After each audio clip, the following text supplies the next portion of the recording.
I am hopeful because the Muslim area 63, 67, 77 ward already covered. My calculation inside was that she may lead 20,000, but now she is leading 16,000. The entire Mamta's vote bank area are now covered. ये पश्चिम बंगाल के दो जाने पहचाने journalist हैं, वो आपको congratulate करना चाहते हैं। खत्म करने से पहले जयंतो घोषाल आपको कंग्रेचुलेट करना चाहते हैं। শুভেন্দু কনগ্রাচুলেশন। জয়ন্ত বলছি, কালকে রাতে বলেছেন দেখেছি। হ্যাঁ দেখেছেন, টুমরো আই সেড। না, আমার একটাই প্রশ্ন আছে। Thank you. Difference of analysis. Thank you. Spoke yesterday. Yes. না শুভেন্দু, একটা প্রশ্ন করব, তুমি কি are you like to shift your office to again writers building or you will go to Nabanno? It's a BJP party. Major decision এটা। We are working in collective leadership. It's a national party. We will sit and discuss all the writers একটা heritage building. No, I am not bringing any regional party or personal party. Right. अच्छा, महुआ चैटर्जी आपको congratulate करना चाह रही हैं। महुआ, congratulation Suvendu বাবু। জয় মা কালী, জয় মা কালী। আপনাকে একটাই প্রশ্ন করছি, অনেকে অনেক প্রশ্ন করেছে। I would like to ask you that since you were the one who defeated Mamata Banerjee in Nandigram last time, and if the final results in Bhawanipur are such that you defeat her in Bhawanipur, you should be the undoubted leader and the chief ministerial candidate. No, I am not passing this sensitive question. BJP is collective leadership under the great leadership of Narendra Modi. We fought this election and results are coming. No problem. अच्छा शुभिमा, किशलोई आपसे पूछना चाहते हैं। किशलोई, With the consultation of the elected Thank you. Suvendu, one last question. জোড়া ইলিশ কবে আসছে? Thank you. জোড়া ইলিশ কবে? চিংড়ি মাছ হবে। হ্যাঁ, জোড়া ইলিশ কবে আসছে? Okay, we'll leave it there. I really don't want to drag my luck on this. But that's the... अच्छा शुभेंदु दा, मनोज्ञा लोईवाल आ रही है, वो आपसे बहुत कीन है पूछने के लिए। आप जाइए मत, 1 मिनट रुकिए। वो काफी देर से आपके कैंपेन को ट्रैक कर रही है, भागते हुए आ रही है, हमारे हिंदी स्टूडियो से दौड़ते हुए आ रही, कह रही मुझे भी बात करनी है। मनोज्ञा लोईवाल, शुभेंदु अधिकारी। दादा नमस्कार। गिरा मत देना मेरे लैपटॉप को। Go on. কালকে বলেছিলেন 190 প্লাস হবে। अच्छा, आपको मैं आपको राहुल एक बड़ी गो ऑन। कल हमारी जो बात हुई थी तो आपने कहा था कि जो आंकड़े हैं वही रहेंगे। क्या मैं भावी मुख्यमंत्री से बात कर रही हूँ शुभेंदु? वो नहीं, सवाल का जवाब नहीं दे रहे। और कुछ पूछो। और कुछ पूछो तो मुझे ये बताइए, आज के की खाबेन, झालमुड़ी ना macher jhol? How will you celebrate? All jhalmuri macher jhol with rasgulla. ओ बाबा, ये थोड़ा रसगुल्ला हमको भी भेज देना after winning in this fashion. It's very important. चलिए, now counting is going. खाली एक आखिरी सवाल, शिशिर बाबू से बात हुई, उन्होंने क्या बोला? Shishir babu is his father. My father is always blessed me. ठीक है, ऑल द बेस्ट दादा, शाम को फिर बात होगी। Thank you very much and many congratulations. Shubhendu Adhikari joining us there live and exclusive on NDTV Shiv. This is probably the first time I've done a live quite of this kind, but I'm glad it worked out. That's a seeing something like this. yeah. I'm glad it worked out. The great thing is he's finally looking happy and relaxed through this entire campaign.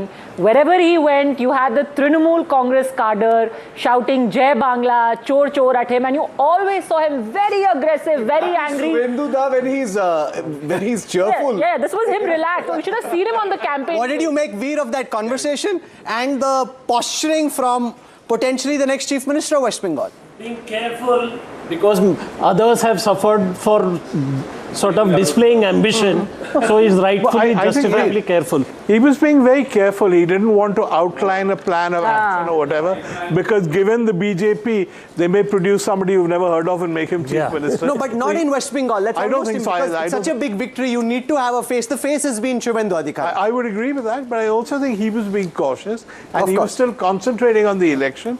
But what's clear is how much he saw it in Hindu-Muslim terms. For him, that was the victory. That there was Hindu consolidation, anger about infiltrators, anger about what he would see as appeasement, and that settled it. Kanchan Gupta, what kind of chief minister is he likely to be? If he were to become the chief minister, finally, I think he will come up with a very packed program, and a lot of it will also be directed at showing immediate and early results. So I think he made that point when he said that Tripura and Assam have done stuff, and I'm also going to do it. Look, West Bengal is way more better placed than either Assam or Tripura or Bihar by way of access to resources, access to talent, access to educational institutions, even if they are in a bad state today. So, and it has a huge educated middle class. So reviving West Bengal, getting it going, and also don't forget West Bengal's own history. You from engineers to chemists to doctors. I mean, it had a plethora of achievers. Till it all started. Okay, I'm joined to talk about the opposition as it picks up the pieces in West Bengal and elsewhere. Yogendra Yadav joins us, well-known political analyst, speaking very clearly in his capacity as a political analyst, not as a psephologist, he insists. Yogendra ji, welcome. At this moment, I want to run across to the Datafy dashboard, which shows the BJP across West Bengal leading in a way that has been happening in the state since 1977, winning decisively. 193 leads for the BJP, the mighty Trinamool down to 97. What's the message, in your view, the voters of West Bengal have sent this morning? One small correction, Rahul. I keep insisting that I'm not a political analyst or, of course, a psephologist. I'm a political activist. You may believe it, you may not believe it. I'm a political activist and I speak in that capacity. Yes, it is certainly a very major reversal of the trends that we have seen in West Bengal so far. What is the message that we get? Normally, elections are seen to be messages of popularity, as we have seen in the case of Tamil Nadu, as is broadly the case in Assam, though not quite so. In the case of West Bengal, the massive difference that we see right now is based on about 2 to 3% difference in vote. I could be mistaken, but I've been tracking various channels to see what is the difference in vote share. It's anything between 2 to 3%. So BJP enjoys either 2 or 3% lead in terms of vote share. It's an important figure to remember. I'll just come back to that. There are 4 elements that go into the making of this historic victory. First, of course, is TMC, because in the 3 terms of TMC, there was accumulating, call it anti-incumbency, call it unease of the voter, call it anger of the voter. There has been an accumulated unease about TMC route. There is no doubt about it. Number 2 is the BJP. BJP's hard work, you could say. Also enormously targeted communal mobilization and politics of hatred. We just watched Subhendu Adhikari's interview, and everyone must have noticed in about 15 minutes, he spoke Hindu-Muslim at least 15 times. So it is undoubtedly clearly targeted communal mobilization that BJP has done, which seems to have paid dividends to some extent. The third element is the central government, which would not simply allow a opposition government to work, whether it is the NREGA, which was not allowed to work in West Bengal, or it is the Gram Awas Yojana, which again was not allowed to work. So if you are a BJP government, you have enormous resources to spend and to gift people just before the election. You can gift them 10,000 rupees each. If you are an opposition government, you don't have resources. And the fourth element is, of course, the Election Commission, which has deleted 27 lakh names. I'm speaking only of 27 lakh, Rahul. I'm not speaking of all the 90 lakh votes, because the first stage of deletions were kind of neutral, haphazard. I would not see there was any targeting. But as has been evidently demonstrated, the last phase of deletion of 27 lakh votes was targeted communally, targeted regionally, and that, Rahul, accounts for 4.3% of votes. So when the BJP has a lead of more than 4.3%, that is when you can begin to say, okay, it's minus SIR effect. Right now, SIR effect is more than BJP's lead. Let me show you the vote share you were asking for this. BJP is about 45.8% of the vote share, up 8% from the last time. The Trinamool is at 43, down 5% from the last time. What this also shows, Yogendra ji, apart from everything else, when a party comes down 5%, it also shows the magnitude of the anti-incumbency that is built. Yes, what you're saying is partly correct in terms of SIR having a role to play, but you can't take away the massive anti-incumbency, Yogendra Yadav, that had built up over 15 years of the Trinamool rule in West Bengal. Rahul, you probably didn't get to hear what I was saying. In fact, I began by talking about it. I said element number one is unease, anger about a government which has been there for the last 15 years. So there is an accumulated anti-incumbency, but anti-incumbency is a bit of a euphemism. I think we should call it disappointment of people, anger of people. It has, of course, have played a role to play. But are we looking at one of those clean cases? For example, Tamil Nadu is a clean case. Anti-incumbency, anger with the sitting government. People are looking for an alternative. They vote that alternative. That's straightforward. In Assam, the existing government manages to retain popular support, although they are supported by artificial intervention of the delimitation. But delimitation effect and manipulation through delimitation can account for at the most 10 seats, more than that. So in Assam, BJP wins on the basis of popular support. My question is that in West Bengal, is it only popular support or anti-incumbency? You would have noticed, no doubt, Rahul, as a journalist, how many times Subhendu Adhikari spoke about Hindu-Muslim. You asked him about past Hindu-Muslim. You asked him about future plans, Hindu-Muslim. You asked him about his constituency, Hindu-Muslim. And the kind of advertisements that BJP issued in Bengal and in Assam, tell me, Rahul, in which country in the world can you allow something like that to happen? Okay. If that is not Jai Mrug has a question for you. Mobilization, what else is it? Okay, Jai Mrug. Professor Yadav, we've learned a lot from you, hold you in high regard. There is a data set which I'm looking at, and I would like to share that with you.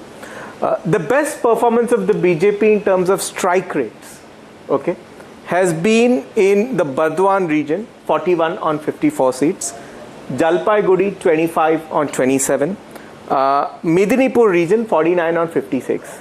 These were below the state average in terms of SIR deletions. So are we denying BJP a fair credit that it actually gained in the state? Whenever, Jay, if you have time, please do not look at above average or below average. I can tell you straight away, the above average places were indeed the Muslim majority places where BJP didn't have much chance anyway to begin with.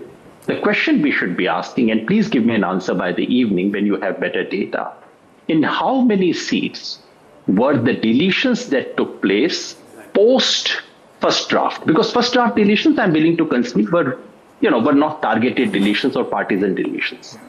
Please tell me. Let me try and show that. Yogendra ji, let me show that on our screen. I can give you not specifically what you're asking for, but on the data file leaderboard, I can show you the SIR impact. So there are two cuts I have over here. One is in the seats where there was maximum SIR deletion, is there a disproportionate distribution? There were 147 seats where the number of votes deleted by SIR is more than 25,000. Process the visualization for a moment and then you'll understand. Out of those 147, the BJP at this moment is leading on 88, the TMC on 59, which is roughly, Jai Mrug, similar to the distribution across the state. So it's not disproportionately skewed in these seats. If you look at the places where it is tight, less than 5,000, there are 13 such seats, the BJP leading on 12. So those are the seats where you can say SIR deletions has made an impact because that is skewed towards the BJP. In seats where the deletion is between 5 and 15,000 votes, there are 64 such seats, the BJP leading in 64, the Trinamool on 17. As you move up in terms of how much SIR deletion happened, the impact is not as much. Where lesser SIR deletions happened, you've got the BJP winning in a disproportionate part of those seats, 12 out of 13 with less than 5,000 SIR deletions. But where more SIR deletions happened, it's 88 versus 59 in those 149 seats. Yogendra Yadav. Rahul, I don't want to get into an argument on statistics. The simple thing is that more SIR deletions took place in areas which have more Muslim population. And in some of those seats, BJP did not have much of a chance to begin with. So the simple answer that we need, maybe you can work it out till the evening. In how many seats was the BJP's lead or the victory margin less than the SIR deletions that have taken place towards the end? We'll get an answer of that, and that would be significant. I'm not saying that is the only element, but right now, the elements other than popularity, you see, that's my only argument. We are looking at a situation where popularity element is of course there, unpopularity of TMC of course is there. Is that the only element, or how, to what extent has this artificial intervention by the Election Commission by way of SIR made a different and skewed the results? If it has, that's a very, very bad sign for democracy. Basically, if an opposition leader were looking at it, he would say, if after all this, if BJP can do what it likes by way of central government's intervention, they can send as many observers in Bengal as they want, they can make transfers as they want, they can bring in police persons of their liking, they can appoint people for counting, and they can delete voters, then an opposition leader would say, well, what is my chance? If Akhilesh was watching this... Question for you, Yogendra Yadav. Yes, Veera. And what happened in SIR, he would say, well, what is the point? This is a question many opposition leaders would begin to ask. Yogendra Yadav, Veera Raghav here, sir. The fact that on the one hand we speak about this election commission SIR narrative, on the other hand, a young star with absolutely no infrastructure is able to take the might of two established Dravidian parties, including one in an alliance with the NDA, and is able to prove that you can win an election irrespective of what the circumstances are. What's the big takeaway then? I mean, we constantly talk about the election process, but there is somebody who's proven that despite every element of unfairness, you can still sweep an election. We should not at all begin to compare West Bengal with Tamil Nadu, because the Tamil Nadu SIR deletions were only phase 1 deletion. In phase 2, actually the number of deletions came down. I would invite you to look at the figures. West Bengal is the only state in the country where after the draft SIR rolls were released, additional deletions have taken place. This has not happened anywhere. This did not happen in Tamil Nadu. Tamil Nadu did not see the kind of intervention of central government. Yes, it had a very partisan governor, who created all kinds of problems. But other than that, during the election process, we did not see the Election Commission playing the kind of role that it has played in Bengal. Having said it, of course, it goes without saying that what we are looking at in Tamil Nadu, the historic transformation in Tamil Nadu is something which is brought in by a popularity wave of a kind that Tamil Nadu has seen in the past. It reminds you of Annadurai, it reminds you of MGR, it's those kinds of waves. And in democracy, these things happen. Ruling parties are kicked out, which is perfectly normal. So I would not say that in Tamil Nadu, Vijay won despite the election commission. No, election commission was a non-factor, as it should be in any democracy. I would not say that in Kerala, Congress won despite the election commission. The election commission was kind of a non-factor. In Assam, yes, BJP benefited from election commission because of delimitation, but that was a very small element in the BJP's victory in Assam. In the case of Bengal, it is a decisive factor there. That's the only point I'm making. Okay, we leave it there. We hope to come back to you in a short while from now. Thank you very much, Yogendra Yadav, for joining us. History in West Bengal, 189 leads for the BJP, the TMC down to 100. Ajay Alok joins us. I remember meeting him in West Bengal, in Kolkata during the campaign. You were confident then. You must be in a jubilatory mood at the moment, Ajay Alok. Congratulations. Well, I'll take your congratulations after 2 hours, Rahul, because now the tsunami is folding. And when the tsunami goes back, it takes back everything. Right now, what you're seeing, a 189, I won't be surprised if we cross 200.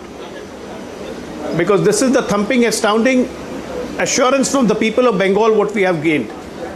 This was the election for people of Bengal, not for us. Of course, it's very emotional election for us because we were born out of Bengal. Shyama Prasad Mukherjee was from Bengal. In 1952 elections, we got 4 seats from Bengal. So This is where the seed of BJP comes from.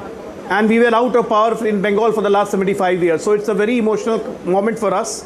And we would like to dedicate this victory to Shyama Prasad Mukherjee. Ajay Alok, just stay with me. And I want to cut back to Tamil Nadu for just a moment where there are images coming in of Vijay's family blowing the whistle.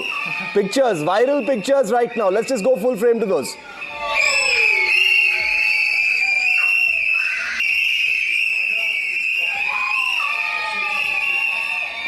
Okay, these are all the rest of the audience. Vijay's parents. And lots of young relatives there, aunts and uncles, I'm guessing, and nephews and nieces, blowing the whistle at his residence in Chennai. Incredible image that's just been put out at this point of time. You can imagine what this is doing, what kind of circuit this is doing on social media already. It's the latest image. I'm going to try and get our reporters in. They're standing, just about 50 meters outside the residence. They're probably going to be able to hear the whistles as well. Let's see if Deepak is live with us. Is Deepak live with us outside? Okay, we're going to try and get Deepak live with us as quickly as possible. Also, Vasudha in right now. Vijay has not made an appearance just yet. There is no balcony. When Rahul, Vasudha visited, there was no balcony from where Vijay could come and perhaps wave at the people outside. It's also very difficult to get to his house, Shiv. It's a big driveway. Huge amount of security, very tony. I mean, of course, he'll move out from there. In the older days, between, especially 91, 96 and then 2000, it was impossible to get close to Jayalalitha's house. Whatever it may be, the DMK was not revolving around one star, so it was easier to get access to M. Karunanidhi. You can go put the mic on. This is going to be fascinating for journalists now to look at 5 years of Vijay in power. I want to see, because you remember during Jayalalitha's time, she would come out of the secretariat, you'd stand in the crowd and say, Madam, Madam, Madam. If she decides to come and talk, she'd come and talk. Otherwise, no. There was no this one there, and chosen interview. So it'll be very interesting, Vijay, how it's going to be for journalists and people out there in terms of when he's going to get into the secretariat. And I'm really thinking of bureaucrats and IPS officers. Let's not forget this state, 6 decades has only lived between these two parties. So they knew who was going to come to power. So it's going to be fascinating. Since we have his family on screen right now, the fact that we've spoken a number of factors because of which Vijay got the sympathy of people. One issue, perhaps also the kind of scrutiny that his personal life was put under. Remember a couple of unsavory statements that were made about his personal life, a court case that suddenly appeared in the headlines. But he was pretty upfront about it. He was unapologetic. Padmaja, he was not spared anything. After the Karur tragedy, he was taken on by the DMK severely. And if anything, people think of you as an underdog, and when you drag in a personal angle, then the Janta just thinks that it's not just about that, right? Tell me. No, I don't think there was a sympathy wave. I think there's an age wave. His popularity and anti-incumbency is what is there. But, in a state like Tamil Nadu, you do not, he was seen as victimized and targeted. Every person we spoke to, every person I spoke to said, sir, romba torture pandranga. They were speaking that way. What's interesting also is that this means that he's in a bit like Trump and Modi. He's an outsider to the elite town, and he's bringing his own networks. You said about bureaucrats. Everyone's going to have a bit of a shake-up, and it's going to be a new way of working from day one. I know, and that's going to change things up. I just hope it's a sort of a smooth way, because this is a reasonably better administered state. I hope absolutely. It's sort of, I don't know what it means in terms of such a tectonic change.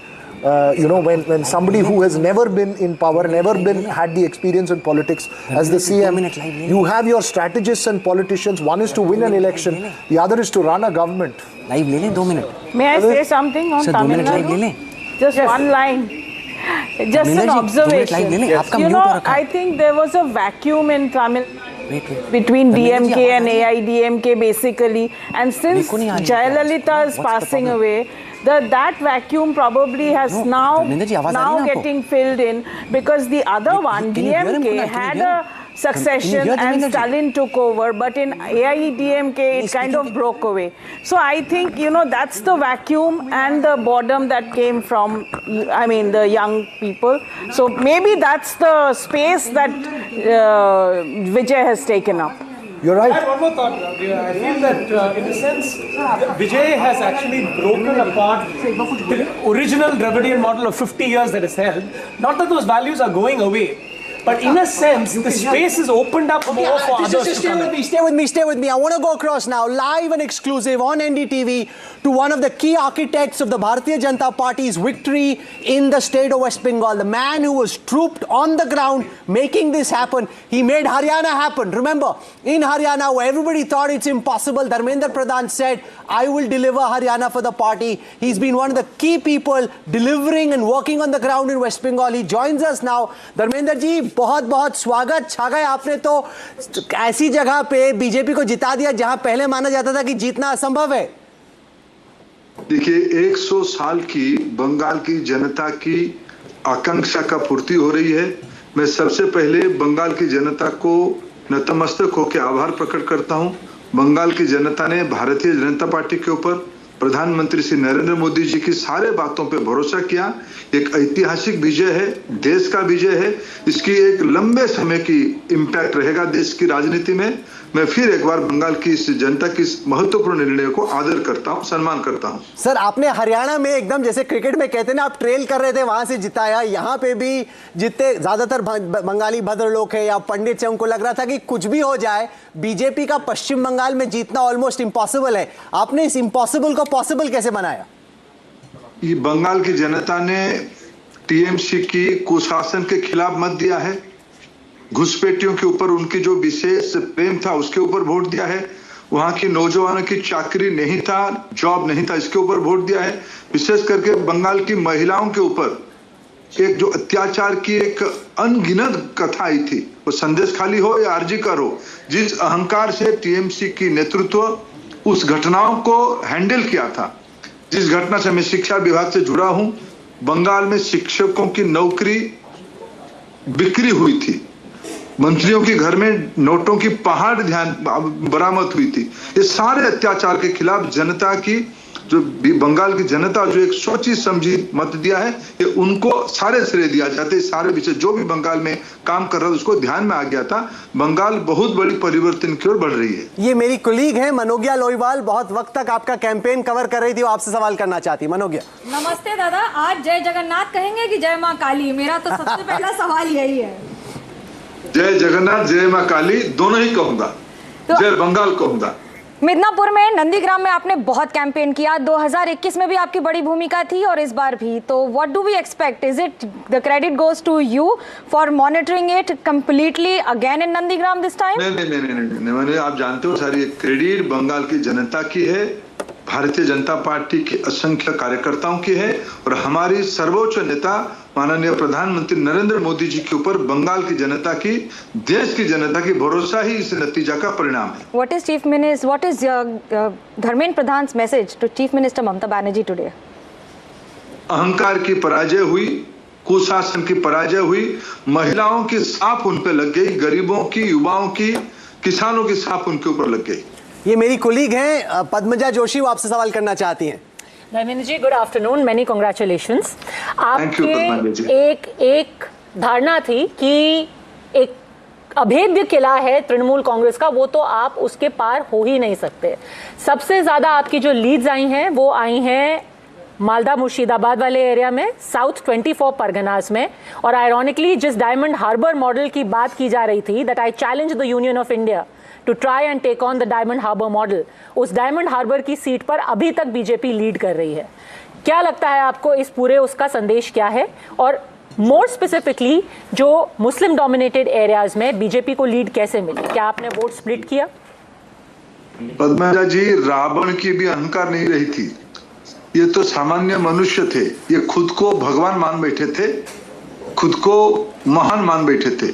Bengal की जनता ने चुन चुन के, ये तो rigging से vote जीतते थे, भय दिखा के वोट जीतते थे, निष्पक्षता नहीं होती थी. मैं भारत की चुनाव आयोग को कोटि कोटि प्रणाम करता हूं. उन्होंने जिस ढंग से निष्पक्ष चुनाव करवाया, इसी के नतीजा है. धर्मेंद्र जी, एक सवाल मैं आपसे पूछना चाहती हूँ, क्योंकि हम जब पानीहाटी एरिया में गए थे, हिंगालगंज जैसे में गए थे, वहां पर, और कोलकाता में भी, जब आरजी कौर का नाम सुन के कुछ महिलाएं जस्ट स्पॉन्टेनियसली जिस तरीके का उनका रिएक्शन होता था, आप आज प्रदेश की महिलाओं को खासतौर पर क्या कहेंगे जो वेस्ट बंगाल की महिलाएं? ये मातृशक्ति की विजय है.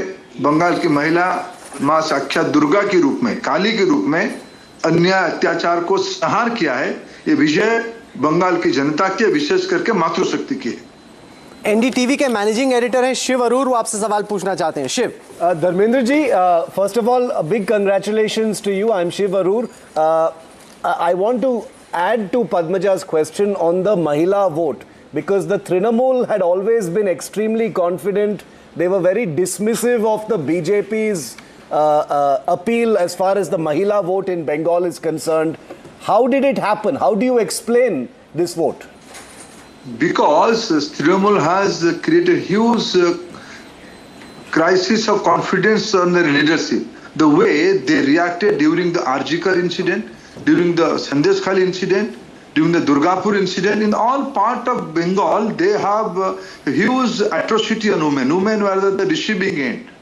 They thought this is their monopoly, they can do anything, they can get away. But especially women of Bengal, they are very conscious. There is a great history of Bengal's socio-political movement. They have rejected, they have taught a lesson to these autocrat people, the Ahankari people. ये कंचन गुप्ता आपसे सवाल करना चाहते हैं। कंचन दा। Dharmendra ji, namaste. The scheduled tribe vote has just been swept by the BJP. What do you attribute it to? Across the state, it's the same thing. Panchanda, you are a great observer. You are the part of the Bengal political culture. You know everything. Not only tribal, not only women, not only Matuas, not only Bhadraloks. All segment of Bengal has stood rock solid with Prime Minister Modi's leadership. This is the primary analysis of the thing. Later, all part of result come out from hill to Ganga Sagar. Darjeeling की चोटी से लेके गंगा सागर तक सभी इलाका में, उड़ीसा की सीमा से लेके बसरीहाट तक सभी इलाका में, मालदा मुर्शिदाबाद तक सभी इलाके में बंगाल की जनता ने एक डिसाइसिव मैंडेट दिया था। ये मैंडेट स्पिरिट में, कांचन, आप इतिहास के विद्यार्थी हो, 1905 में बंग भंग के बाद बंगाल की जनता के मन में एक आक्रोश था। बंगाल की जनता एक बड़ी विषय पे बंधा हुआ था।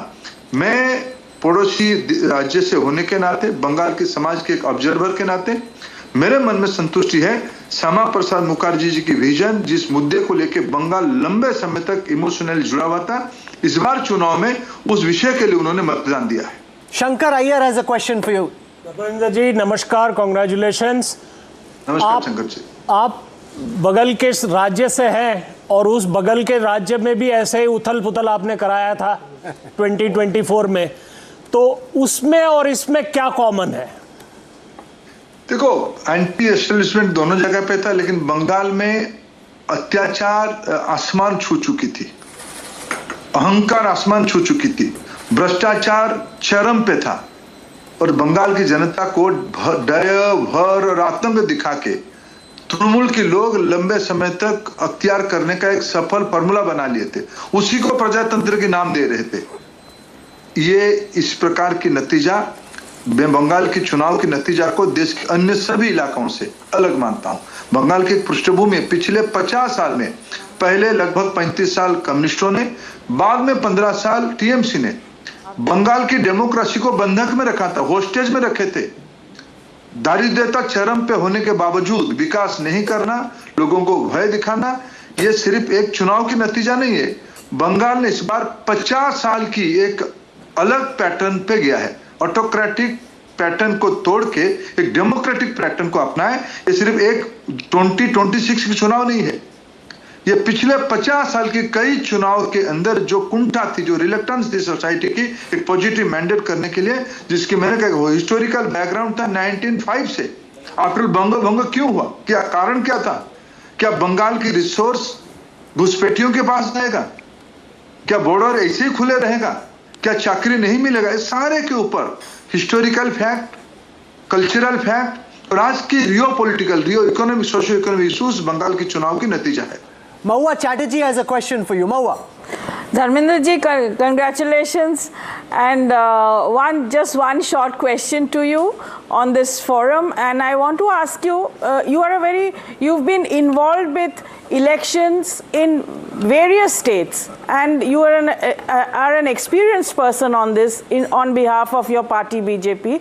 So just if you could explain a little bit as to what is the difference in Bengal's voting pattern from the 2024 Lok Sabha elections and this one, which is barely just 2 years, there's just 2 years between them, because in 2024 you did lose some votes, but now you have gained big. So what is the difference that has made this possible?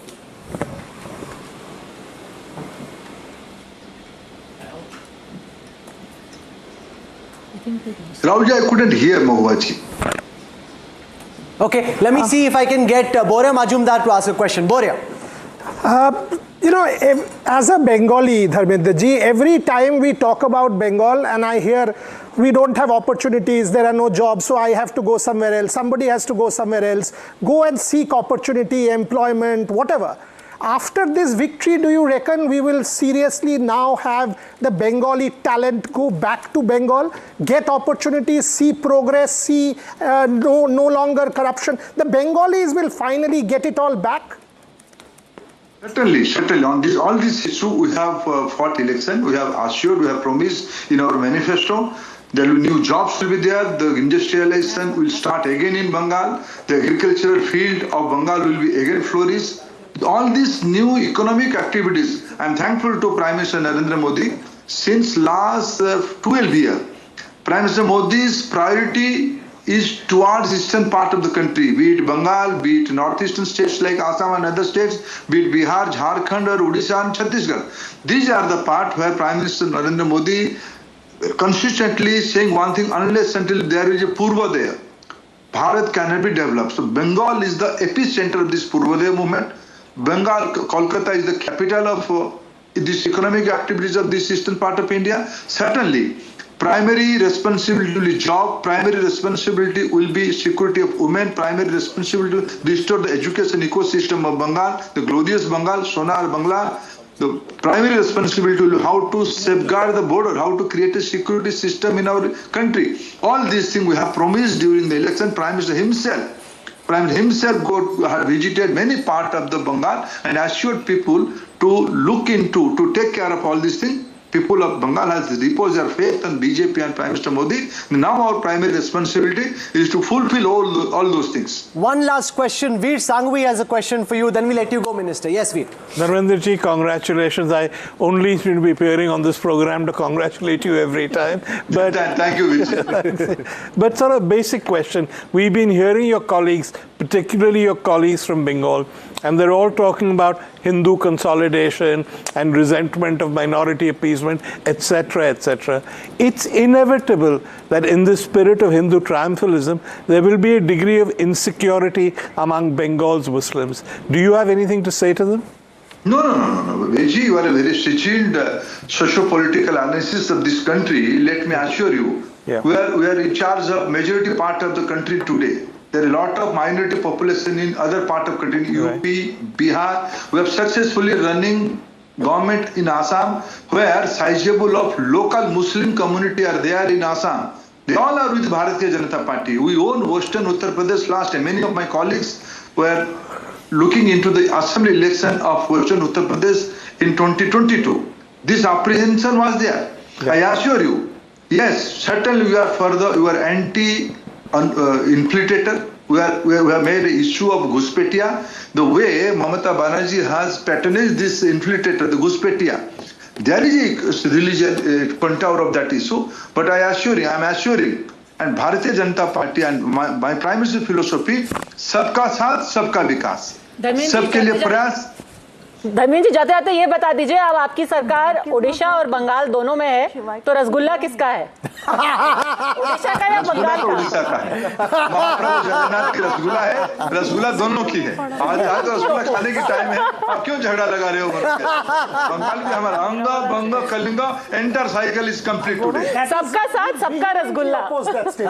ये भी Vehemently होना oppose चाहिए, Odisha सबका का. Rasgulla. Thank you very much. Really appreciate you taking out time and joining us. Union Minister Dharmendra Pradhan, one of the key architects of that victory. NDTV on a bit of a roll here, Shiv. Absolutely. And Mamata Banerjee, in fact, has just put out a video, Rahul. That's the breaking news coming in right now. Her first reaction, and she's alleging slow counting or selective counting by the Election Commission. She's just put out a video message. Let's listen into that. সবাইকে নমস্কার জানিয়ে বলছি please দয়া করে কেউ counting এজেন্টরা এবং প্রার্থী ক্যান্ডিডেটরা তারা ভোটিং এলাকা ছেড়ে আসবেন না। স্ট্রং রুমে যেখানে কাউন্টিং হচ্ছে মানে সেন্টারে সেখান ছেড়ে কেউ আসবেন না। এটা বিজেপির প্ল্যান। প্রথম 2-3 রাউন্ডে আমি কালকে থেকেই বলছি যে ওদেরগুলো আগে দেখাবে, আমাদেরগুলো পরে দেখাবে। এবং অনেক জায়গায় 2-3 রাউন্ড কাউন্টিং করার পরে প্রায় 100টা জায়গায় কাউন্টিং বন্ধ করে রেখে দিয়েছে। এবং কল্যাণীতে ধরা পড়েছে 7টা মেশিন যেখানে কোনো মিল নেই। এটা টোটাল ফোর্সফুলি সেন্ট্রাল ফোর্সকে দিয়ে চারিদিকে তৃণমূল কংগ্রেসের উপর অত্যাচার করছে, অফিস ভাঙছে, জোর করে দখল করছে। এসআইআর নামে আপনারা দেখেছেন ভোট লুট করেছে যাতে যে সিটগুলো জিততে পারে।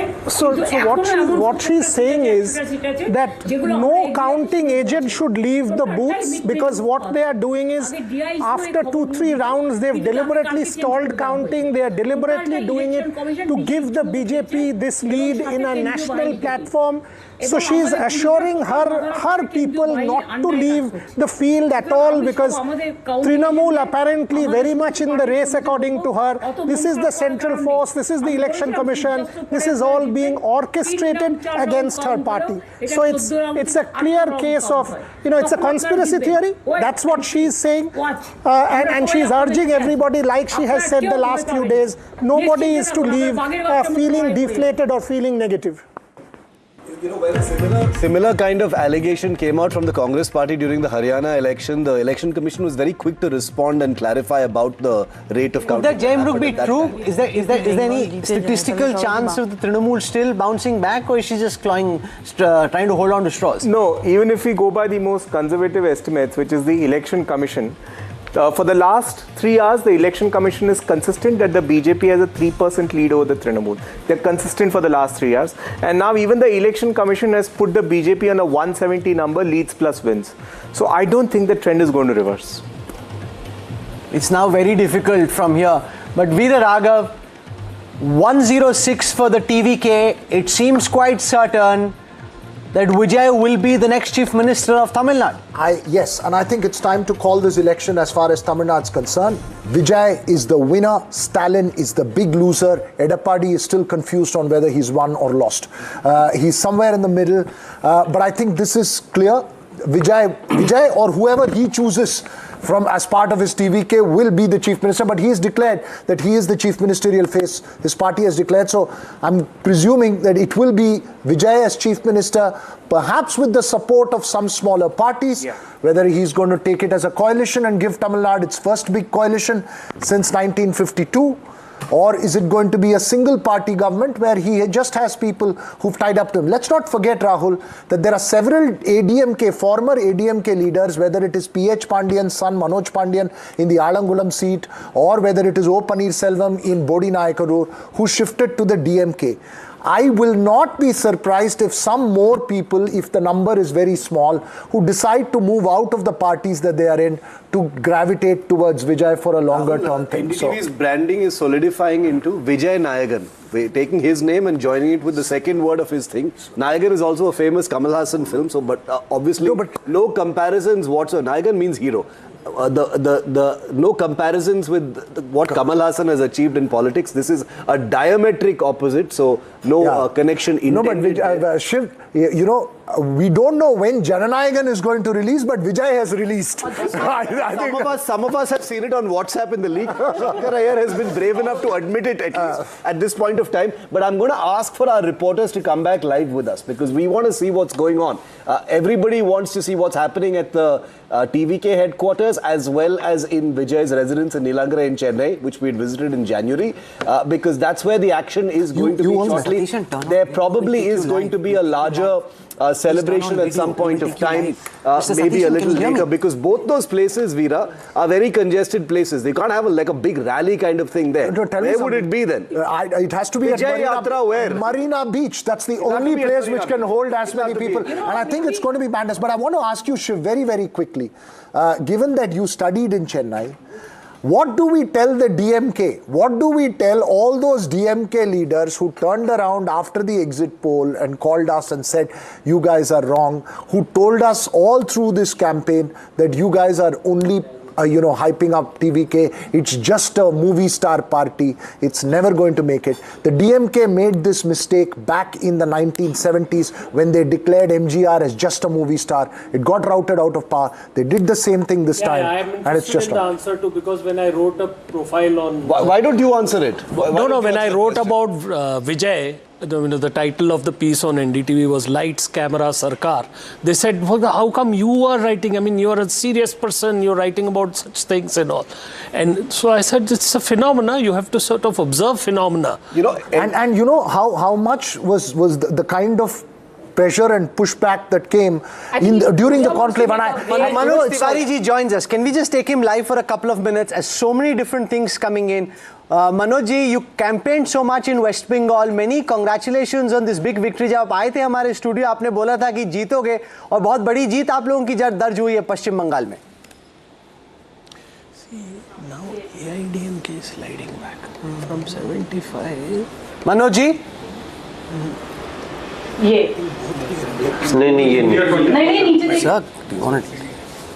Sir, we want to take you live. Can you hear me, Mr. No, we don't have that link with Manoj. I'm going to come to that in just a minute.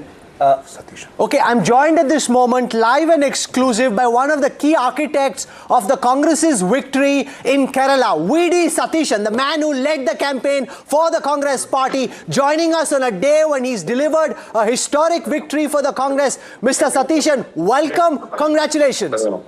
Thank you very much. Thank you very much. We have declared that we may get... Let me try that again. There's a lot of chaos, but he's willing to come live. Let me try that again. Vijay Satishan led this massive campaign, did a big Padyatra, took on the mighty Pinarayi Vijayan, and has now managed to take the party to power. If you go by popularity sweepstakes, he's actually leading the charge, potentially, Veera, to be the next chief minister. No, and categorical. He's a very, very... Okay, he's there. Let's listen to him. Sir, congratulations. Fantastic victory. Very well done. Explain to us how you made it happen. Mr. Satishan, you're live on NDTV. Whatever you say is live, so tell us, how did you make this happen, sir? I'm happy to say that we have predicted that we may get more than 100 seats. Now we got more than 100 seats. Right. Veera Raghav has a question for you. Now we are crossing 100 seats. Now we are crossing 100 seats. Now it is 103. Okay. That was our prediction. Veera Raghav. Sir, how are you? Hello. How are you? Now, you remember you promised me that you will come to Kabini and do an interview with me. You like going to the forest? You said you'll come to Kabini. Definitely. Are you going to Definitely. Delhi now, or are you going to Kabini? Are you going to Delhi now, or are you going to Kabini? Definitely, I want to visit Kabini again. No. As I said a few earlier. Will you be the Chief Minister of Kerala? Will you be? That will be decided. That will be decided by the Congress High Command. There is a procedure. You know that there is a procedure. I am not the competent person to say anything about that. Now, we predicted more than 100 seats. We are now reaching more than 100 seats. We are very happy. There was an anti-incumbency against the government, and we said to the people that we have been criticizing the government for a long time. At the same time, we said that we have alternatives. Wherever the government failed, the UDF have alternatives. Now the people believed us that we have alternatives. In the fiscal situation, Kerala is vulnerable, health, education, everywhere, and the brain drain is happening. And we have made a detailed study. This may be the first opposition in the entire country. We have done a homework. For the last 2 years, we have been doing this thing. And we have conducted many conclaves. We interacted with many experts across the world. Then now we have documents in each and every subject. Now we are going to implement. Definitely our UDF government will implement what we promised to the people of Kerala. Sir, you are being very modest. The fact is your Padyatra had a very big role to play. What's the lesson you think the Kerala Congress is sending to across the country? The way you're active on the ground, your Padyatra on the ground had a big role to play in this victory, Mr. Satishan.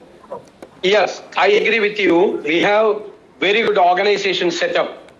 We have built up our organization setup, definitely, number one. And we have taken some positions. We have taken a pakka secular position. Nobody was ready to take such a position, secular position. Some of the groups declared their support to us, some extreme outfits. We said, no, we don't want your support. We don't want your support. We have taken secular stand, the people believed us. All the community, across the state, all the communities voted for us. Majority community as well as the minority community voted for UDF because Kerala is secular. This victory of the UDF, I am proud to say that this is a declaration of our state that to the entire country that our Kerala is secular. Veer Sangvi, well-known journalist. Veer Sangvi has a question for you. Veer. Please. So everybody talked about anti-incumbency. Everybody talked about what a good job you'd done in preparing for this election. What people did say was that it wasn't clear that you would be the only people to take advantage of anti-incumbency. The BJP, as you know, has had a landslide in Assam, appears to have done very well in Bengal. People said that the BJP was now ready to make a huge mark in Kerala. That doesn't seem to have happened. Why do you think that's true? The BJP was not a force in Kerala. I already stated that our Kerala is secular. We will never accept any communal forces. This is a declaration of our state to the entire country that our Kerala is secular. Not only the anti-incumbency. Anti-incumbency was a major component for our victory. Definitely I agree that. But at the same time, we have alternatives. The people believed us.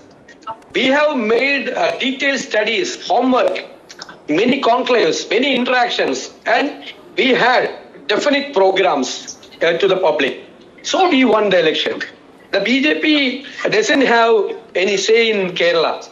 This is not like any other northern states or any other states. This is Kerala. Kerala is secular. Shankar Iyer has a question for you. 1 second, sir. Shankar Iyer has a question for you. Shankar, VD Satishan. Please. Namaskaram, sir. Congratulations. Thank you. I was most impressed with all your conclaves and the idea engagement that you conducted. Now, if you were to give the Congress party president and the others one advice on how to win elections, what would it be? I am not a eligible or competent person to advise Congress high-command or nothing. But you agree they need advice? But the problem is that Kerala is different. We have organizations set up everywhere. Organizations in every booth and every ward. Across the state, we have booth committees. When we started with that booth committees, the first work was to constitute the booth committees everywhere. Second work was to enroll the entire voters. Enroll the entire voters. Those who are voting for the Congress party or UDF. Third, the social engineering. Then we should have definite positioning, a secular plan. There is a secular plan. We have taken very strict secular positioning. And I think the fourth one is we should have definite plans to the entire state. I think the entire youths of Kerala voted for us. Major percentage, maybe more than 70% voted for us because of the hope. Because we have interacted with the youngsters. We have to interact with the entire sector of the people. then there should be credibility. When we are saying something, the people should believe that we will implement that. The credibility factor in politics is also very important. And people believe us because we are credible. Okay, Shiv Arur, I know you need to go. Shiv Arur has a quick question. Shiv. Mr. Satishan, very, very warm congratulations to you on a well-deserved performance by your coalition in Kerala. My quick question to you, I know you dodged this question earlier. There is no shortage of talent in your party to be leader. Do you think the process of selection of Chief Minister is going to be a smooth process? The reason I ask this question, sir, is because, as we've seen, there are no shortage of contenders in Kerala. That should be very smooth. That should be very smooth because people are observing. The entire people of Kerala are observing what we are going to do. When we are, the believers has a fear about the God, we the people's representatives should have a fear about the people of Kerala.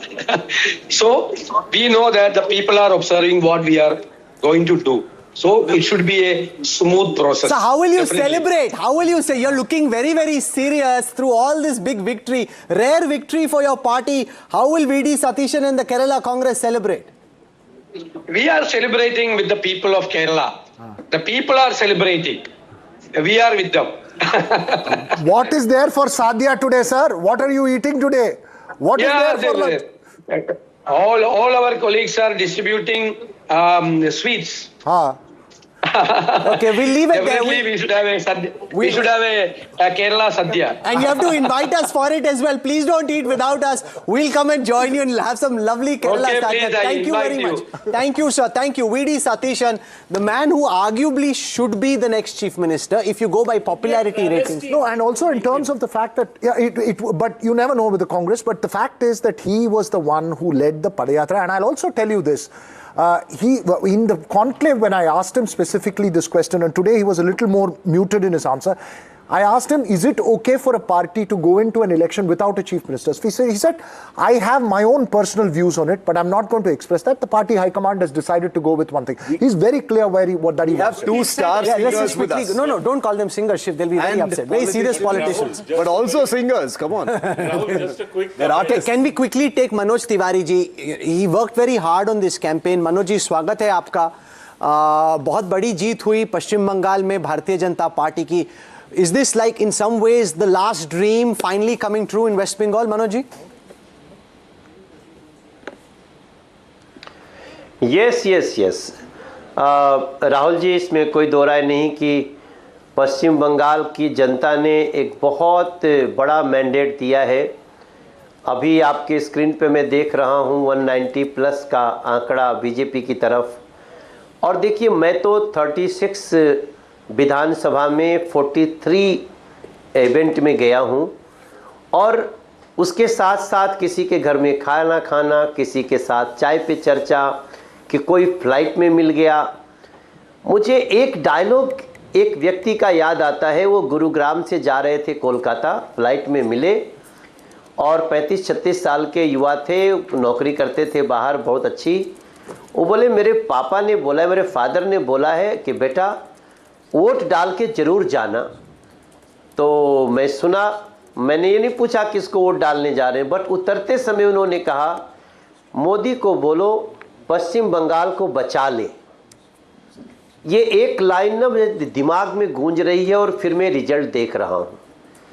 मैं ये पश्चिम बंगाल के 36 जगहों पे मैं कहीं 85 year की एक बूढ़ी माता से मिला. वो जंगीपुर है मुर्शिदाबाद में. लोग जिस प्रकार से इस बार संदेश खाली, आरजी कर, इसका जवाब देने के लिए इकट्ठे थे, उनको सिर्फ एक ही चीज चाहिए थी, हमें वोट डालने की आज़ादी हो जाए. ओके. और आज जैसे ही एक गरीब को एक बहुत हल्ला गुल्ला नहीं करके चुपचाप वोट डालने वाले को ये जो मौका मिला ना, इसका ये परिणाम है. Padmaja has a question for Maithili Thakur. Padmaja. पार्टियां कुछ भी कहेंगी, लेकिन पश्चिम बंगाल के 90% घरों में चुनाव आयोग और उसके प्रति बड़ा धन्यवाद भाव है। सबाई बोलछे हमरा चुनाव आयोग के धन्यवाद जानाक्षी। तब मैं एक स्टार प्रचारक के साथ साथ में पुराना पश्चिम बंगाल की धरती से मेरा नाता है। मैं वहाँ नौकरी करता था, मैं सबको बताता था आमी ओखाने चाकरी करछिलाम, आमी राजस्थान माठे क्रिकेट खेलछिलाम। तब मैं इस रिजल्ट को बहुत बड़ा मानता हूँ। मैंने चुनाव में गीत गाया था कि माँ माटी मानुस पुकारे मत बटना इस बार, এই बारी पलटानो दरकार और हो गई बीजेपी सरकार। मैं पूरे बंगाल के अलग अलग क्षेत्रों में गया हूं राहुल कंवल भाई साहब। जी जी। और मैंने जो अपनी आंखों से देखा है, लोगों ने ठान लिया था कि अब इलीगल बांग्लादेशी घुसपैठियों का राज नहीं चलने देंगे, अब पश्चिम बंगाल के माँ माटी मानुस का राज होगा। दीदी ने जो भ्रष्ट और क्रूरता का चरम पार कर गई, उसका जवाब पश्चिम बंगाल की जनता ने दिया है। मैं नरेंद्र मोदी जो आपने बात कही है, जो विश्वास उन्होंने कमाया है, और खास तौर पे जिस तरीके से आपने बांग्ला भाषा में ही बात की है, इसका अन्य हिस्सा आपने बहुत एक्सटेंसिवली आपने समझने के लिए बहुत देर तक समीक्षा करनी होगी। बिल्कुल। और आप दिल्ली के सांसद हैं, उत्तर प्रदेश के मूल निवासी हैं, मैथिली ठाकुर। आज आपको ये भी याद कराना चाहता हूं कि भारत के पश्चिमी घाट को मंडित करने वाले महासागर के किनारे खड़े होकर मैं ये भविष्यवाणी करने का साहस करता हूं कि अंधेरा छटेगा, सूरज निकलेगा, कमल खिलेगा। अटल बिहारी वाजपेयी जी को याद करना चाहता हूं। नरेंद्र मोदी जी ने उनकी बातों को अक्षरशः पूरा करने का संकल्प लिया, आज पूरा हो रहा है। जी मनोज जी, क्योंकि आपने जो एक्सटेंसिवली कैंपेन किया है, क्योंकि एक धारणा थी, and we also have Maithili Thakur with us. I think maybe perhaps Manoj Tiwari has lost the line, so he cannot hear us, but let us bring in Maithili Thakur also at this point, because remember, in this entire campaign you had the whole narrative of how it is a question of a sort of an invasion of the outsider, the other, on the Bengali identity. But then you've got people like Manoj Tiwari, like Maithili Thakur, who are speaking in Bangla, who are campaigning in Bangla. There are large pockets, and in Howrah, in Hooghly, in fact even in Kolkata, which have Hindi speakers, who this time have flipped from the TMC towards the BJP. Maithili ठीक है, आप काफी आपको प्रचार करना पड़ा, जगह जगह जाके हर सभा में जहां आपको देख रहे थे, रविंद्र संगीत तो आपको हमेशा बोल रहे थे कि मैथिली दीदी सुनाइए, पहले बिहार अब Bengal. Of course, today I have joined as a politician, not as a singer, but definitely जो मैंने वहाँ पे एक गीत बहुत सुना और गा करके सुनाया लोगों को, तो वो मैं आपको 2 लाइन सुनाऊंगी। और it really touched me, लोगों के साथ बहुत ज्यादा रेजोनेट कर पा रही थी मैं जब मैं ये गीत सुना रही थी।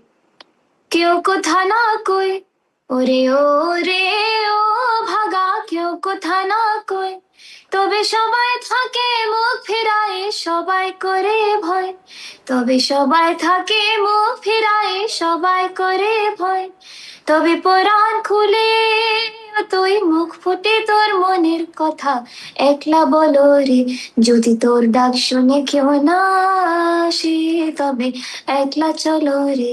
Absolutely beautiful, Maithili. We are all watching how the result in Bengal, where you campaigned so much, is unfolding right now. And thank you for that beautiful song. Are you surprised, as a young woman, as you travel through Bengal, are you surprised by the scale of this result as it stands right now? You spoke to women, you interacted with the people of Bengal. Are you surprised by what you're seeing?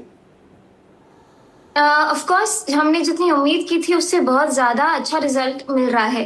और कहीं ना कहीं मैं जहां जहां मुझे याद भी नहीं है मैं कहां कहां गई हूँ चुनाव प्रचार के लिए, इतने सारे जगह हम लोग गए, 35 से 40 जगह मैं जब गई, तो मुझे हर जगह जाके लग रहा था कि नहीं, यहाँ के लोग ऑलरेडी मन बना चुके हैं, इनको ज्यादा मुझे कन्विंस करने की जरूरत नहीं पड़ रही है। तो देयर इज समथिंग। और जब मैं उधर कैंपेन करने से पहले का मैंने माहौल देखा था, मैं कहीं पे जाते हैं तो उस जगह के बारे में हम स्टडी करते हैं कि वहां पे अभी कैंपेन किस तरीके से कर रहे हैं, जो वहां के सत्ताधारी हैं वो क्या बातें बोल रहे हैं। तो मैंने सौ एमपी जो वहां पे बहुत पॉपुलर है और बहुत ज्यादा अच्छे से प्रचार करी है, तो कहीं ना कहीं कल्चरल आइडेंटिटी क्राइसिस मुझे लगता है आज नहीं तो कल बंगाल में फेस करना पड़ता लोगों को। और वहां के लोग इतने अवेयर हैं कि उन्हें मालूम है भारत में हैं आप तो भारत के ही विरोध के चीजें आप कर रहे हैं, बहुत ही ज्यादा एडवांसमेंट के चक्कर में आप दूसरे जो इस्लामिक जो वैल्यूज है उसको प्रमोट कर रहे हैं आप स्टेज पे आकर के। तो कहीं ना कहीं लोग बहुत इतने बुद्धू नहीं है, लोग जानते हैं कि किस तरीके से अब इस कैंपेन में जैसे आपने देखा होगा कि the Trinamool projected the BJP as incapable of understanding Bengali culture. They said that the BJP are outsiders. They are from the Hindi heartland. You are a representative as well now from the BJP, from the Hindi heartland. What do you say to the Trinamool? Because they said that the BJP is incapable of culturally understanding Bengal. Of course, I was asked a question there. एक वहाँ की reporter ने पूछा कि यहाँ पे दीदी बोल रही है कि बीजेपी आ जाएंगे तो यहाँ पे मछली बंद हो जाएगा। तो मुझे हिट किया कि अच्छा इस तरीके की भी बातें बोली जा रही है लोगों को बहलाने के लिए। खुद मैं कंठी पहनती हूँ, तुलसी पहनती हूँ, मैं तो नहीं खाती, लेकिन मैंने कहा कि मिथिला में तो माछ खाना ट्रेडिशन ही है और ये सारी बातें अगर यूज कर रहे हैं तो मतलब स्वे वोटर्स, तो ये बहुत अलग ही लेवल का उधर चल रहा था। हर एक छोटी छोटी बात पे राजनीति हो रही थी। तो लोग ऑलरेडी अवेयर हैं, लोग जान रहे हैं, वो लोग देख रहे हैं कि जो बीजेपी गवर्न स्टेट है वो कितना डेवलप किया और वही डेवलपमेंट उनको बंगाल में चाहिए। तो कहीं ना कहीं यूथ खास करके और महिलाएं इन्होंने बहुत मेजर रोल इस बार निभाया है। You know, we see these firecrackers going off outside the BJP office in Kolkata and Salt Lake. But Maithili, you know, since you spoke of the youth and women, specifically, I will request you to sing. You also referred to Shayani Ghosh, I think the speeches that she gave from stage without naming her. So when I'd spoken to you earlier, you had said that in this place, from Bihar to Bengal, there are cultural similarities, and you had a Ram Dhun to sing in response. For everyone watching you today, even as we see the results pouring in, would you like to sing a few of those lines? Because I think that is something everyone who watched you on our channel really connected with. और जो माहौल मैं देख रही हूँ आपकी TV screen पर, मैं उसी को ध्यान में रखते हुए सुना रही हूँ। राम आएंगे तो अंगना सजाऊंगी, दिया जला के दिवाली मैं मनाऊंगी, मेरे जन्मों के पाप सब मिट जाएंगे, राम आएंगे, मेरी झोपड़ी के भाग आज खुल जाएंगे, राम आएंगे। धन्यवाद। Manogya has a question for you. Manogya. I wanted to ask you that you've been to Bengal during this campaign. What is the major difference that you see between Bihar and Bengal? And also, what is your message to Chief Minister Mamata Banerjee today? Difference in what aspect? Any aspect, cultural or anything, because माछेर झोल की बात होती है ना, मछली तो दोनों राज्यों में खाते हैं। जी। हाँ, तो ये सिमिलैरिटी हमको देखने को मिला कि मिथिला और बंगाल की जो धरती है वो एक दूसरे में बहन बहन वाली धरती है, क्योंकि हमारे मिथिला और या बिहार के जितने भी लोग जब यहाँ पे कोई ऐसी परिस्थिति आती थी, बाढ़ आता था या फिर सूखा या फिर कोई भी ऐसा नेचुरल प्रॉब्लम होती थी, तो यहाँ के लोग जाते थे बंगाल, वहां पे रोजी रोटी कमाते थे, फिर वापस बिहार को लौटते थे। तो ये कहीं ना कहीं हिस्ट्री रही है मिथिला बिहार और बंगाल के बीच में। और बहुत सारी सिमिलैरिटी है, भाषा में भी देखेंगे, लिपि भी लगभग आप देखेंगे जो मिथिलाक्षर और बांग्ला। बहिरागत कहा जाता है, जब बाहर से लोग आते हैं कैंपेन करने तो उन्हें बहिरागत तो कहा जाता था, बाहरी। ये बहुत सुना है मैंने। तो वो बोलने से अभी पॉलिटिक्स में आकर के मैं खुद इतनी मजबूत हो गई हूँ कि सामने वाला हर बात बोले, जरूरी नहीं है कि आपको अफेक्ट करे। तो बाहरी बोलने से क्या हो, जब आप भारत के लोगों को ये बाहरी बोल रहे हो लेकिन उन घुसपैठियों को बचा रहे हो, तो ये बहुत ही बड़ा हिपोक्रेटिक मामला मुझे दिखता है कि आप खुद भारत के ही लोगों को बाहरी बोल रहे हो। जब भारत के बाहर के लोग आ रहे हैं आप उनको वोट बैंक के रूप में आप यूज कर रहे हो। That is very contradictory for me. मुख्यमंत्री को क्या संदेश? Thank you very much for speaking. speaking to NDTV. Congratulations once again on the role that you have played in this entire campaign. While we get our next Thank you big so guest much. here on our coverage, I want to break some images coming in from outside the TVK headquarters, Vijay's residence, where Trisha, his partner, has just arrived. These pictures are going viral right now. These are pictures of Trisha outside Vijay's residence. Okay, starting. Okay. Okay, I want to go across now to one of the key architects of the Congress's victory in Kerala, Ramesh Chennithala. He's led the Congress party on the ground. He joins us now live and exclusive on NDTV. Mr. Chennithala, welcome. Many congratulations on a hard-fought victory. Thank you very much. Thank you. We met in, we went to Thiruvananthapuram when the Kerala power play was happening. You sounded confident then. Are the numbers in keeping with your expectations, or have you won bigger than you thought you might in Kerala? The people of Kerala have given us a befitting reply to the misrule of CPM of the last 10 years. Now, United Democratic Front, UDF, led by Congress Party, is winning more than 100 seats. This is a historic victory for the Congress and the UDF. I feel that the people of Kerala understood the real politics of CPM and left Democratic Front. So we are very happy today, and we are thankful to the people of Kerala. And under the leadership of Sri Rahul Gandhi, I was a chairman of the campaign committee. Under his leadership, we had prepared everything properly, and the campaign was very good, and the organizational weakness were removed, and we all worked together. That is why every Congress worker, every UDF worker were unitedly fighting for this victory. So my colleague Veera Raghav has a question for you. Veera. Sir, how are you? You know, I want to ask you this question in a very delicate way. Who deserves the most to be the Chief Minister of Kerala? Is it the leader of opposition or the chief of the campaign committee? Yeah, tell me. Hello. Who deserves to be the Chief Minister of Kerala? The leader of opposition or the chairman of the campaign committee? Please. Who do you think deserves to be the Chief Minister of Kerala? The leader of opposition or the chairman of the campaign committee? He doesn't want to answer that question. Sir, what kind of a government should Kerala expect? Try and answer that question. Can you hear me, Mr. Chennithala? If you hear me, I don't think he can hear us just then. Okay, we'll try this again. Veera, you boiled a googly boss. Ask him some simpler questions. Vijay's father is speaking. Vijay's father, yes. I want to go back to those pictures very quickly, which we were showing our viewers, because Vijay's father is speaking. That attitude. First of all, for a leader, that boldness, no alliance. I will stand with my own legs. Was stubborn in this. So, it's a good thing for Tamil Nadu and Tamil peoples.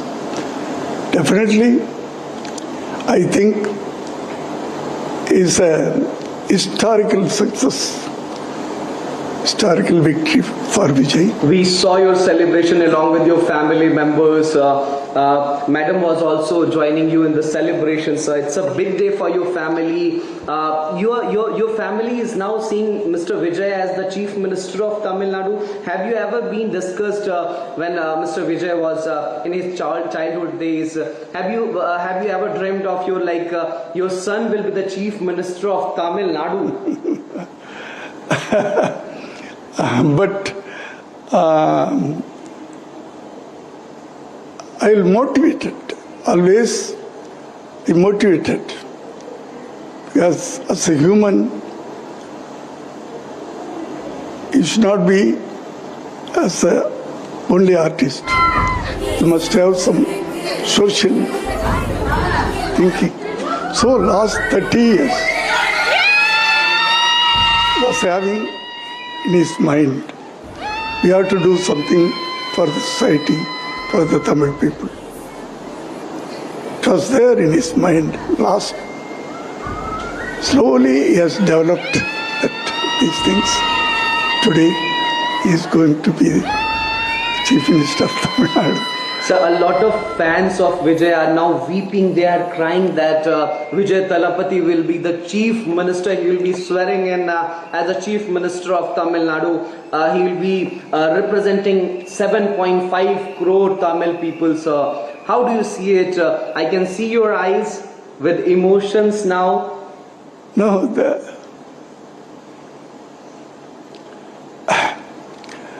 Tamil people, they love emotional, sir?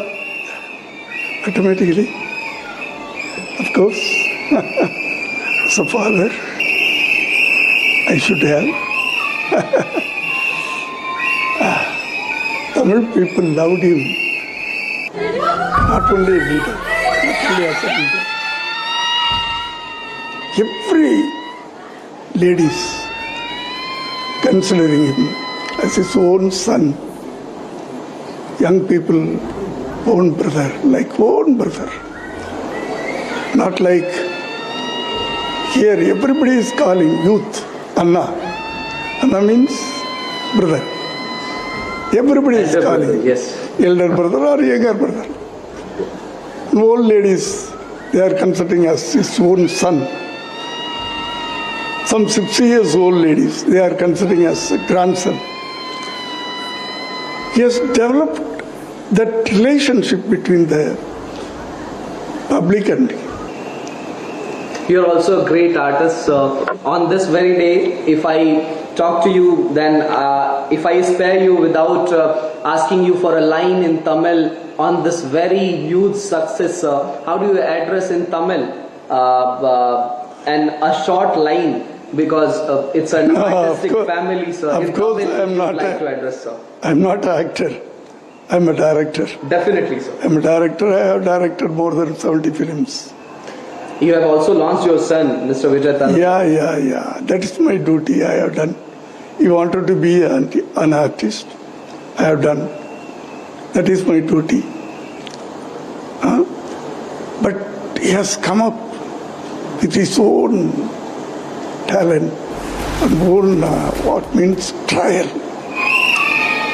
hard work, sincerity, discipline. Here in the Tamil industry, no directors and no producers will say any wrong things about Vijay. They will appreciate everybody, all directors, all producers. They will appreciate Vijay. His punctuality, his discipline.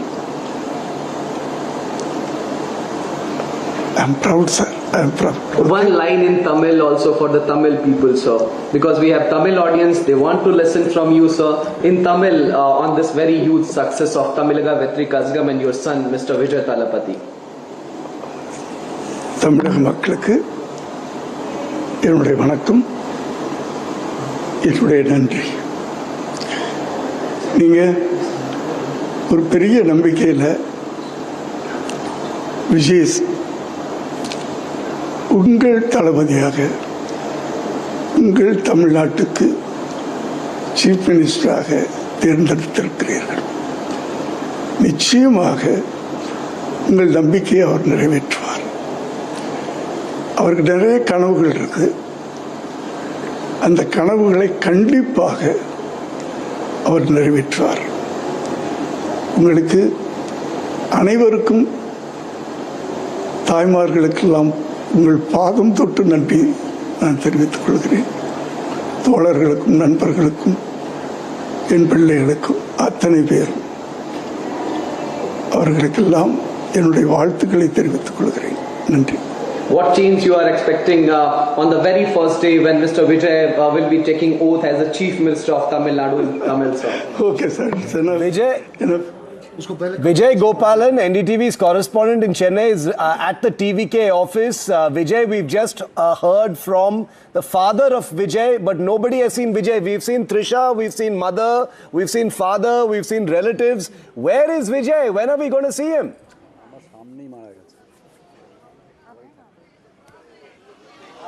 Sure, as we speak, Vijay is at residence only. I think today, post-afternoon, once they get clear picture of results, Vijay might visit party office. Remember, just few days back only, Vijay held meeting with all candidates where he had said that by evening, he requested all candidates to visit party office once they got... Vijay, stay with us. Stay with us just for a moment. We're joined live and exclusive at this time on NDTV by a very special man. And can I ask all the NDTV pundits and anchors to pull out their whistles? Can you pull out their whistles? Because this indeed is whistle time. And it is whistle. And I want to make very clear, we're not celebrating any of the politicians who won.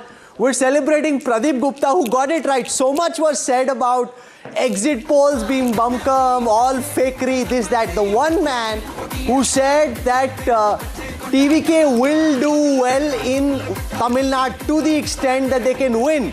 We want to go across live and exclusive to the Access My India office in Mumbai. Joining us from there is Pradeep Gupta. I want to call Veera, Shiv, Padmaja here. We'll have him queued up at the back. There he is. They're all dressed up in their Access My India clothes, which is fine too.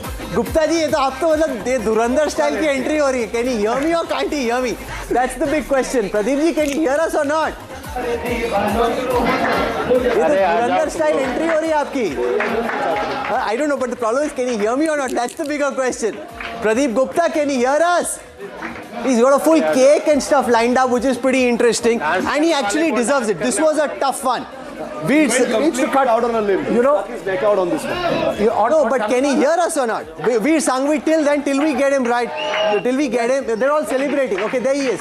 Pradeep ji, आवाज आ रही है कि नहीं? आ जाओ इसको बाहर निकालो. अरे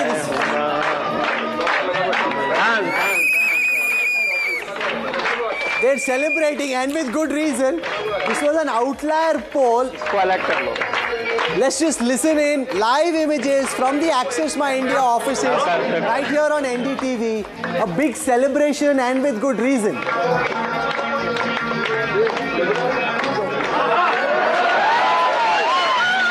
My India, exit poll 26.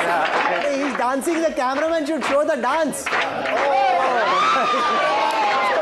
Oh no. No, we'll get it again. Okay, we'll hopefully get him live. That's most important. Yeah, there'll be plenty. That is not the step that he should be doing today. You know, we should send a tutorial video for him for the Talapati Kacheri song. That's the step he should be doing today. If we get him live, Veera, you're going to teach him how to do that. Pradeep ji आवाज आ रही है कि नहीं? वो अपने में ही लगे हुए हैं यार, आवाज ही नहीं आ रही उनको. प्रदीप जी आवाज आ रही है कि नहीं? Pradeep ji, can you hear me? अच्छा. प्रदीप जी आवाज आ रही है कि नहीं? हाँ, कम आ रही है राहुल. हाँ, इतना जोर से म्यूजिक अपने ही ऑफिस में सुनोगे तो हमारी आवाज कहाँ से आएगी? First and foremost, you know, we have these whistles out for you, and the whistles are for the fact that you got the poll right, which is quite fantastic. Well done. You know, these whistles are ringing loud. Huh? You don't have a whistle? You don't have. There's one right there. Science victory. This is the science, the data science, and second is Access My India team working in ground and working in back office here in Bombay. This is the victory of science, data science.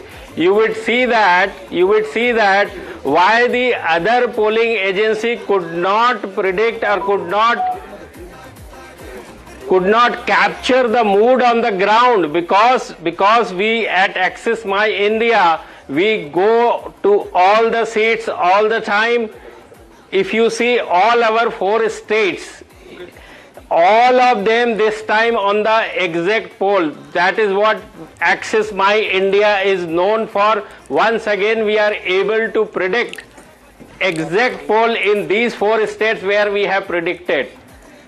Once again, the good and the hard work of the Axis My India team in all 4 states where we have done, and we all know that we haven't predicted the Bengal. Pradeep ji, first of all, congratulations. It's great to see your young team for once, along with all of you, all your team members who did all the hard work are there. If you can hear me, you know, the day after you came out with your exit poll, we grilled you again, asking you if you are confident about your projections on Vijay, and you said you are even more confident. So you must be very happy for sticking your neck out. No problem. 100%. I hope you enjoy that. Yes, from here across the country, nobody was believing this. They said all fluke kind of a thing. All the political pundits, observers, other polling agencies, they were all laughing at Axis My India when we predicted Tamil Nadu, and that too Vijay victory in this fashion. Yes, that's right, Pradeep ji. I just want to ask you, you know, as one of those who was skeptical of your poll, as one of those who questioned you about the poll, you underestimated the DMK. You got the TVK right, but the DMK has gone well below what you underestimated.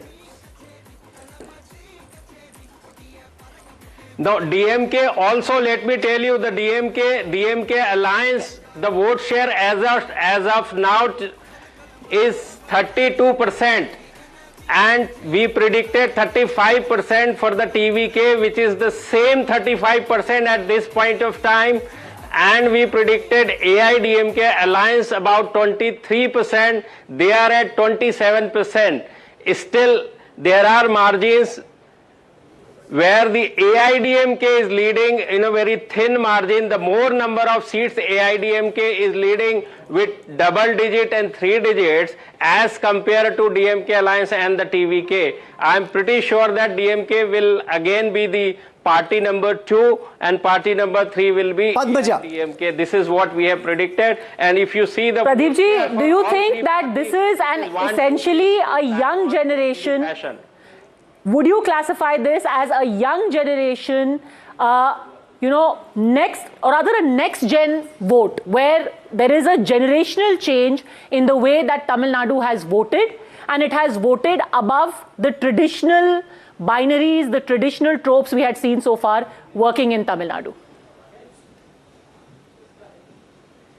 Oh, absolutely. If you see our poll prediction, we have predicted in the age group of 18 year of age to 39 year of age, where the 42% of, which contributes 42% of the voting universe in Tamil Nadu, that is where Vijay at the TVK were scoring very high, more than 50% all put together in this age group, and he was scoring fairly good among the 40 plus age group, which is around 25 to 30%, and this vote got consolidated, clubbed with the female vote. There also we predicted the TVK vote share is way higher than the second best, which is the DMK, in terms of vote share among the female, and in our poll among the male member it was at par with DMK.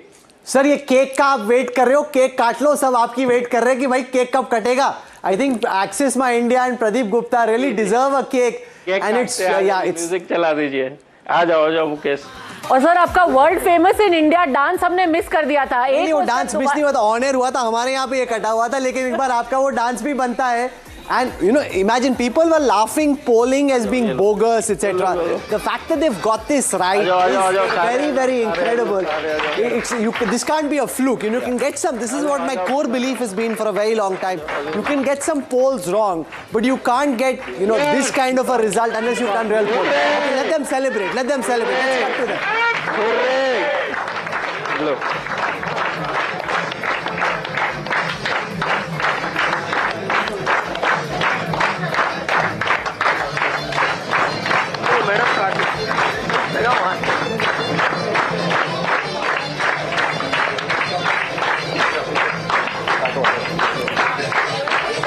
इधर आता हूँ।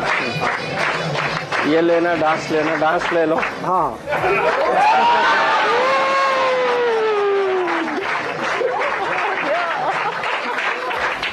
No, but Pradeep ji, that's not going to work. Veera has the move. Veera, please. You have Pradeep, wait. You have to do the Vijay. This is the victory of Vijay. You can't do some non-Vijay move, Pradeep. No, I wish I was not in a dhoti. Pradeep ji आवाज आ रही है कि नहीं? Pradeep ji, can you hear us? There's a lot of noise at the back. Oh, give us a moment. We said that right. Also right about the big VIPs trailing in Chennai. Yeah, he went out on a limb. And the fact that Assam has gone the BJP's way. No, you know the best part about it is honestly this, right? Pradeep and I also messaged Pradeep. He said it's a surprise verdict. It's going to be excitement all day long. At the end, after it was released, there were multiple people calling and asking me multiple questions about his caste data, etc. So, I think the beauty is that he had data. He believed that Vijay was going to win, but it takes a lot of guts because, every one of us who travelled heard Vijay everywhere. But a lot of us felt, okay, no, it may not. Why risk this possible? So I think the fact that he risked it out. And so we want to go across live to one of the key campaigners of the BJP in West Bengal and elsewhere. Smriti Irani now joins us, senior BJP leader. Understands Bengali really well, we saw her campaign, she was out and about. Smriti ji, welcome. We were whistling for Vijay in Tamil Nadu, but I think the key thing is, in the larger national political context, 190 wins and leads for the BJP, saffron blooming in a state where people thought for long the BJP could never win. Many congratulations. Well, the congratulations is due to my leadership that stayed composed irrespective of the violence which was brought upon BJP Karyakartas. The congratulations is genuinely due to Karyakartas who really worked hard. But also this is a very poignant moment, Rahul, for us to pay homage to the BJP Karyakartas that died due to post-poll violence. Many female victims of violence, especially those who were raped, molested, publicly stripped because they had the political conviction to sit and work for the BJP at the booth level, at the block level, in especially rural parts of Bengal. Today is also a moment to give thanks to that quintessential Bengali that looked upon Modi as the harbinger of good governance. It is very easy to speak of this, Rahul, in safe confines of one's home or one's studio. But it is extremely difficult when you have gundas sprawled all over who are threatening you with death, who are threatening you with rape of female members. So today is genuinely a day to give thanks to that Bengali voter, that irrespective of threats, irrespective of display of violence and a history of violence that was instrumentalized by the TMC as a weapon of state, it is a day to give thanks to them. My colleague Manogya Loiwal has a question for you. Manogya. Yes. Vijay, when you went to Bengal, you were termed as a Bohiragato and you replied in Bangla. Ajke apnake jigish korchi ke jiteche, Bohiragato na Bangali? Indian jiteche. I think ki uni chaichilen ki amra মাছ মাংস আর jhalmuri politics করব কিন্তু পশ্চিমবাংলায় প্রশ্নটা ছিল কি 10,50,000 কোটি টাকা দিল্লি থেকে 2014 থেকে 2026 অবধি ডেভেলপমেন্টের জন্য পশ্চিমবাংলার উন্নয়নের জন্য মোদি সরকারটা প্রেজেন্ট করেছিল অ্যাভেলেবল করেছিল ইন্ডিয়ান ট্রেজারি থেকে ওই টাকাটা কোথায় গেল আমরা চাইছিলাম কি এই গম্ভীর গভর্নেন্সের প্রশ্নের উপরে আলোচনা হোক কিন্তু মমতা বন্দ্যোপাধ্যায় এই আলোচনা না করে মোদি মাছ খাবে কিনা নৌকা বিহার করছে কিনা ঝালমুড়ি খাচ্ছে কিনা এই সব প্রশ্নটা করছিলেন তো তাই আজকে নিশ্চিত পশ্চিমবাংলার ওই ভোটার যে ডিসুয়েড হতে পারলো না যে ফোকাসটা রাখলো গভর্নেন্সের ইস্যুজের উপরে আজকে ওদের day today is that voters how big is this victory for you today Personally, ideologically, it is a great victory for any BJP Karyakarta across the country, particularly because we have seen the manifestation of the left in West Bengal, particularly because we have seen the violence that was begotten to our Karyakartas, our supporters. And under that shadow of literal death, for the Karyakartas to hold strong, for the voter to hold steady, for the support ecosystem to be consistent. That I think is, and I've had I can't even call it a privilege, but I've had I can't even call it good fortune. I went to many ramparts of rural Bengal post the last assembly election. I looked into the eyes of the victims of violence. I met with women who were raped and told कि आज रात को हमारे फला फला नेता के घर जाओ, तृणमूल के गुंडों ने कहा है, वरना तुम्हें गांव में घुसने नहीं देंगे. Boria Majumdar has a question for you. Boria. If you've looked at victims of rape and violence, have been sort of exchanging messages for the last 2 weeks on this, whether or not it will be a decisive mandate, and that's what we agreed on, that are the winds of change strong enough?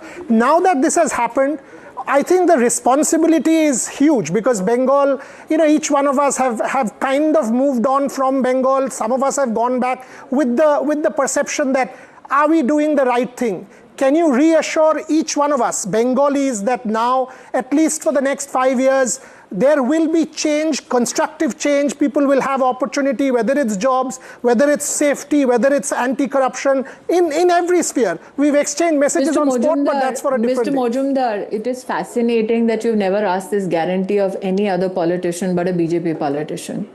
It is fascinating that we did not find a voice of discontent shrieking through every news studio when women and men were being killed just for holding the BJP flag. I think more than anything else, it is the people of West Bengal today who have responded as to whether the BJP can be depended upon to deliver on issues of good governance. And if anything else, it is the BJP's track record that has been evidenced under Prime Minister Modi's leadership, which today the Bengali voter is guaranteeing. That this is the man, this is the institution that will be the harbinger of change. I think the question before yours was how different and how difficult a day this is for us. Imagine that to be called Boiragato for a political organization that has had one of its stalwarts emanating from the state of West Bengal, to have a leadership that was composed when people who support the party were getting killed. So if you want assurances, Mr. Majumdar, it is Prime Minister Modi who created Jan Dhan Yojana so that the money from the Indian Treasury can flow directly to the bank accounts of those who need it the most. And it is that promise of DBT, it is that promise of good governance that people have believed in. And that is what has delivered a historic, I think, mandate today. Smriti Irani, I was reading some of the comments once the trend started coming in, and one prominent commentator said, and this is how the dominoes fall. Another state has fallen victim to the rampaging communal machine of the BJP. This is the end of West Bengal, the place which was a melting pot of all cultures as we knew it. How would you respond? Padmaja, you cannot say raping of women is a part of anybody's culture. You cannot say that cut money is a part of anybody's culture. You cannot say support for illegal immigrants is anybody's culture. You cannot say heckling a rape victim's mother on the streets of Kolkata is anybody's culture. You cannot say women are raped, the chief minister of the state says, why should women get out of their houses to begin with, is not anybody's culture. So these people who have these lofty opinions about culture need to answer as to why they held their peace and why did they stay silent when people were being slaughtered only because they had a public and political opinion? Why did they keep quiet when in Falta you saw people coming out in hordes saying that they are being literally threatened with the rape of female members of their family? Where were these so-called people who today are opining online? It is their death knell which the Bengali voters has assured. When did these people speak up? When judicial officers were being held hostage in Malda. When did they speak up? When the money for flood victims was being usurped by TMC Gundas. So instead of responding to their vile commentary, I think it is best that we focus on the Bengali voter today that has voted in the paksh of good governance. My compliments, Rahul, in your presence. I would like to compliment the effort that even Padmaja undertook. As a female professional, I think it is extremely joyful to see somebody who is so succinct and so hardworking, and especially traverses the entire landscape. Wow. Claps for Padmaja. Well done. That's Thank amazing. you very much. Thanks. Shiva, Padmaja, blushing now from one ear to the other, which is fine too. No, I have to say on a small note though, it was, Bengal was some place where 5 years ago it saw widespread political violence, and in the last 5 years also it has seen the kind of violence, especially last year when the Murshidabad riots happened. So I think those people deserved a voice. Shiv has a question. I think you had Bhaipo threatening the Home Minister of India. That was a parakashtha of violent arrogance. That the Home Minister of India gets threatened, that the President of India gets heckled and is accorded disrespect, that judicial officers are held hostage, that paramilitary forces are heckled and they try to humiliate Election Commission of India. So it's not only the voter of Bengal that was humiliated and violence was wreaked upon them. Institution after institution was being eroded. The state government, TMC, used violence as a political weapon and institutionalized it. Shiv Arur has a quick final question before we let you go, ma'am. So, Smriti ji, congratulations. You played a part in Bengal as well, and your party has performed incredibly well according to these numbers. The Trinamool has always been very contemptuous and dismissive of the BJP when it comes to the Mahila vote, to the women's vote. They've projected themselves as the custodians and the arbiters of the women's vote in Bengal. We saw you campaigning, ma'am, for the RG Kaur victim's mother as well. That was a telling moment. Do you believe that incident in some ways was a tipping point as far as how the Trinamool or the authorities in the state were perceived?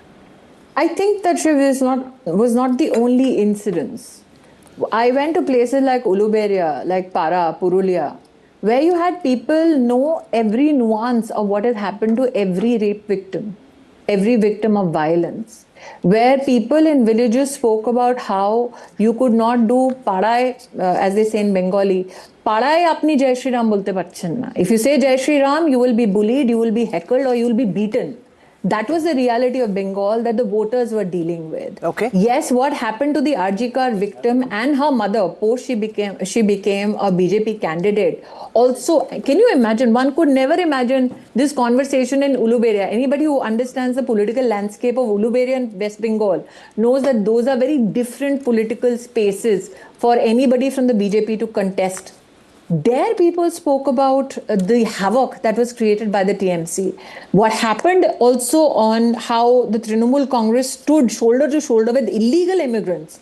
That too became a flashpoint, a talking point amongst people. So law and order was a huge issue, but the cut money that people in villages saw for Pradhan Mantri Awas, for issues of not only Pradhan Mantri Awas, but also issues of Manrega, 25 lakh fake job cards.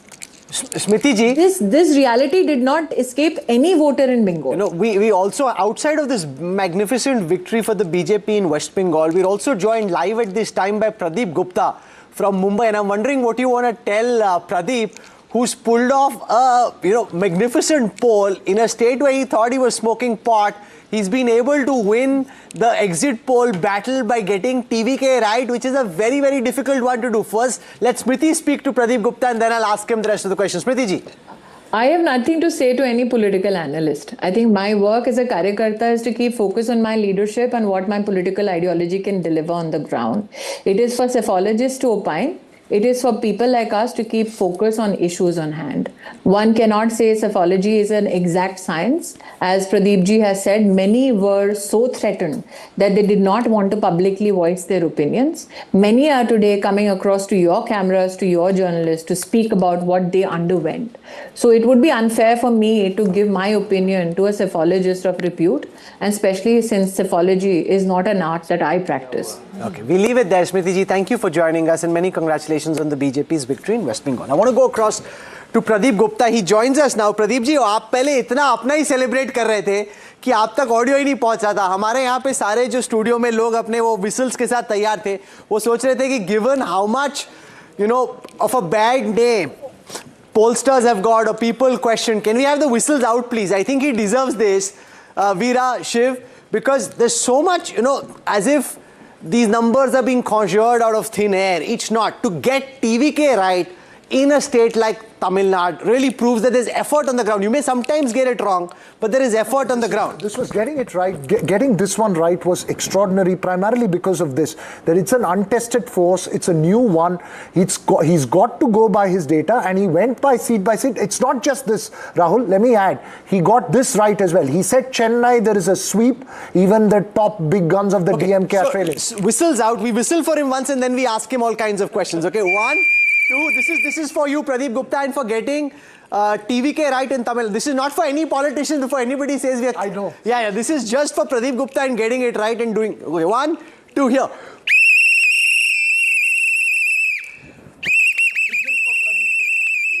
Pradeep ji, आपके लिए सीटी बज रही है studio में, छा गए आप तो।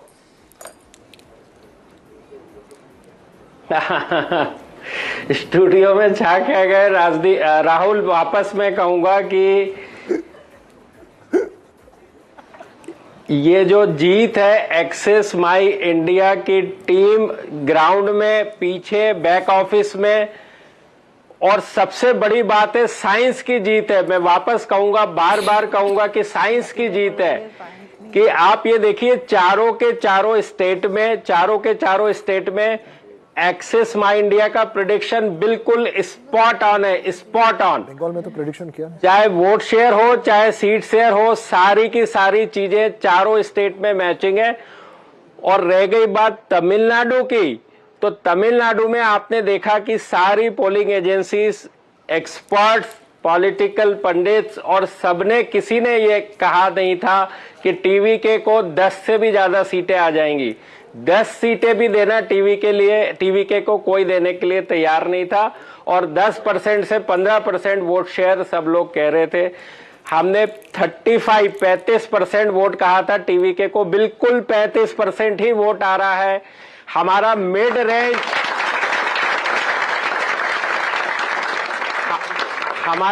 रेंज जो था, मिड रेंज टीवीके के लिए 109 सीटों का था। आप देखिए 109 सीटें ही मिल रही है, 98 से 120। दूसरी जो बात है कि डीएमके अलायंस को हमने कहा था 2 नंबर पे, वो बिल्कुल 2 नंबर पे ही 32% वोट शेयर के साथ है। सीटों में 1-2 सीट से आगे पीछे एआईडीएमके अलायंस है। और तीसरे नंबर पे एआईडीएमके कहा था, वही तीसरे नंबर पे है। मैं कहूंगा इससे अच्छा साइंस का दूसरा कोई एग्जाम्पल हो नहीं सकता, डेटा साइंस का, क्योंकि आपके पास हिस्टोरिकल डेटा कोई भी अवेलेबल नहीं है एज फार एज टीवीके गोस। लेकिन उसके बावजूद 35% वोट शेयर, बिल्कुल एग्जैक्ट प्रिडिक्ट करना, एग्जैक्ट सीट प्रिडिक्ट करना, ये प्योरली हार्डवर्क जो है एक्सेस माई इंडिया की टीम का। और साथ में साइंस, जो हम ग्राउंड के ऊपर एक्सेस माई इंडिया जाना जाता है, जो कि इसके पहले 90% से ज्यादा चुनाव में हमने एक्यूरेसी से के साथ कॉल किया है। इसके पहले 81 चुनाव में 74 इलेक्शंस पे एग्जैक्टली काउंट किया। अब ये हो गया 85 में से 78 इलेक्शंस हमने एक्यूरेटली काउंट किया है। Thank you so much. I want to show our viewers the Access My India poll and then compare that with the numbers on your screen. So as they celebrate in Mumbai, and with good reason, look at the predictions made by Access My India. While he sat out of the election in West Bengal, here is Tamil Nadu. TVK between 98 and 120, that was the prediction. At the moment, they're at 109 seats. So that's bang in the middle of his range. He predicted 92 to 110 for the DMK. That hasn't quite happened. DMK much lesser than that, around 60. He predicted 22 out of 33 for the ADMK. Now again, the actual tally on your screen is much more. It's 65. So Pradeep ji, ये भी थोड़ा explain कर दीजिए. TVK का तो आपका bang on है, center of the range, and hats off for that. पर DMK का number और ADM, you've got the winner right, but number 2 and number 3 तो काफी अलग है. नहीं, बिल्कुल राहुल आपने सही कहा। यदि आप अभी देखिए कि करीब 8 से 10 राउंड की पोलिंग हुई है, 25 में से 8 से 10, और वहां पर जो वोट शेयर है, करीब आधे वोट काउंट हो गए। वोट शेयर 32% डीएमके अलायंस का आ रहा है, जो हमने 35 कहा था 32 आ रहा है। और जो AIDMK अलायंस की सीटें भली ज्यादा दिख रही हैं, उसमें से कम 25 सीटें ऐसी है AIDMK की जो डबल डिजिट से ट्रिपल डिजिट के अंदर है। मुझे विश्वास ये है कि जिस पार्टी को ज्यादा वोट शेयर मिलता है उसको जरूर सीटें भी ज्यादा मिलेंगी। तो आप शाम तक ये पाएंगे कि पार्टी DMK नंबर 2 ही रहने वाली है, जैसे कि वोट शेयर में है, और AIDMK पार्टी नंबर 3 ही रहने वाली है। Let me show what happened in Assam. This is his prediction for Assam. Look at Assam and then we'll see where things stand. This is the, you know why? Because media gets pilloried. Why do you show Pradeep Gupta? Why do you show Access My India? This is all bogus. It's not. There's science here. Okay, here is, no, just come to the seat share numbers. Move out of vote share, come to seat share numbers for Assam. In Assam as well, Pradeep Gupta had predicted a big win for the BJP, which is what has happened. On your screen, you're seeing the numbers for Assam. 97 leads and wins for the BJP, up 27 from the last time. Congress at 27. He predicted a 37% vote share, AGP at 7, Congress at 31. Let me go across to the screen and show you where things stand in Assam at this moment. When it comes to votes, if you look at Assam, the BJP is 50 plus in terms of vote share of the votes that have been counted. The Congress at 34.3. That's the alliance. If you look at the BJP itself, it's 40. This is a phenomenal achievement for the BJP to be able to increase its vote share by 17% in Assam. Let's also look at Kerala. Again in Kerala, he predicted that there will be a comfortable win for the UDF. Not a tight fight, but a comfortable win. And in Kerala as well, Pradeep Gupta and the team at Access My India is correct. Here is the Access My India poll from Kerala. They predicted 78 to 90 for the UDF, 49 to 60 for the LDF. On your screen right now, the Kerala numbers, let's just go across and take a look at that, is also, the studio is slippery, this is very dangerous, I just need to be a little careful, we're flying out of the frame. Okay, here it is on your screen now, the Kerala numbers, which are again very bang on, 87 for the UDF, his range is 78 to 90, so it's at the upper end of the range. LDF at 49 to 62 was his range, they're at 38. But you know, this is where people, if he gets it right, that's phenomenal. You can't now do this 19-20. You want to talk about that, Pradeep Gupta? That you set up expectations so high that when LDF is at 38 and your range starts at 49, people say, "Arey, thoda sa niche reh gaya." This 19-20. नहीं राहुल, उसको आप अभी LDF में आपने independent को count नहीं किए, बहुत सारे LDF के ही पार्ट हैं वो जो आप इंडिपेंडेंट में दिखा रहे हो।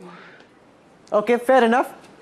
आप उसको थोड़ा सा ठीक करवा लीजिए। Okay, Veera Raghav has a question. Veera. और पौंडीचेरी भी बता दीजिए। पौंडीचेरी में भी TVK को प्रिडिक्ट किया था। पौंडीचेरी में भी TVK 3 सीटें जीत रही है। Okay, let me show. और NDA की विक्ट्री प्रिडिक्ट की थी, NDA ही जीत रहा है Pondicherry. So the NRC at 15 down 1, the Congress at 11, TVK at this moment in my numbers hasn't done well. If you look at vote share, they have picked up a lot of votes, but they haven't been able to convert that into seats as far as Puducherry is concerned. But what he did pick up was about 14% vote share is what it is showing. Veera Raghav has a question. No, so Pradeep ji, you know, one thing is to get the result right, the other is also to get the logic right. And you shared that you were expecting a sweep. Extremely well were the words you used for TVK in Chennai.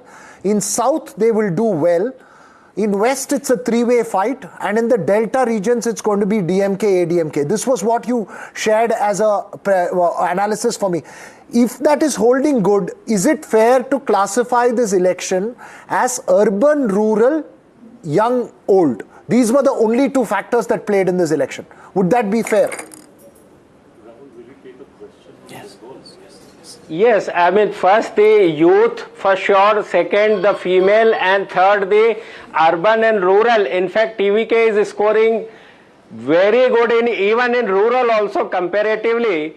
Barring Chennai is I mean, they are sweeping. And I also, if you remember, Veera said the stalwarts in Chennai city will have tough fight.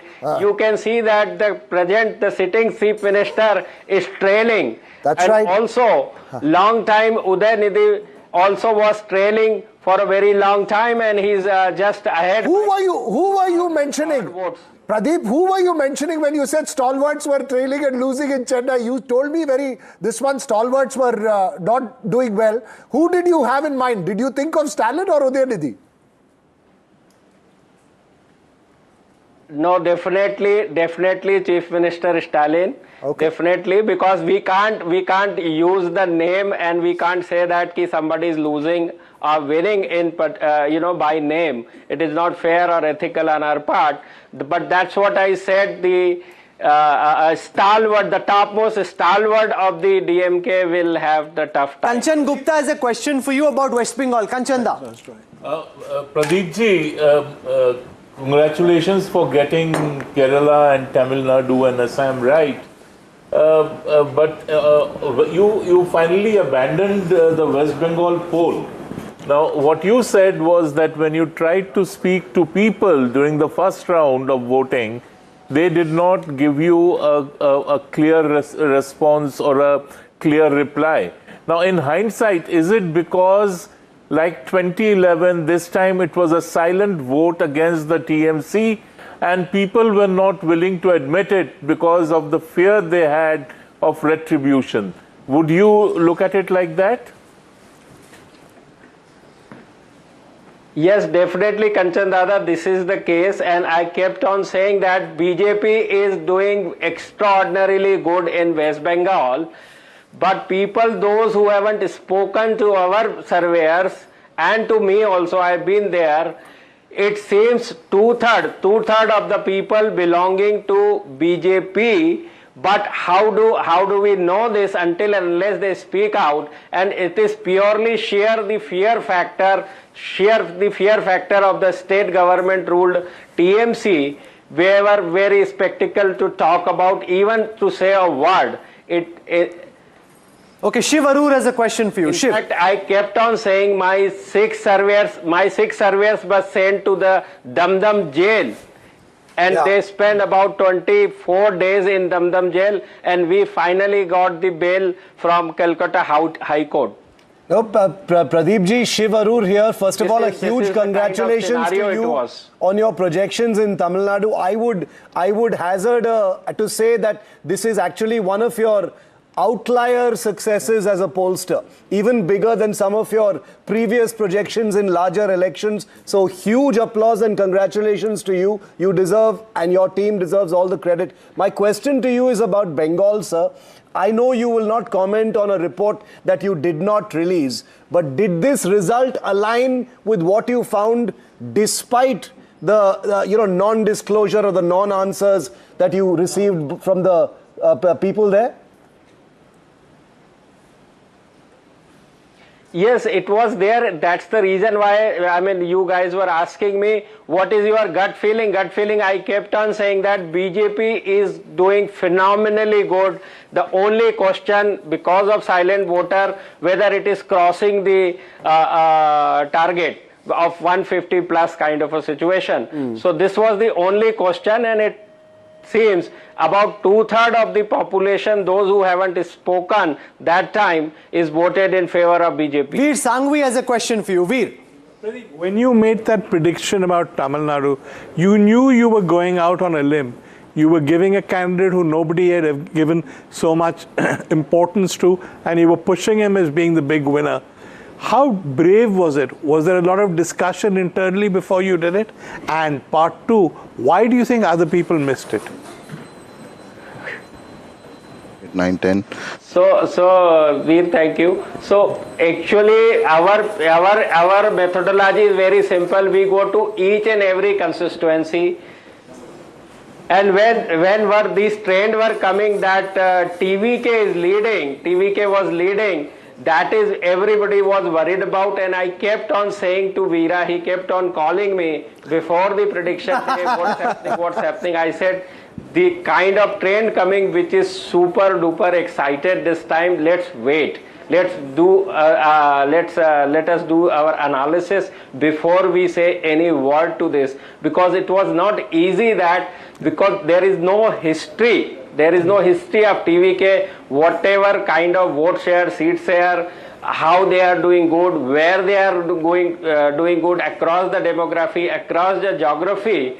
but all we could see that the youth 18 year of age to 39 year of age, he was scoring more than 55% vote. The other side were splitting, the other 50 side votes were splitting into DMK and AIDMK. This was the first. So Pradeep ji, आप अपना तो खाते रह रहे हैं और ये cake भी काट रहे हैं. We want to call the chai stop in because आज आपने हमें ना केक खिलाया, से सीटी बजवा दी and there's no cake also. So you better send one of those cakes to us. But in the meanwhile, I want to call the chai stop in, and Manogya has a question for you. As the chai stop comes up, it's also a good time for lunch. Haven't had anything since we started at 7. Manogya, come over, and you have a question for Pradeep Gupta. Go for it. So I have something to reveal, an informal conversation, an off record that I had with Pradeep Gupta, and this is on paper. Yes. So the prediction that we did before the results start, you 190 plus. We discussed this yesterday, and Pradeep ji, with your permission, I'm putting it on air. And अगर 190 plus था तो poll दिया क्यों नहीं फिर आपने? And I and he discussed, and it was 190 plus BJP in Bengal. This I signed. नहीं तो अगर आपका 190 plus था तो poll क्यों नहीं दिया आपने Gupta ji? So he said कि it is somewhere around that with 2/3 majority. Can you hear us? I don't think he can hear us at this moment. But I'm intrigued to see that he's saying 190 plus. Shiv, Veera, you want to come over? Veer, we must get Veer to the chai stop. That is always fascinating. That's where it's supposed to be local, interesting. No, but we should teach Pradeep the Vijay step, yaar. Come. Make sure Kanchanda, this is where Kanchanda finally gets to have some sandesh or mystery. He's been refusing. Kanchan, you can now celebrate. Now finally eat something sweet. He says, जब तक जीत नहीं जाएंगे तब तक कुछ नहीं खाऊंगा. You can't be the only one there. Who? Padmaja's been. Maybe you will dance. They have curd rice. Sugar spike. Curd rice, lemon. We need some jhalmuri. They have curd rice and lemon. Do you want to tell everyone, most importantly, Veer, what your food is? What do you have? We have Wow. and then from Assam and Bengal, she will explain what she has to offer. Jhalmuri, জুন পিঠা, তিল পিঠা, নারকেল নাড়ু, মিষ্টি দই, and fish fry, and dahi puri. Dahi puchka. Okay, so what we need to do first here, if you just bring the camera, give me a spoon, we have to get Kanchanda to eat some mishti doi. He's been refusing. He says till the time the BJP wins, Kanchanda, now you can get some mishti doi. No, he said I'm petrified that I don't want to jinx it, therefore I will only eat when the BJP wins. Now you earned your mishti doi. Oh, you have a sugar issue? Okay, no, then we must not get you. But congratulations. This is a victory that's been long in the making. The party's worked very hard. An emotional moment for you, Kanchanda? But, the thing is that now it seems TMC won't be crossing the 3-digit mark. It will be halted in 90s. And the point which was being made by some of the people over here, the sheer arrogance that had come to, become the whole face of the TMC. Abhishek stands on a public platform and dares the Union of India to come take him on. The manner in which Mamata Banerjee had begun to speak, and something, I'm open to correction, but throughout the campaign, neither Mamata Banerjee nor Abhishek Banerjee nor any other TMC leader ever mentioned Ma Mati Manush. They abandoned their own slogan. And if you look at the list of candidates, she was there, she will know. The first dozen odd candidates were the tainted ministers who had charges against them of thievery, of this, of that. I mean, you can't get away with this. The arrogance of power can at times be just so intoxicating for those in power that they lose sight. Advani ji had a term for this, satta mad ka nasha. And वो नशा जब चढ़ जाता है, आपका पतन सुनिश्चित है. Very confident of Didi, who's been with her for almost more than 4 decades, 5 decades. Someone very trusted both in Delhi and Calcutta, was the one who I asked him, does she know that TMC is not faring well? He said a very interesting sentence. He said, हम सबको पता है, उनको कौन बताएगा? That's so intriguing that a lot of people knew but no one told her. Or was it just the overconfidence that the party could not see? And then he said a very interesting sentence. He said, जो सत्ता में रहता है वो भूल जाता है कि हम कभी हार भी सकते हैं. That's true. Basically, there is an economic theory written in 1960s by Dalry, which says the higher the number of people who know something is going wrong, the lower is the chance that somebody will actually go and tell the boss that something is wrong. That's a problem. Veer, how is the dahi puchka? Anyways, धुआं निकल गया वीर का लगता है. I recommend it heartily. Really? It's really good. It is? And unlike everything else, she's making it fresh in front of us. Nice. If Veer likes it, then, congratulations. Well done. That's a tough one to try and win. No, but this defeat for the so-called secular opposition, and what that means for national politics, Veer. I think it proves that the BJP, in many ways, outside of South India at least, is unstoppable. But also, we'll talk about this at night, but I think there's always been a conflict. Even so-called secularists have complained about the fact that Mamata has been dictatorial, that there are gundas, that there is a pro-Muslim policy to the detriment of Hindus, but everybody's kept quiet about this because they felt she's the last hope of stopping the BJP. So there's been this interesting little double act on the secular side, saying whatever else she is, at least she's anti-Modi. Now that she's lost, I think more of the truth will come out. And as you travel, Padmaja, through West Bengal, you need to share that. Padmaja is having the whole thing. Do hi bane itni der mein, Padmaja has grabbed both, okay? No, so we share, okay? He recommended it. How can I not try it? I mean, it's but sharing is caring. That's very important. Sabka saath, sabka vikas. Okay. Now, as you travel through West Bengal, you also realize how impoverished the state is, relative even to a place like Bihar or Assam at this moment. Answer that, and one of them is mine. Thank you. And you're absolutely right, and which is why a lot of this derision towards states like Uttar Pradesh and Bihar, there is actually a lot that Bengal has in common. You just look at the GSDP figures. Again and again, this has been spoken of. The number of child marriages in West Bengal are at an all-time high. It's the highest in the country. It's the highest in the country. FIRs are not registered. And again, this was, I think, in my limited takeaway from Bengal, this was an emotional election. Everyone, and we spoke about it earlier, there was almost, the people when they spoke, it was an abhi nahi to kabhi nahi moment, where people had been suffering for a variety of reasons. Everyone had their own reason. For some, it was about crime increasing. For some, it was about the safety of women. For some, it was just the impoverished state that they were in. And I say this not just, because people are thinking this is a communal, polarized election. There were Muslims who said, what has been done? In Mothabadi, where that entire thing over SIR happened, more than SIR, people were saying, "Sadak kyun nahi bana rahe ho yahan pe? Ek college banne wala tha, kab banega yahan pe?" And a TMC guy was taken on by a local Muslim who said, "Ki tum meko batao, tum yahan aakar ke jo sare TMC ki pairvi kar rahe ho, kya kiya hai tumne? 10 saal se tumhara vidhayak hai yahan pe." And we see this reflected in the result. So everyone had their own trigger, but people this time voted simply because they had had enough. So this 1,500, 3,000, all of that perhaps was secondary and, the cherry on top. But this was an emotional election. Which of the food is from the south? Yeah, Veer, go on. You said this on Wednesday. To be fair, you said this on Wednesday before the results were out. Yeah. Yeah, I think you pretty much vindicated. Yeah, and now or never. This was a feeling you heard again and again. We've had it. We've had it. I also have this view, and she agrees with me. The Muslim vote in Bengal was split 3 ways this time. The indigenous Bengali vote, Bengali Muslim vote, which is the so-called peasantry over there, went back to the Congress and the CPM.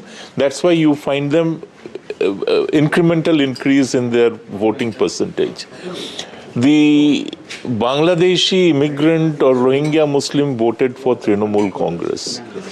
And a lot of them actually voted for Humayun Kabir's outfit. He's leading in both his seats right now. And I mean, they may not have been able to cross the threshold of converting the votes into seats, but it happened that way. I think Ravi Shankar Prasad is joining. We're joined now by Ravi Shankar Prasad ji. Ravi Shankar ji, if you were in our studio, we would have given you some very nice sandesh and mishti doi. And I think in the way that the BJP and the Rasgulla as well. So from our studios some mishti doi, some rasgulla coming your way. Many congratulations to the BJP for this historic victory in the state of West Bengal.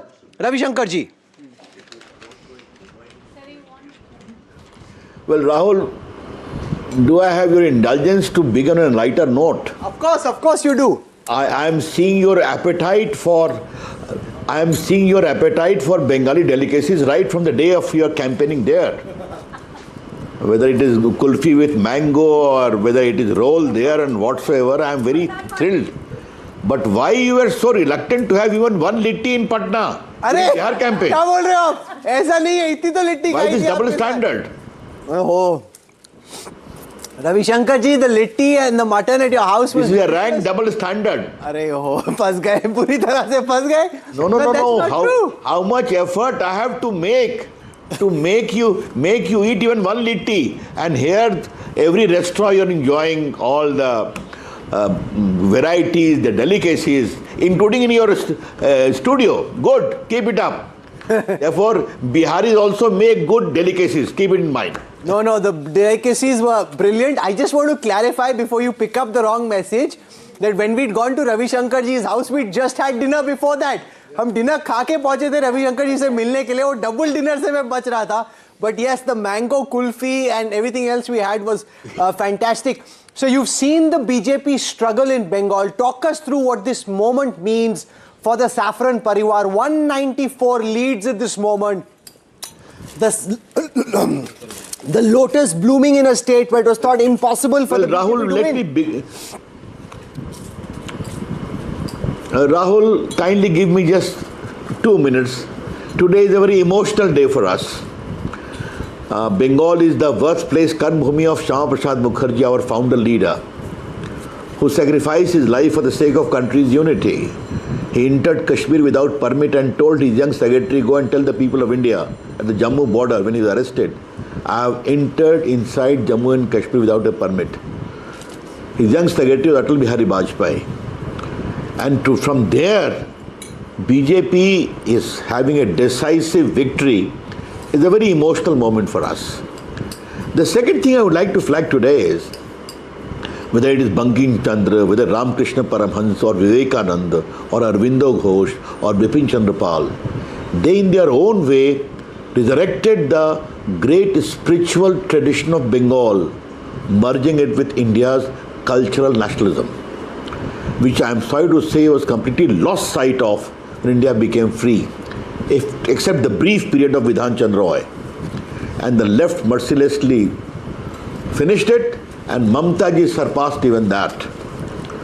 So therefore, I must name him. Samik Bhattacharya, the president of Bengal BJP, is a good friend. We have worked together for long in the Yuva Morcha of the party. He said, Ki hobe, Samik Babu.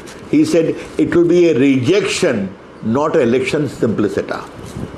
And what you are saying is a rejection of all the misdeeds of Mamtaji. Ravi Shankar ji, Rahul Babu, be very clear about one thing with some experience of mine. Sorry, please complete what you were saying. देखो, अहंकार कभी नहीं चलता है. राजनीति में अहंकार नहीं चलता है. Arrogance, overpowering fear. Ravi ji, I am sorry, she fought a great battle against the left. And why she had even superseded their atrocity is something shocking and surprising. क्योंकि आपने atrocity की बात की और आपने emotional moment की बात की. कई सारे ही states में चुनाव होते हैं. Every state sees election, but in West Bengal, we have seen that people actually lose lives, simply because they decide to follow a particular ideology. On this day, would you want to say something to the families of the 68 people who lost their lives in the post-poll violence in 2021 and subsequently in the 5 years that followed? Ravi ji. My deep condolence to this, Padmaja, but I have visited Bengal as the leader of delegation of MPs to inquire into the atrocity during Gram Panchayat elections. I have gone to Sandesh Khali. Today, let me tell you, I had gone to a village where a BJP leader's family was so mercilessly attacked. Even a Bahu who was in a family way started crying in my arms. She was so badly beaten. I have seen those. In a tribal village we went, not even a single one was there because they were threatened. Except one Bahu, I told her, Ekhi nahi shown, Kami bolbo ki. All those we have seen in Sandesh Khali are not being allowed to go. But for the CRPF presence, and the moment we went there, thousands of villagers came crying to us. There was fear, there was atrocity, there was terror in the hinterland of Bengal. And our good friends, the Bhadralok in Calcutta, they used to say, kindly allow us to vote to the booth and then see the result. Many industrialist friends of mine have told me, I will not name them, कि हमारे voter slip को वहीं छीन लेते हैं.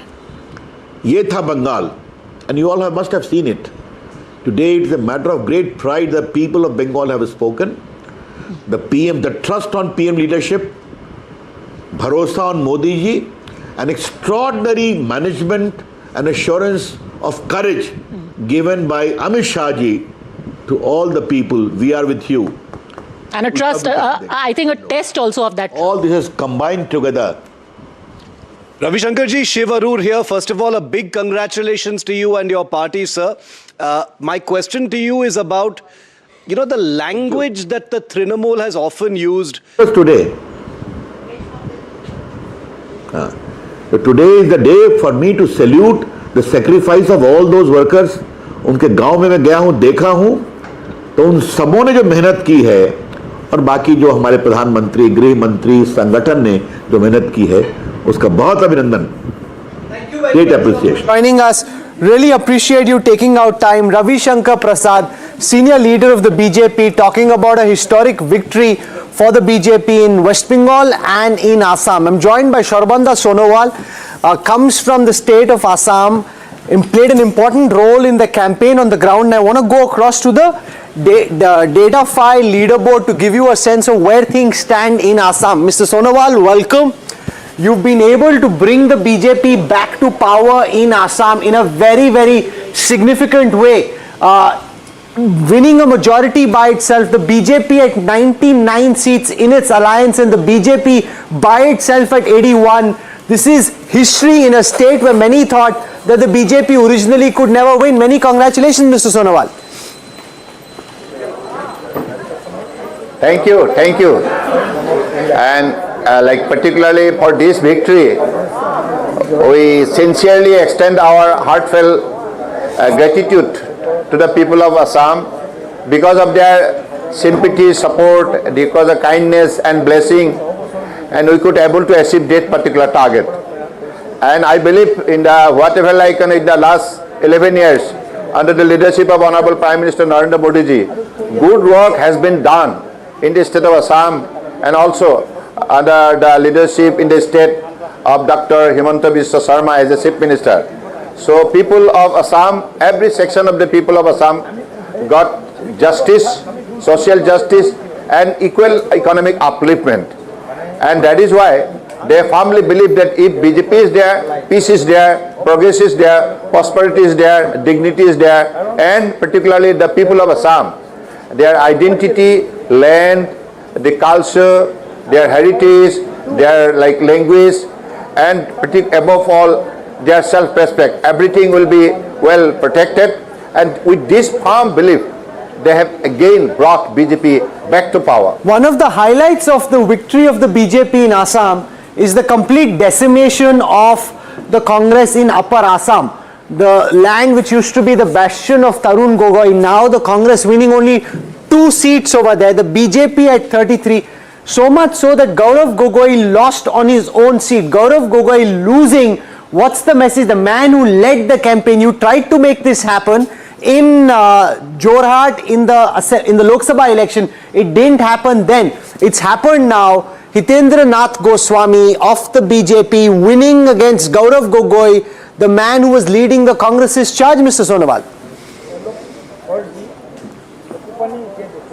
Yeah, look, Congress is a lost credible force here because in the last 55 years of their regime, whatever misdeed they have committed to the people of Assam, and ultimately whatever corrupt practices, whatever wrongdoing they did, and ultimately which has resulted Assam to stay in the back foot. and because of their all kind of, misdeed. That is why the people of Assam will never excuse them, never forgive them. This particular blunder they have committed, they will have to face the penalty. And that is why this time also people of Assam have totally rejected them, their Congress and its allies. And they know that if Congress comes, again corruption will come. Congress comes, there will be unrest will come. Congress comes, it's blocking of the law and order situation. And Congress comes means like a sense of insecurity to the life of the people. So that is why people of Assam, for the greater interest of the state and the country, denounced Congress and its allies and brought back BJP for the third term, and it a massive mandate. And Padmaja Joshi has a question for you, Minister. Padmaja. Exemplary, Sonowal जी, ये बताइए कि आपको straight of Hormuz से ships निकालने में ज्यादा तकलीफ हुई या इस इलेक्शन को लड़ने में? कौन सा ज्यादा आपको मुश्किल लगा? What did you find more difficult? देखिए दोनों ही देश की जनता की हितों के लिए हमारे जो फर्ज बनते हैं वो फर्ज तो हमको निष्ठापूर्वक निभाना ही होगा। प्रधानमंत्री जी के नेतृत्व में हम लोगों ने एक टीम इंडिया की स्पिरिट से हम काम कर रहे हैं और काम करते जाएंगे। On a serious note, I want to ask you, Tarun Gogoi was the doyen of the Congress in Assam. The fact that Gaurav Gogoi loses in a place like Jorhat, what happens to the legacy of Mr. Gogoi and the Congress in Assam? Look, like Gaurav Gogoi being the leaders of the Congress party, he did have connection with the commoners in the state of Assam. So he doesn't understand the local sentiment, local kind of people's expectation, because he didn't have interactive session with the commoners like poor and the youth and also the farmers and tea laborers. Because in the state of Assam, if you want to create ground, then you will have to have strong basis, strong support. So he was only confined with the Congress leadership. It was a top heavy. It was a kind of top heavy. That is why they have failed. Shiv has a question from the minister. Shiv. Minister Sonowal, Assam was one of the elections where most people were predicting things would go a certain way. But I want your sense of what you think the national impact of these 5 elections is going to be, particularly Tamil Nadu and Bengal. What according to you is the big national picture? What has changed, sir?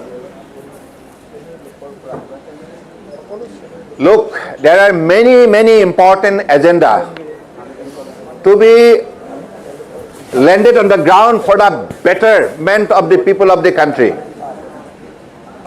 and for the speedy growth of the West Bengal and Tamil Nadu. The people of both the states have decided to bring BJP and also trying to give space.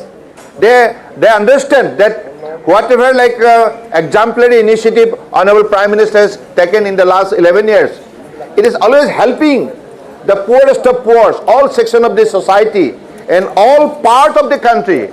Sabka Saath, Sabka Vikas. Manogya has one last question for you. Manogya. The performance of AIUDF in the state raises worries for a lot of other political parties also, and of course Congress, the way they performed. What is your take on it for both Congress as well as the performance of AIUDF? Does it come to an end for the party?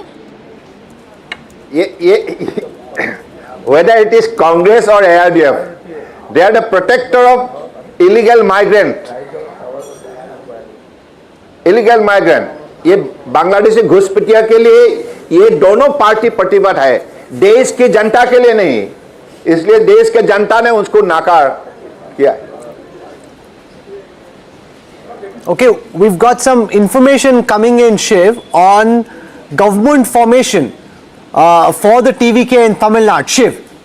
Government formation, if the party gets a majority, obviously the TVK is still being cautious about this, but this is a big NDTV inside track on what the next steps are going to be. Remember, look at the numbers right now: 108 for the TVK, 65 for the DMK, 60 for the ADMK, just short of that magic figure.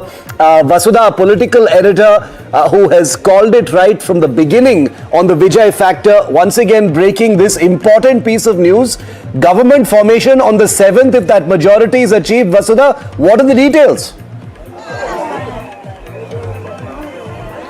Well, what we know is that it's going to happen, but yes, what we also know is that Vijay, the TVK chief, is also not ready to come out of his house right now, because he's waiting for all the finalities, all the formalities to be complete. He wants to be very sure of the numbers, Shiv and Rahul, and I think that's why all these fans who have come to, Panayur TVK office are also waiting to hear from him, and they've been told that he would be here somewhere around 7 to 8 p.m. today. Let me just get you a glimpse of that question that you were asking me. What kind of a chief minister do you think Vijay is going to be? So when Vijay, started campaigning, he wanted to meet people, he wanted to be on the streets. What he has promised is he will actually go to every nook and corner of Tamil Nadu. And that's what we are expecting. He will be an accessible chief minister. Even the party office is not open. How do you expect the chief minister to be accessible? We always need to hope for the, hope. Exclusive at this time to the Union Information and Broadcasting Minister, IT Minister Ashwini Vaishnav, now joining us live at this time. Minister Vaishnav, welcome. You played a role in the BJP's campaign in West Bengal, travelling often to the state. The BJP 193 in a state that people thought was impossible for the BJP to win. Minister Vaishnav, welcome, sir. Congratulations to you and congratulations to the people of Bengal. How do you think this happened and why, given the fact that Mamata Banerjee tried as hard as she could to hold off against the saffron surge? To what do you attribute this big victory, Minister? Three big factors. One big factor was the atrocities on women, which was so clearly visible during all the visits and during all the feedbacks that we were getting. Huge amount of atrocities on women. It was quite common for women to be intimidated, their menfolk being badly treated. So many things were there. RG Kar and Sandesh Khali were bigger phenomena, but it was so widespread that people across the state were kind of trying to find a way out of this. Second big thing was major lack of development.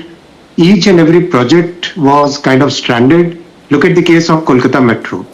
To complete the Kolkata Metro, we wanted to fast forward it, but the state government, TMC government, first they went to the High Court.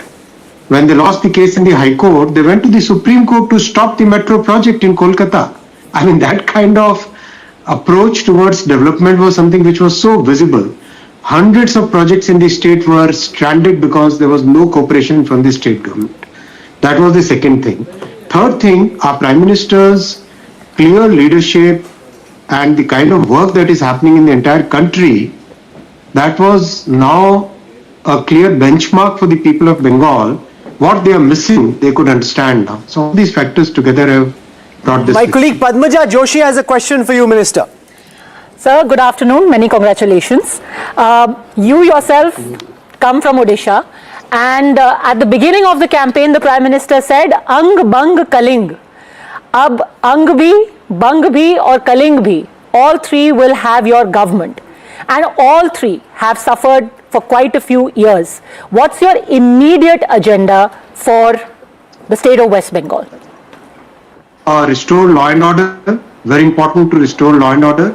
Break all those gangsters which are trying to rule the state and do all those atrocities on women especially. That has to be broken. Third, bring back the state on path of development. Particular, business has suffered. There were a lot of people who are in business, in construction. They keep worrying about, and one word that one heard constantly is chakri. We need work. How does that happen in a place where, we remember Singur, we remember Nandigram. So how do you reconcile the two? Industries were hounded away from West Bengal because of multiple factors, syndicates, cut money, the kind of law and order situation which was there in Bengal. It was palpable that people are People have to leave the state for jobs. Now that will change. All right, I think Shiv has a question. Shiv, yeah. Minister Vaishnav, a huge congratulations. Nice to see you again. You know, as minister leading many of our tech sectors, Bengal has conspicuously been lagging on many industrial parameters. What is your vision? There's a huge young base there, a big, a large potential workforce there for tech, AI. What would be your message to them now, sir? They will be very hopeful. See, the state of Assam got a semiconductor plant because the kind of government, the proactive government which is there, they got a semiconductor plant. Imagine the electronics manufacturing ecosystem getting developed in Assam. That is the kind of potential our country has today. We are now net exporters of electronic components and electronic equipment. We have almost 25 lakh people employed in electronics manufacturing. And Bengal was losing out on all these opportunities because the state government did not want any industry. All these things will change now. Ashwini ji, just one more question, and I'm very curious about this because you are considered a bit of an outsider as far as politics is concerned because you're much more thoughtful. Bengal was a place where it was a very high voltage, high octane campaign where very fiery, inflammatory things were being said as part of the political narrative. For someone like you, what did it feel like being in that battlefield, sir? Shiv, you were there and Rahul was also there in one of the editors' meetings. Yeah. About a month back or maybe 1.5 months back. I had very categorically told all of you that we'll win with 170 plus seats. You did. And the reason for that kind of conviction was that people had made a decision. People were very clear they want a change. They were very clear what they were missing out. They were very clear that the atrocities on women must end. They were very clear that Bengal must get back onto the path of development. Bhay se bharosa is the transition which is happening now. Bhay se mukti is the victory being depicted now. Manogya Loiwal has a question. Manogya. Namaste Ashwini ji. Just a small question. There are a lot of railway projects that have been pending, including the metro project of the city itself and the timings that were to be changed for Kolkata. What should the city and the state expect as the first three things from your ministry in railways as well as INDA? First, bullet train will take to Siliguri. That's the first big project we'll take from Patna to Siliguri, the bullet train. Second, Kolkata Metro we will now complete because as I told, the TMC government went all the way to Supreme Court to stop the project. And now that factor will be out, so we'll be able to complete the Kolkata Metro. Third, there are about 80 plus projects which are pending in the state because the state government was saying no to those projects. Now we'll be able to start many of those projects. Thank you so much. But you have many problems. Like this is the only state which has the Land Ceiling Act still, Mantri ji. This is also a state where incentives are given, then the incentives are taken back. So there's also a problem with very small fragmented land holdings and therefore the challenge with land acquisition. How does the BJP intend to deal with these structural issues when it comes to industrializing Bengal? Where there is a will, there is a way. It's possible to do things if the intent is right. If the will is there, then it's possible to do things. You have seen how Chenab could be built by Prime Minister Modi ji's government. You have seen the most complex projects which have been delivered in the last decade. It's a question of willpower. It's a question of political will. Sir, what do you make of the results in Chennai? Vijay superstar winning close to a full majority. As you process the victories in Tamil Nadu and in Assam and in West Bengal, what do you make of Tamil Nadu? In case of railway projects, we had only 3 states where states were opposing the projects. Keralam, Tamil Nadu and West Bengal. All the 3 places the governments have lost. So, Veera Raghav. Sir, as you make that point, this is the last decade has been defined by this, antagonistic battle between the state and the center, especially opposition states like Tamil Nadu, whether it's the language policy, etc. Do you believe that a new force would perhaps make a fresh start? What's your sense? Is it optimism or are you skeptical about the new force that's coming to power? A lot of this, what you call the a large number of conventional political parties, they were trying to basically put it in different A versus B. It was a kind of, that adversarial relation in politics was being created by conventional political parties. If you talk to the young people, there is a unanimous need for development. There is a unanimous consensus for taking India to the next level, growing our economy, creating more opportunities. That entire spirit, that aspirational India which is there among the youngsters, that is universal. I think that spirit which is winning now, and that old politics of putting one against the other is going away. Thanks, Rahul. Thank you so much. Thank you so much. Really appreciate you taking out time. Ashwini, Vaishnav ji, many congratulations on this big victory. And, the lotus blooming in a state, Kanchandao, where it was thought impossible, is a big victory. This is a significant day in the annals of the BJP's history. I was just thinking, in a way, in a manner of speaking, this is homecoming for the BJP. It has sort of won an election in a state where the idea of a Hindu core political party, political organization took shape. And I'm not referring to either the BJP or the Janasangh, but the Hindu Mahasabha. And people forget, but in elections subsequent to 1952, the Hindu Mahasabha would win seats in Bengal. And one of them was famously Nirmal Chatterjee, father of Somnath Chatterjee, the great Marxist leader. Sir, can I just for a moment go across to Harsh Goenka? He's joining us now. He's put out a post earlier today saying industrialists are thrilled with the result. His family comes from Kolkata. They'd left, one part of the family is still there. He's moved now to Mumbai and elsewhere. Mr. Goenka, welcome. Do you want to summarize what you think is the feeling amongst business communities, families like yours that trace their roots to Kolkata, and how you process this result in West Bengal? Mr. Goenka. I've spoken to a lot of businessmen today, and there is a general sense of euphoria that it's great news for the business community. There will be a shift from welfare politics and dole to sustainable economic development in the state. There is a general feeling that now there will be an industrial revival, and there has been a fair amount of migration that has taken place.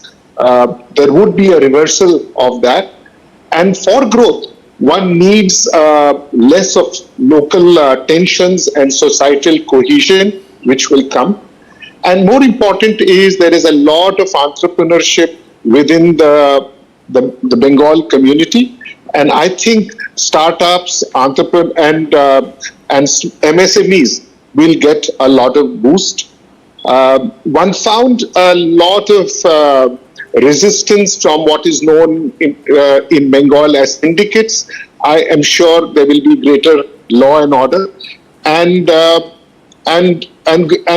more jobs. I think it's extremely important to have the migration reversal. So all in all, the entire business community seems to be absolutely delighted. What would you like to change? What would you like should change in West Bengal with the new government coming to power, Mr. Goenka? I think the entire the focus on economic development, on industry, something that I hope that will happen. It has been neglected in the last several years, and I would say several decades. Once the CPM came in, and then Singur happened, somehow or the other, the Bengal never got its brand back as which it was. And I hope the glorious days of the past come back to Bengal. It has lost the race to so many other states like Maharashtra, Gujarat, Tamil Nadu, etc.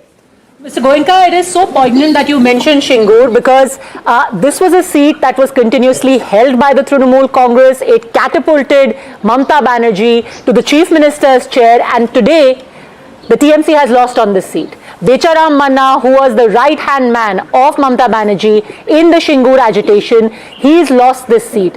Do you think In that sense, Bengal has come a full circle in the verdict today. Absolutely right. It has come a full circle, and people in Bengal are looking for employment. They are looking for better opportunities, better economic growth. So it's extremely vital that the state comes back to its old glory. We leave it over there. I know you don't want to get involved in a hectic political conversation, but we leave it over there. Many business families had to leave Kolkata, not just during the Trinamool rule, but going back as well. They, of course, would be delighted with the fact that the government has changed. Thank you, Mr. Goenka. Kanchanda wants to make a point. Thank you, sir. Very quick comment on what Harsh Goenka said just now. Of course, I mean, whatever he said makes eminent sense. I mean, do things fast, do things in a way that there are sustainable jobs, etc., etc. But we must also remember that a large number of so-called industrialists, they were severely compromised by Mamata Banerjee's government, if not she herself. And I don't wish to get into names or talk of individuals, but to get them out of that situation, to get them going again, would be quite a task, and that is one of the things they have to attend to immediately. Rahul, coming back to the results as such, now it increasingly seems that Mamata Banerjee will not be able to cross the 3-digit mark. Now, this is something which I don't think she ever imagined in her worst nightmare, that she could be dumped in such a manner. In fact, after our non-stop coverage now, we have to take a very quick break at this point, but we'll come back to what Kanchan Gupta is saying. There's a big breaking story which we'll talk about after break. Veera and Shiv mighty excited about it because apparently the Congress is getting into dialogue with the TVK. TVK is a little short, they have to get the rest.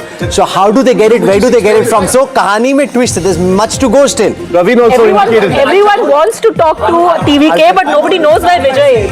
That EMK and Congress should be hiding their MLAs in a resort. No, absolutely. He needs 10 for a majority. He can take them away from the Congress. No, but I'm telling you. So we'll slip into a break. Lot to talk about. Can the Congress lose its MLAs? That's what Jem is. Take a resort politics now. Okay, coming back on the other side of a quick break. Stay with us.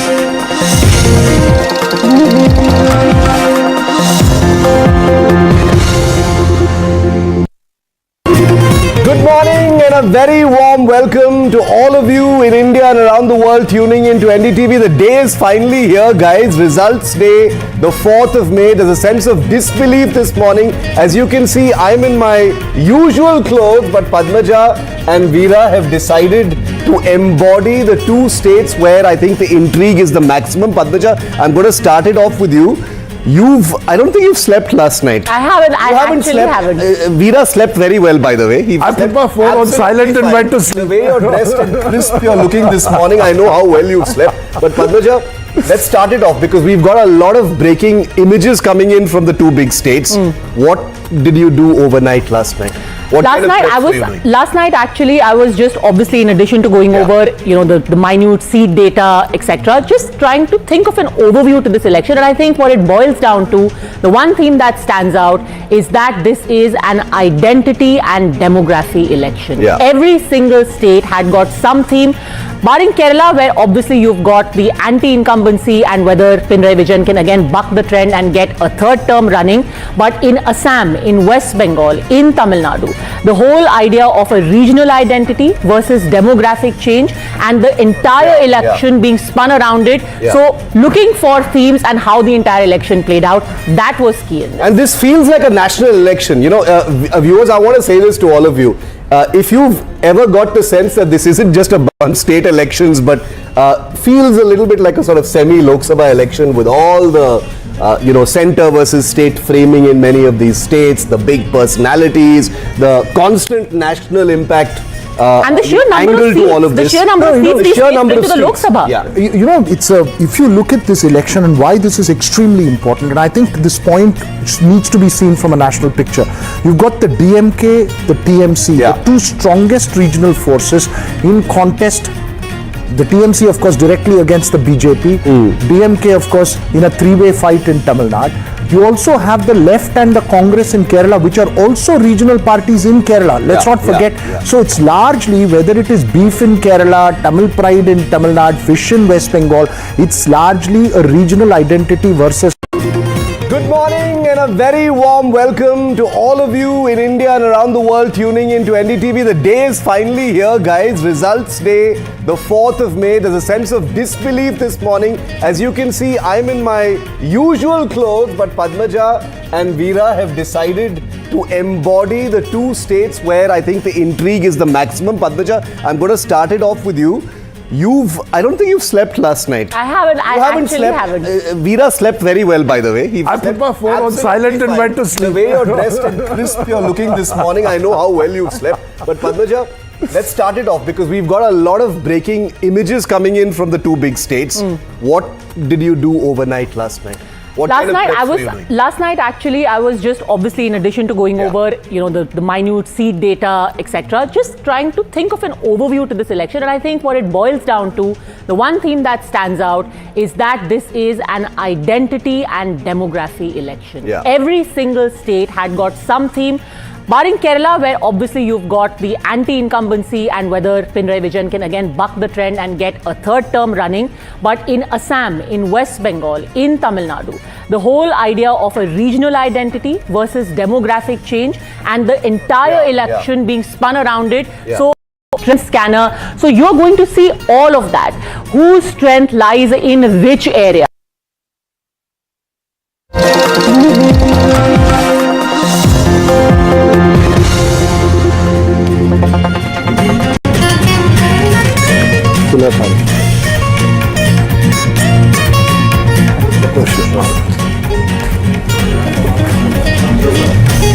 Good afternoon and welcome. It's been an absolutely incredible day. In case you're just tuning in, it seems that we are in for a colossal change in Indian politics. The fact that the BJP has breached Mamata Banerjee's fortress, the fact that the Trinamool Congress is unlikely to get to three figures, that is absolutely striking.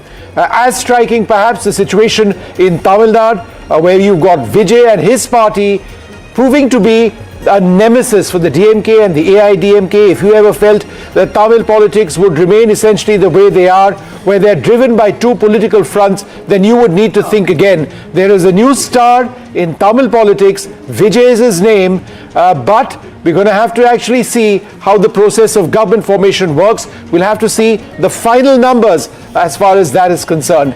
But let's talk a little bit about Bengal for starters. And Manogia has been traveling around Bengal for a period of time.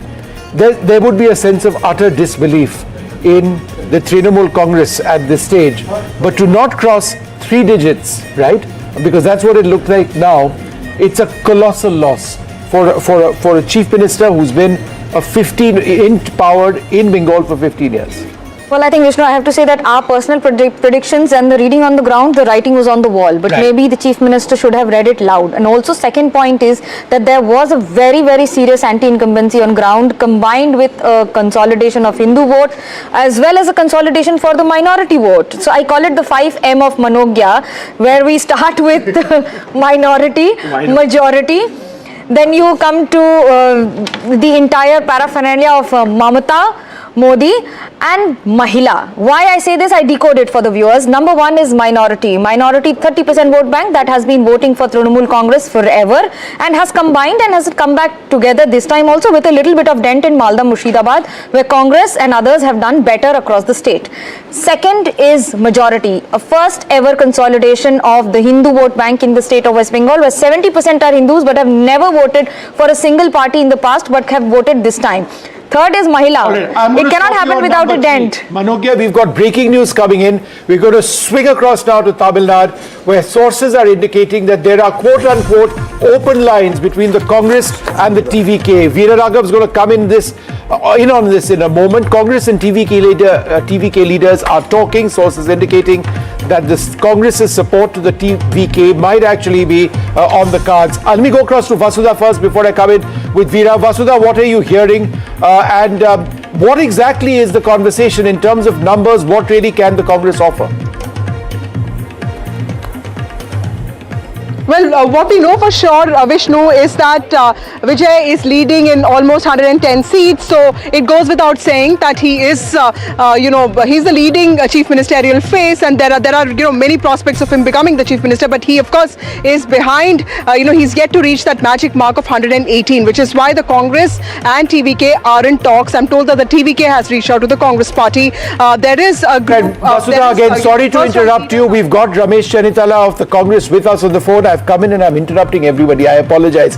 Ramesh Chanitala, thanks very much for being with us. Are you working with Vijay at this stage? Let me ask you a larger, broader question. In terms of numbers, are you looking to actually prop him up? All right, sorry, sir. Sorry, you. Please repeat sorry, the sir. question. I'm just going to repeat that question. Looking at the situation in Kerala right now, Mr. Chanitala, where exactly do you see you having, the Congress party having done and performed as well as it has? No, Congress party and UDF has fared well because the last 10 years this government, the people disliked this government, and the authoritarian rule of the state government and the corruption was a major issue here, and we had gone to the people with all full vigor and with all unity. That is why the people have given a convincing victory for the UDF. Mr. Chanitala, I'm not sure whether you're aware of all the developments in Tamil Nadu, but there are some suggestions at this stage that the TVK and the Congress may be in some sort of conversation, some sort of talks. Are you able to share any information on that? My opinion was we should have an alliance with TVK, but it was not materialized. That was my personal view, but it has not been materialized. Of course, that was a good proposition. And sir, in terms of that proposition, do you realistically believe that the two of you in Tamil Nadu can actually come together to take the TVK across the magic mark?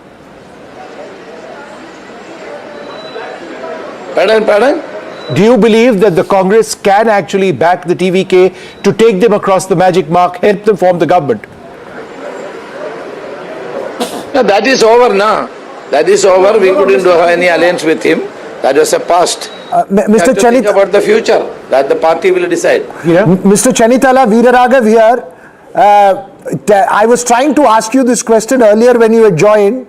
Who do you think is better suited to be the Chief Minister of Kerala, the leader of opposition or the chairman of the campaign committee?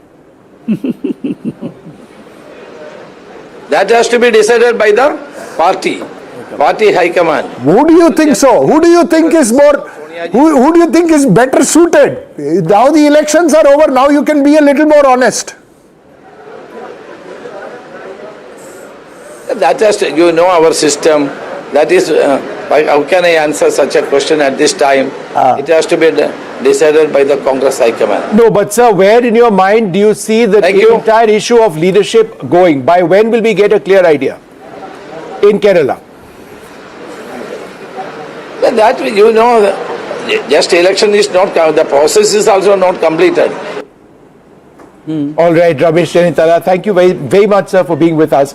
Let me just, Veera, to you, two issues over here. Obviously, the performance of the Congress party in Kerala, they'd be very pleased with that. The issue of Chief Minister is number one. But if we just focus to Tamil Nadu and the breaking news coming in of the Congress party being in talks with the TVK, how exactly or how do you see that potentially? I think this is premature at the moment because the numbers have still not formed up. But let's not forget, Vishnu, that the Congress had genuinely several people. Praveen Chakravarti was here in the morning and he said, look, there was a genuine effort, there was an offer that was made, there was communication between the two sides. I think the TVK wanted the alliance with the Congress stuck with the DMK. And in hindsight, it's been a terrible mistake on the part of the Congress. No, if they got even 20-30 seats, and with the Congress, TVK could have got a great number. Now, if it's going to firm up around this number, Vishnu, where it's 105 right now. 105 right now. For the TVK, TVK still needs 12 more to get the magic mark. 117 is the magic mark. The Congress does not have enough numbers. Now, everyone's going to take a beeline, stand outside Panayur residence of Vijay and say, please, sir, Vanakkam, take us in your party. Yeah, Vanakkam, but he's not going to say Vanakkam. He's going to say, no, Vanakkam, well done. Do we still have Vasudha with us? All right, Vasudha, sorry I interrupted you earlier on. You broke this news of the Congress trying to have its open lines of communication with the TVK. Realistically, given the fact that the Congress doesn't really have those numbers, how exactly do they intend to make a difference? Well, this is also the Congress thinking a long-term, Vishnu, and this is not often that the party does this. There are also factions within the Congress party. There is one that's led by Praveen Chakravarti, Manikam Tagore and several others, and there's also one that's led by Mr. Khadge and P. Chidambaram, who believe, that the DMK Congress alliance should have stayed, and of course that stayed. But yes, now what we understand is that talks have begun between these leaders, and these are two leaders extremely close to Vijay in the TVK, and of course one leader very close to Rahul Gandhi. We'll have to wait and see. At some point, Rahul Gandhi is also expected to talk to Vijay today, is what we understand. We'll get more on this as numbers firm up and the trend analyzed, and there'll be some clarity on how many seats does Vijay actually need. But this is also Congress trying to ensure that it has a long-term strategy TVK in place, because for the Congress party, it's not just the state elections that matter. The parliamentary elections are also going to be very important. Vasudha Madhavan Narayan here has just come up with a nice tagline. He says all political parties, I said all political parties will be outside Panayur residence trying to say Vanakkam Vijay. He says he may not want to say wanna come to me. So what do you think? Do you think the TVK is actually in the quest for allies now? Because none of them stood by the TVK when the TVK needed them most, which was before the alliance. Do you think the TVK will just wait it out, because definitely the numbers will come its way? Absolutely, Veera. In fact, all these fans are just, practicing the, swearing in lines that he would be taking, the lines that he would utter, he would have to say during the oath-taking ceremony. For the fans and supporters of TVK, it does not matter that he has not really reached a majority mark, because at 105, they seem to have really, placed him as the Chief Minister of the state. But yes, technicalities are important, and he has to get that 117 to reach. I just wanted to come in and ask the Chief Minister of the state. Narayanji, how exactly is this going to work? Because it's more than just a technicality. There is one huge moral Rubicon has to be crossed. Congress can be talking to TVK with whatever in mind, but isn't it funny that it has actually won whatever seats it has, 5 or 7, in alliance with the DMK, and so it's like you're winning with the votes of DMK implicit in your constituencies and going and tying up with this. You can't do an NCP so easily, because at least in the case of NCP it was a formal split. In this case, it's so so it becomes a legal issue, right? It's a part of it. No, there's no legal issue. Congress party can go. Party contested on the hand ticket. Now, let's not forget, pre-poll alliances are different from a post-poll reality. The Congress was not given the number of seats that it wanted. It has taken 2 Rajya Sabha seats from the DMK. One now, one later. What was the promise? If we have the numbers later, you'll get it. So they're not getting the second Rajya Sabha, because the one that was already given, they can't get the second Rajya Sabha. Now it's perfectly fine. It's open, free for all. Anyone can go anywhere as a party. Only thing is that DMK guys cannot go, party, if you're part of a party, if you won in a symbol, then you can't support. But how is the Congress done? Huh? How is the Congress done? Congress is now at about 4 seats, Vishnu. So they're still short. No, they're very short. Look, you're talking they're clearly short. So this is a moot point at this moment. Lines of communication are open. No, but Vishnu, when a star is 105 seats, it's within striking range. If the rest of I'm just saying that if any of the rest of the parties conspire and do not allow him to become CM, he will come back with 234 seats. Lakshman, how do you? I would like to say that is sort of the supply side. The demand side is what Vijay and his TVK want. Yeah. And for them, this is an opportunity to make a clean break with the so-called Dravidian politics mode.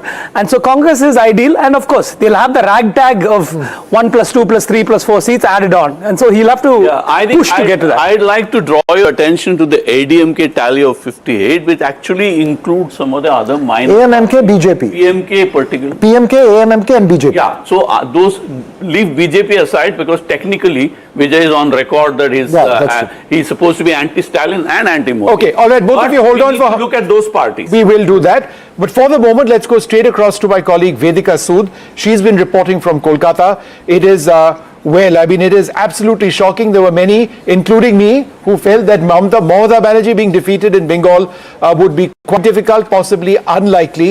Vedika, what is the latest that you're getting? Just about an hour back, Mamata Banerjee issued a statement where she told her party workers... Vishnu, and this is the reason why. This is what victory looks outside the BJP office. The party was happening inside with loud music. Now they've got a tempo outside with bigger speakers, louder music, saffron gulal all over. You can see people are absolutely colored in gulal. The dance continues here. The jhalmuri distribution continues. The sandesh distribution continues. And we're told it'll continue all evening. These are the scenes we've been witnessing for the last 3 hours inside the BJP office on a historic day for a party that in 2016 had single digits in the assembly elections, then had double digits, and this time has had a sweeping victory. And the party will continue here. You have leaders, top leaders from the BJP streaming in. They're coming in absolute white kurtas. They're walking out in saffron tinges because of the gulal that is being thrown around. You can see the BJP flags all around. This is just outside the entrance to the BJP office. In fact, even the images of the Prime Minister inside that have been stuck on the gates have been put. He has gulal on his face there on those images. That's the level of celebration here outside the office of the BJP. Back to you. Vedika, we'll come back to you in a little while. Huge celebrations over there, and I'm sure there'll be a lot more. But we did speak to the man of the moment in Bengal, Shubhendu Adhikari. Here's what he said.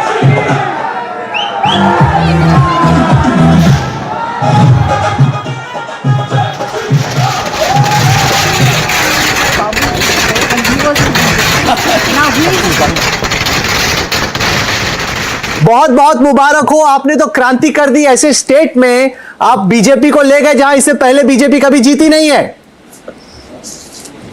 देखिए, जनता को बधाई दे रहा हूँ। Completely मिसरूल के खिलाफ जनता ने vote किया और पूरा अब हर ईवीएम हिंदू कंसोलिडेशन और 7% स्विंग हुआ। इस बार जितना गाली, जितना अत्याचार ममता बनर्जी हिंदू लोग को ऊपर दिया, हिंदू ने मुंह तोड़ जवाब ईवीएम में दे दिया। शुभेंदु दा, आप तो खुश होने चाहिए, ऐसे डांस करना चाहिए, एक्साइटेड होना चाहिए। आप तो इतना सीरियस टाइप का जवाब दे रहे हैं। आपने ऐसा किया जो श्यामा प्रसाद मुखर्जी के टाइम से बीजेपी वाले सोच रहे, ड्रीम कर रहे करने की, लेकिन आज तक कभी हो नहीं पाया। नहीं, हम हर कार्यकर्ता इसमें पार्टिसिपेट किया। हम लोग को जो, मैं तो कुछ मेरा छोटा भूमिका था, लेकिन पूरा कार्यकर्ता, खास करके 300 बीजेपी कार्यकर्ता आपने बलिदान दिया ना, उसका ये जीत उनका इसका है। 300 बीजेपी कार्यकर्ता बलिदान दिया। आपसे जब मुलाकात हुई, आपका जब इंटरव्यू हुआ, आप 170 बोल रहे थे, अभी तो 200 के पास चल रहा है। आपने तो दीदी को एकदम धो डाला। हाँ, धो तो डाला है। तो ये देखिए, यहाँ आध्यात्मिक कैपिटल है देश का, ये कल्चरल कैपिटल है देश का बंगाल।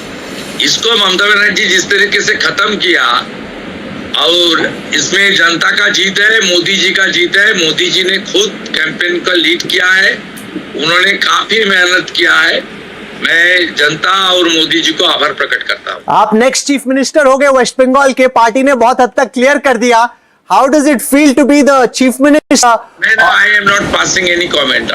मेरा पास कोई कम्युनिकेशन नहीं है। मैं अभी पूरा प्रदेश में शांति ठीक रहे। कोई भी टीएमसी जिस तरीके से गुंडागर्दी करता था, जो भी भ्रष्टाचारी है, गुंडा है, वो जेल में जाएगा कानून के अंदर।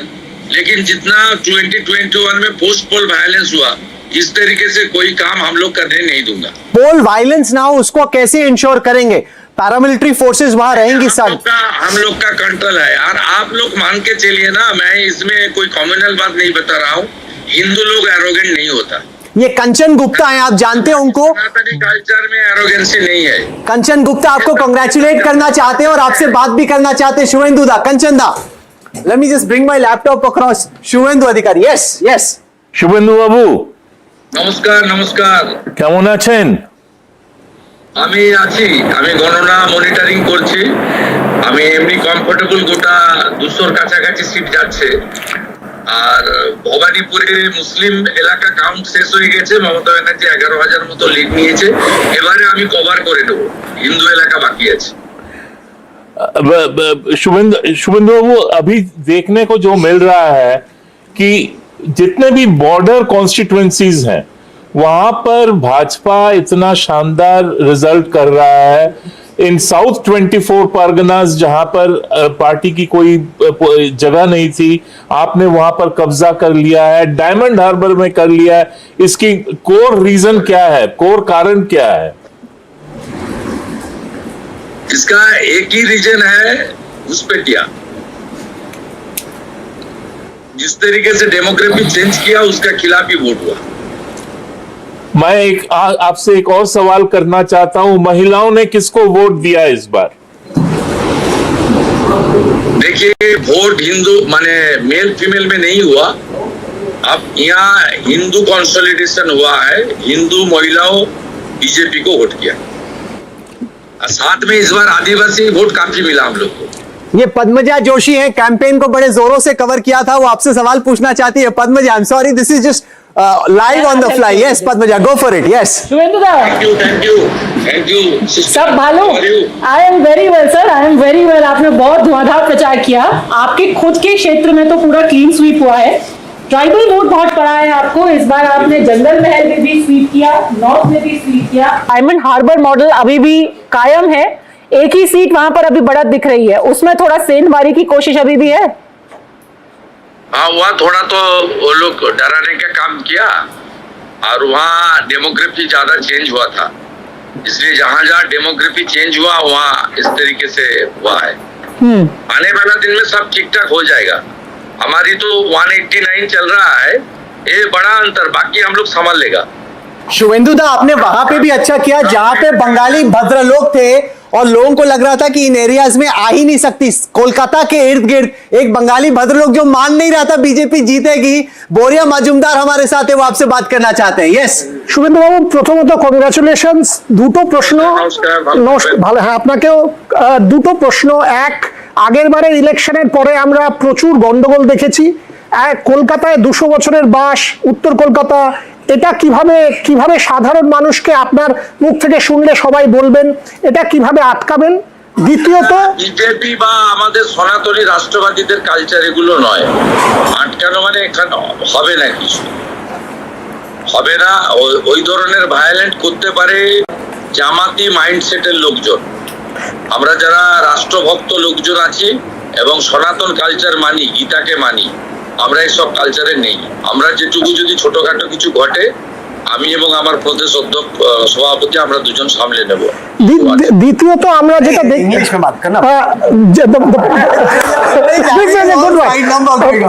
আমি ইংরেজিতে জিজ্ঞেস করছি। so there are parts of Calcutta, Shubhendu Babu, where we have kind of seen over the last couple of years, when we only have traveled as Bengalis, we did not feel great about it, because a certain community, there were things like, rules are not the same for Bengalis, Hindus and Muslims. There was polarization of a certain sort, and even the Hindus were feeling that very inside Calcutta. Take Raja Bazar, take Metia Buruj, both north and south. You are talking about consolidation. Was that one of the reasons, and did TMC not see the writing on the wall? Due to their vote bank politics, TMC did this type of unethical job. It's a high appeasement politics. Due to this ground, the demography has been changed in Calcutta surroundings area. All are infiltrators. They are coming through border. The Mamata Banerjee government not provided land to the BSF. This is the main reason.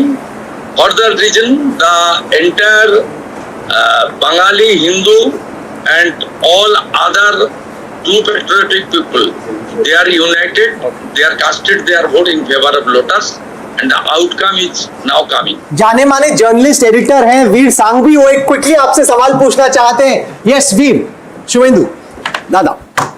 Shubhendu, just a basic question. What will you do apart from this Hindu-Muslim stuff which you've gone on and on about? What will you do in Bengal that will be very different? Please tell me again. You've talked about Hindu consolidation, people's concerns about infiltration, which is valid and probably accounts to your victory. But my question is, once you get away from that, once you come to power in Bengal, what will you do that is different? No.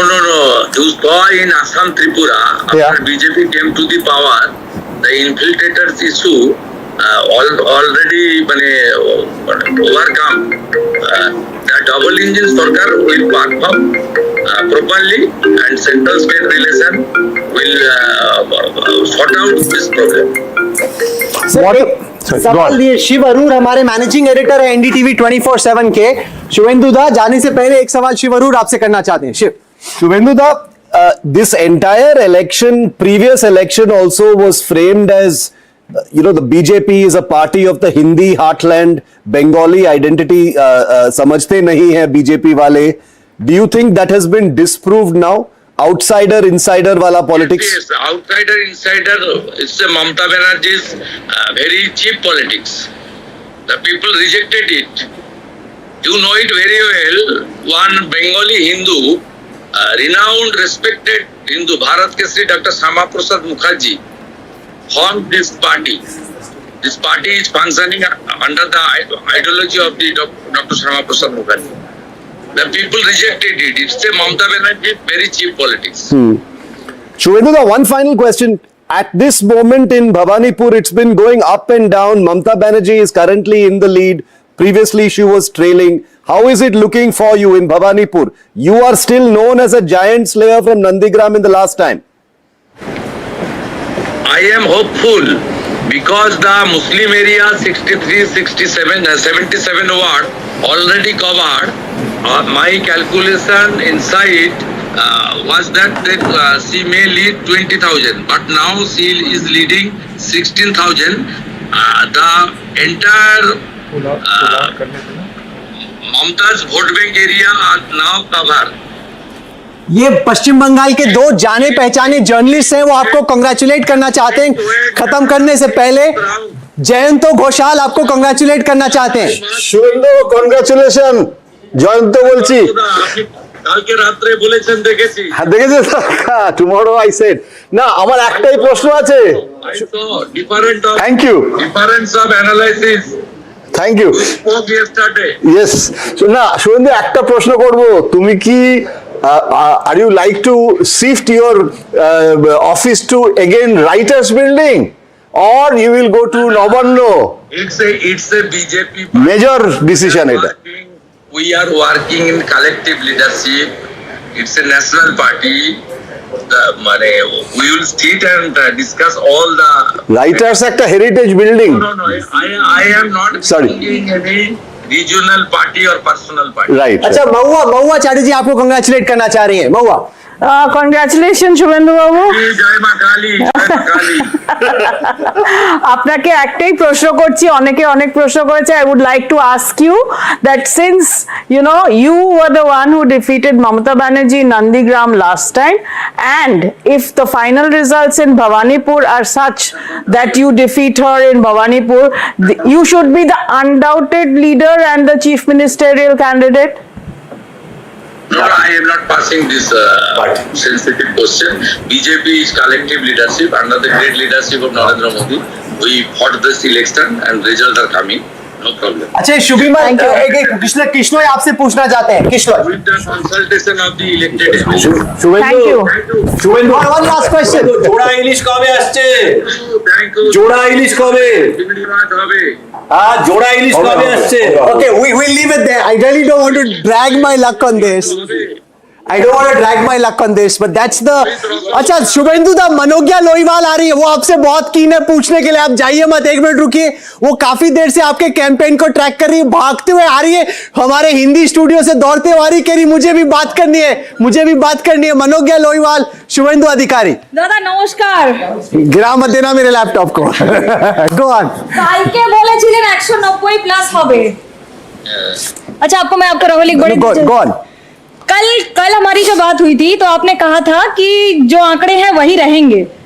क्या मैं भावी मुख्यमंत्री से बात कर रही हूँ शुभेंदु? वो नहीं, सवाल का जवाब नहीं दे रहे, और कुछ पूछो। और कुछ पूछे तो मुझे ये बताइए, आज के की खाबेन झालमुड़ी ना माछेर झोल? You celebrate? all माछेर झोल with रसगुल्ला। ओ बाबा, ये थोड़ा रसगुल्ला हमको भी भेज देना after winning in this fashion. It's very important. चलिए नाउ काउंटिंग इज गोइंग। खाली एक आखिरी सवाल, शिशिर बाबू से बात हुई, उन्होंने क्या बोला? Shishir babu is his father. My father is always blessed me. ठीक है, ऑल द बेस्ट दादा, शाम को फिर बात होगी। Thank you very much and many many congratulations. All right, Shubhendu Adhikari, very much the man of the moment. In case you're just tuning in now, here's the reason he is the man of the moment. These are absolutely staggering numbers. People who would have said or who have been saying that defeating Mamata Banerjee in Bengal is absolutely impossible. Take a look at this. The BJP at 190, the Trinamool down to under 3 digits at 98. The left, in a sense, staging a micro mini sort of comeback with 2. They hadn't done very much. The Congress, again, the left and the Congress, non-players in Bengal, both parties had once dominated this political sort of scenario in the state. But what would be interesting to actually do is to break it actually down and see where the BJP has gained most, where the Trinamool has actually lost out. So if we go through some of the regions, the Bardwan region first, it's the BJP, and this is the Bardwan region in the west of Bengal. The BJP at 37 in terms of leads over here, the Trinamool Congress at 17. So this is where the BJP has gained over the Trinamool Congress. But if you ask me, perhaps the most decisive area which has gone completely against the Trinamool Congress is Mednipur. The BJP at 53 in terms of leads over here, and the Trinamool Congress absolutely devastated. Joyantada, would you like to come in and sort of take a look at Mednipur itself? How is it that this difference is as stark as it is? Because if the Trinamool were to get close to the BJP, they would have had to have done phenomenally better in Midnapur. It's a very important point. Number one, rural Bengal was TMC's stronghold. Yeah. And now BJP is, has captured this area. And SIR effect, it is less in this area. Right. It's not border area. Right. So SIR impact on this result, that also will be oversimplification. So all right, hold on for half a second. I've got GVL Narasimha Rao of the BJP also joining me over here. Congratulations. Absolutely remarkable performance by the BJP. This entire conversation, GVL Narasimha Rao, of insider versus outsider has been decidedly thrown aside as far as Bengal is concerned. I'm looking at various regions, looking at Midnapur, where the gap between the BJP and the Trinamool Congress is whopping. The BJP at 53, the Trinamool at 3. Can you explain why or how the BJP did so well in South West Bengal? Vishnu, good afternoon to you, all the guests in the studio, all the anchors in the studio. I think it's not just in one region, it's a sweep across Bengal. For a party that has won 77 seats and to become the opposition party, today we have again made almost a three-time jump in our tally, closing almost nearing 200 seats. I think it's a sweep across West Bengal, and particularly in regions which have seen a big jump in turnout. I think even seats which were considered to be a fortress, considered to be citadel for Trinamool Congress, the BJP has been able to win such seats because people of Bengal have decided that it's time for them to really throw out the present incumbent government out of power. And West Bengal, I think people certainly see the development, the kind of rapid strides in development that different states of the country have seen under the rule of the BJP. and therefore they feel it's always good to have a double engine government with a positive approach towards developing the state hand in hand with the central government. The Trinamool Congress, by becoming a hurdle in this in this development, in this process of development, people said, well, let's get rid of the TMC. But one point I'd like to make about the Tamil Nadu discussion that you were having. The Congress, I think there was a lot of discussion about how Congress could become a player. The Congress is insignificant in Tamil Nadu. The numbers that what they just all that they have said is that their lines are open. It means nothing, because as you correctly said, you know, the phone call is open, but you know, nobody is dialing, or so they statistically don't have the numbers. So it's a no. They've kept the phone open. That's about it. So there's nothing more. But GVL Narasimha Rao, just hold on for half a second. I wanted to bring in Moa as well, because one of the areas in Bengal where the BJP has really consolidated is in Siliguri, Jalpaiguri, the Darjeeling Hill, the Dwards region. This region, Manogia, very close to me. I'm a St. Paul's Paulite. I studied over here for some time. The BJP at 27, the Congress at 0, the left at 0, the Trinamool at 0. Now this is an area more that the BJP has held, you know, has been strong. How have they gone up even further? I'm not surprised with the North Bengal result right now, the way the leads are showing, because that has been, North Bengal has from 2019 onwards, when BJP first started its major inroads into the state, those are the regions that it had consolidated on. Even in 2021, most of its seats for the assembly election, most of its 77 seats came from the northern parts. The surprise part is the southern Bengal. But you were on Mednipur just before this, and I just wanted to make two short points. One is Mednipur is bordering Orissa for Bengal, and the turnaround in Orissa just some time back, with the BJP coming into a full majority government there for the first time, has certainly had an impact on its border district, and the that adds on to the Shubhendu Adhikari factor, who is a leader from Midnapur. So this, that entire saffron belt, it's a Shubhendu consolidation to a great extent. There's a very interesting factor to it. Jhargram and Midnapur and the surrounding areas, especially Bankura, Purulia, have a very strong population of tribals in that area. Exactly. BJP, I say and I repeat it on record, that BJP from vocal in 2021 to when local in 2026.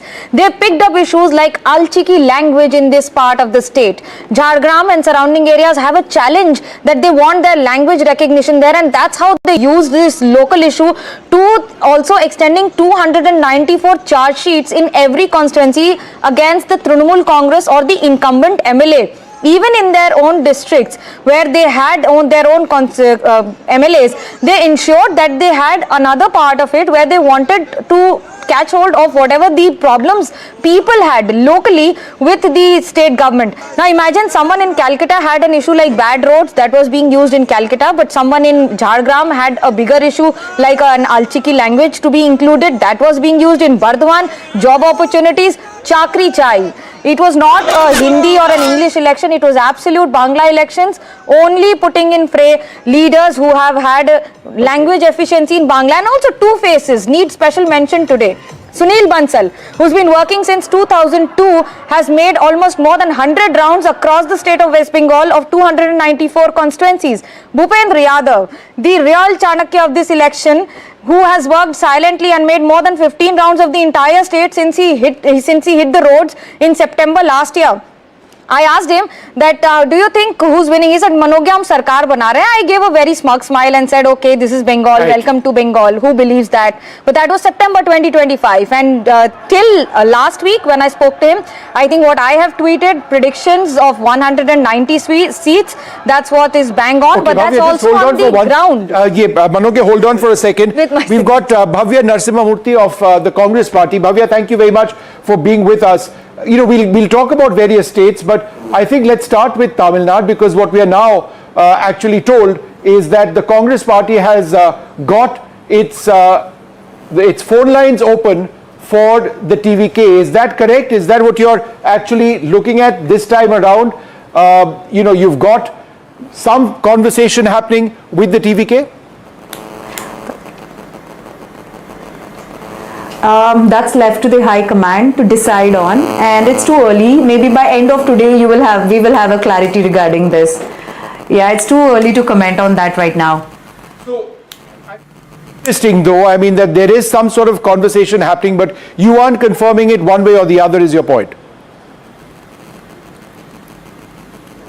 Yeah, because it depends on our High Command, right? All right, well, they are the ones to decide. Well, it's a pretty fluid situation, but the other question, of course, to ask you is the overall look at Assam. Now, this has been an extremely disappointing performance for the Congress party in Assam. The BJP just short of 100, the Congress at 23. Gaurav Gogoi, your big star, hasn't been successful in Assam at all. What do you account, or how can you account for these numbers? You're actually down 8 if these leads translate into results from last time around. We definitely expected better, but it's not up to our expectation. We are definitely disappointed about this. And considering Himant Biswa Sharma, one of the most corrupt Chief Minister of India, it was really important for us to defeat him. And for his crass comments on our leaders or whatever, his corrupt administration, everything that needed to be taught a lesson. But sadly, this was below our expectation, but I'm really happy about our performance in Kerala. But one other question, Bhavya, before I ask my panelists also to jump in over here. The BJP says that there is a certain lack of connect between Gaurav Gogoi and the state and people in the state. How would you respond to that?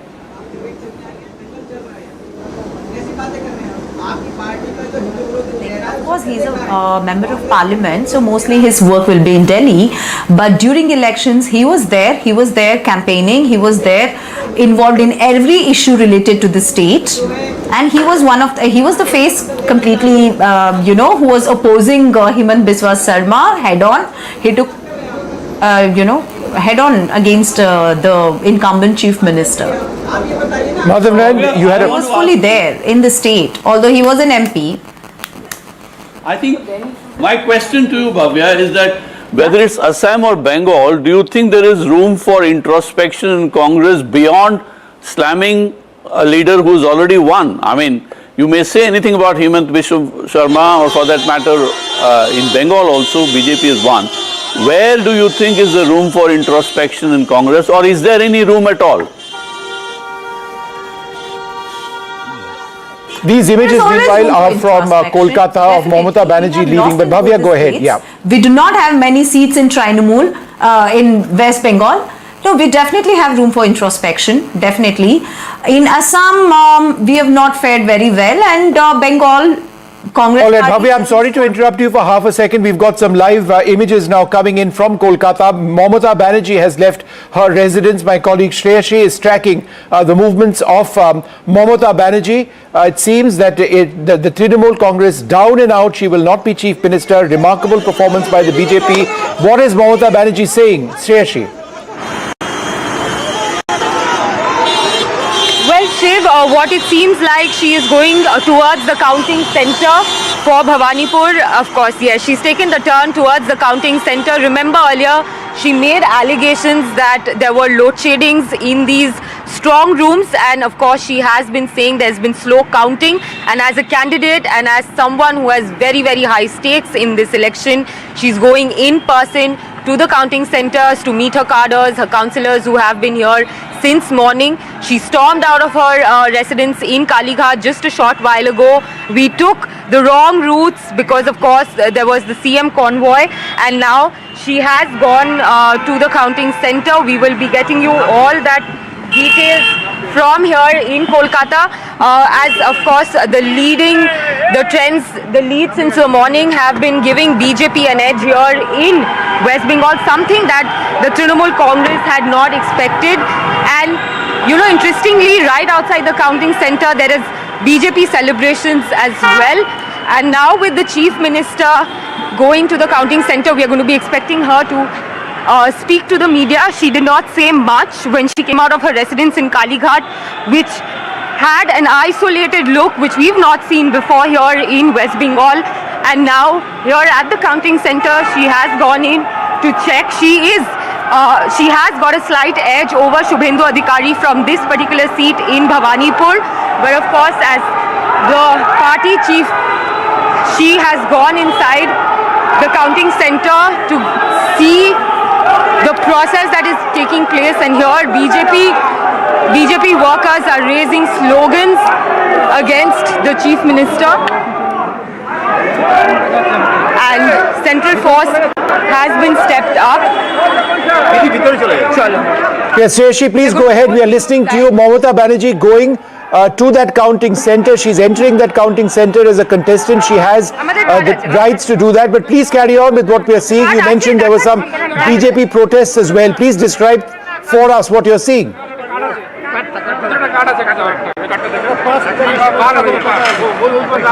Okay, I think there's a bit of a police presence over there. We'll come back to her in a little while. Moa, I think it's interesting, about an hour and a half, 2 hours back, Mamata Banerjee issued a statement where she said that the true results would only become evident when the next rounds of counting take place, and she said that the Election Commission had slowed down or stopped counting in approximately 100 seats. Is there any logic in that, or is this somebody who's not willing to confront the truth of what faces Bengal? Maybe both, because one thing is for sure, for the last more than an hour or close to an hour, we are also watching the same figures on West Bengal on our screens here. It's been stuck at 194, 95. Yes, and that's been, I think, almost more than an hour now. So something definitely is, I mean, for some reason, counting must have been stalled, or they are not coming out, the results. Tamil Nadu, it's even down now. TVK is down to 101-2 now. But there's movement. But in the West Bengal panel, there is no movement for quite some time now. And I'm watching my ECI thing on the phone here. Same thing. It's been static. ECI will be even slower. Static for a while. But so, I mean, there might be something, since we are not there on the spot, but she's also something as sensational as it seems unlikely. No, but I am coming to that. But whatever the leads are, in fact, from the morning, we are sitting here from 7, I think, in the morning, and so we've seen the opening scores, and till now, it was only for a very short while that TMC took the lead, and ever since BJP has been increasing its leads over TMC. So as of now, it seems unlikely that this whole scenario will completely change. So, but let's see. All right, let's go back to Shreyashi, who's over there. We've got the line back with her. Is it tense over there right now? The BJP workers outside, tell us what's happening. Well, the BJP workers are right here. They are raising slogans, and we did see them celebrating already. And why not? It has been an unprecedented result for them. And we have seen how in 2021 BJP workers were attacked by the Trinamool Congress. So the BJP workers coming out in large numbers right outside the counting station. As for security, there are 3 layers of security. There's central paramilitary forces, there are Kolkata police senior officials, as well as the constables over here, and barricades that have been put up so that no one reaches them to enter the strong room and the counting center, which is just down the lane here in Lord Sinha Road. Interestingly, this also houses the BSF office here, as well as the special branch office of the Kolkata police. So it's a highly secured area. But of course, remembering the kind of strong room showdown that Kolkata saw just 4 days ago, the ECI does not want to take any chance. CM security also present. Now the Chief Minister has, of course, issued the videos on her social media page, but this is the first time that she has come out and gone to the counting center. This is something, again, Shiv, that has not happened before here under her tenure. The Chief Minister usually doesn't go to the counting center. Her polling agent does. If I can recall correctly, in 2021 for the by-polls, Firhad Hakim had come in on behalf of the Chief Minister along with his daughter to go check on the numbers that were coming out round by round. But this time, the kind of margins and the kind of lead that the BJP has got shows that the Trinamool Congress has a lot to go back and see where they went wrong.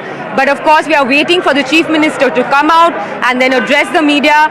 She is not given up as yet, and that is clear from the body language when she left her residence.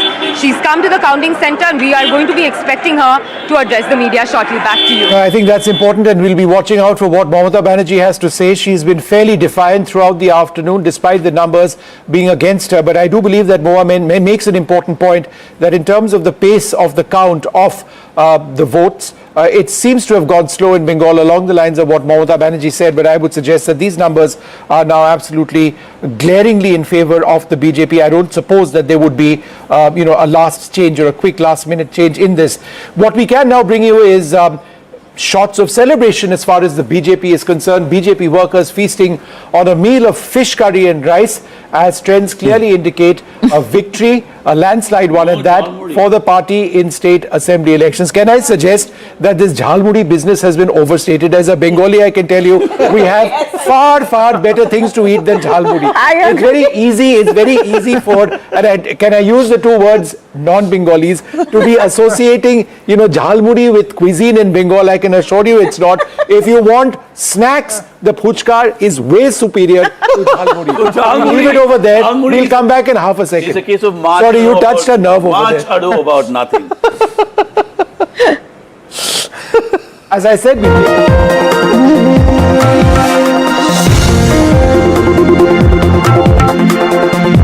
शुभेंदुदा, बहुत बहुत मुबारक हो। आपने तो क्रांति कर दी। ऐसे state में आप बीजेपी को ले गए जहां इससे पहले बीजेपी कभी जीती नहीं है।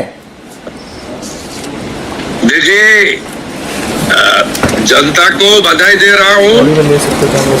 कंप्लीटली मिसरूल के खिलाफ जनता ने वोट किया और पूरा आप हर ईवीएम में देखिए हिंदू कंसोलिडेशन और 7% स्विंग हुआ। इस बार जितना गाली, जितना अत्याचार ममता बनर्जी हिंदू लोग को ऊपर दिया, हिंदू ने मुंह तोड़ जवाब ईवीएम में दे दिया।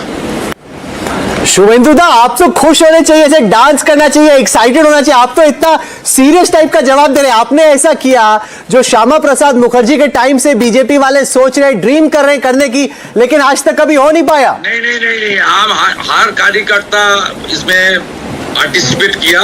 हम लोग को मैं तो कुछ मेरा छोटा भूमिका था, लेकिन पूरा कार्यकर्ता, खास करके 300 बीजेपी कार्यकर्ता आपने बलिदान दिया ना, उसका ये जीत उनका इसका है। 300 बीजेपी कार्यकर्ता बलिदान दिया। आपसे जब मुलाकात हुई, आपका जब इंटरव्यू हुआ, आप 170 बोल रहे थे, अभी तो 200 के पास चल रहा है। आपने तो दीदी को एकदम धो डाला। हाँ, धो तो डाला है। तो ये देखिए, यहाँ आध्यात्मिक कैपिटल है देश का, ये कल्चरल कैपिटल है देश का बंगाल।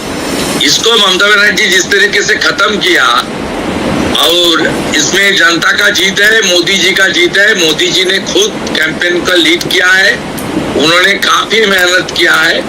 मैं जनता और मोदी जी को आभार प्रकट करता हूँ। आप नेक्स्ट चीफ मिनिस्टर हो गए वेस्ट बंगाल के, पार्टी ने बहुत हद तक क्लियर कर दिया। How does it feel to be the chief minister? I am not passing any comment. मेरा पास कोई कम्युनिकेशन नहीं है। मैं अभी पूरा प्रदेश में शांति ठीक रहे, कोई भी टीएमसी जिस तरीके से गुंडागर्दी करता था, जो भी भ्रष्टाचारी है, गुंडा है, वो जेल में जाएगा कानून के अंदर। लेकिन जितना 2021 में पोस्ट पोल वायलेंस हुआ, इस तरीके से कोई काम हम लोग करने नहीं दूंगा। पोल वायलेंस ना हो, उसको कैसे इंश्योर करेंगे? पैरामिलिट्री फोर्सेस वहां रहेंगी सर। हम लोग का कंट्रोल है यार, आप लोग मान के चलिए ना। मैं इसमें कोई कम्युनल बात नहीं बता रहा हूँ। हिंदू लोग एरोगेंट नहीं होता। ये कंचन गुप्ता है, आप जानते हैं उनको। कल्चर में एरोगेंसी नहीं है। कंचन गुप्ता आपको कांग्रेचुलेट करना चाहते हैं और आपसे बात भी करना चाहते हैं। शुभेंदु दा, कंचन दा, let me just bring my laptop across. Suvendu Adhikari, yes. Suvendu বাবু, নমস্কার। কেমন আছেন? আমি আছি, আমি গণনা মনিটরিং করছি। আমি এমনি কমফোর্টেবল, গোটা 200-র কাছাকাছি সিট যাচ্ছে। আর ভবানীপুরে মুসলিম এলাকা কাউন্ট শেষ হয়ে গেছে, মমতা ব্যানার্জি 11,000 মতো লিড নিয়েছে, এবারে আমি কভার করে নেব, হিন্দু এলাকা বাকি আছে। शुभेंदु बाबू, अभी देखने को जो मिल रहा है कि जितने भी बॉर्डर कॉन्स्टिट्यूएंसीज हैं वहां पर भाजपा इतना शानदार रिजल्ट कर रहा है। इन साउथ 24 परगनास जहां पर पार्टी की कोई जगह नहीं थी, आपने वहां पर कब्जा कर लिया है, डायमंड हार्बर में कर लिया है। इसकी कोर रीजन क्या है, कोर कारण क्या है?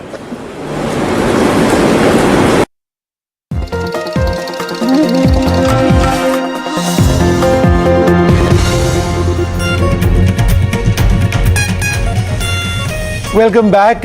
Elections in 5 key battlegrounds across the country today. Let's take a look at Kerala. The political winds in God's own country have clearly taken a decisive turn. This is one state where the Congress has done well. The United Democratic Front, which the Congress helms, has surged ahead, scripting a powerful comeback in Keralam. This marks the end of the LDF's 10-year rule in the state, and it paves the way for a return of the UDF to power in a state which has frequently seen pendulum. It's either the LDF or the UDF in power, but it's been a while since the UDF has been in power. They will come back now. The LDF, led by Vijay, has fallen short, with the electorate signalling a clear shift in mood across the state. Celebrations have begun in the Congress-led UDF camp, with sweets being distributed, cadres dancing to music, and senior leaders hugging each other. With the CPM-led government suffering a defeat in Kerala, the left will not have a government anywhere in India for the first time in 5 decades. Let's take a look at several reactions we have at this stage. To make this happen, sir? I'm happy to say that we have predicted that we may get more than 100 seats. Now we got more than 100 seats. Right. Vijay Raghav has a question for you. Now we are crossing 100 seats. Now we are crossing 100 seats. Now it is 103. Okay. That was our prediction. You know, you remember you promised me that you will come to Kabini and do an interview with me. You like going to the forests?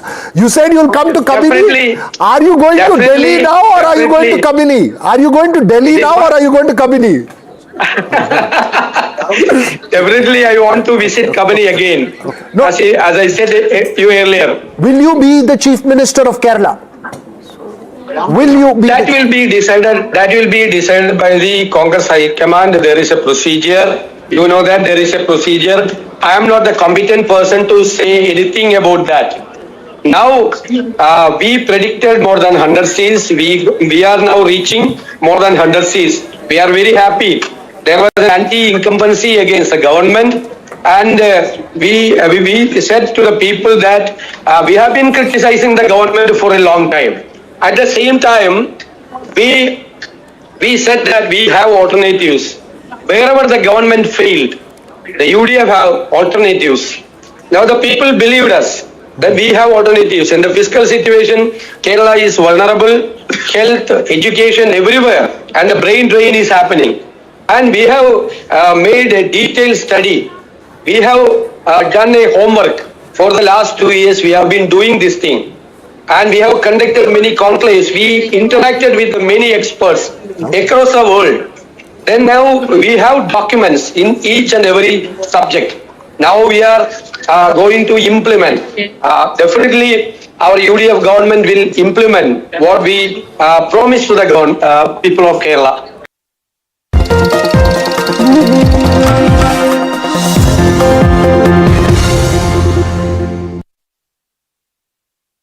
Suvendu दा, बहुत बहुत मुबारक हो, आपने तो क्रांति कर दी। ऐसे state में आप बीजेपी को ले गए जहां इससे पहले बीजेपी कभी जीती नहीं है।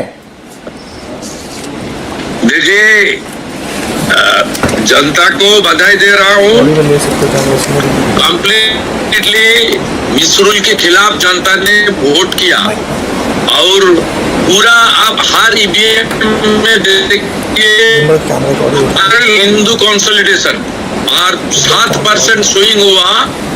इस बार जितना गाली, जितना अत्याचार ममता बनर्जी हिंदू लोग को ऊपर दिया, हिंदू ने मुंह तोड़ जवाब ईवीएम में दे दिया।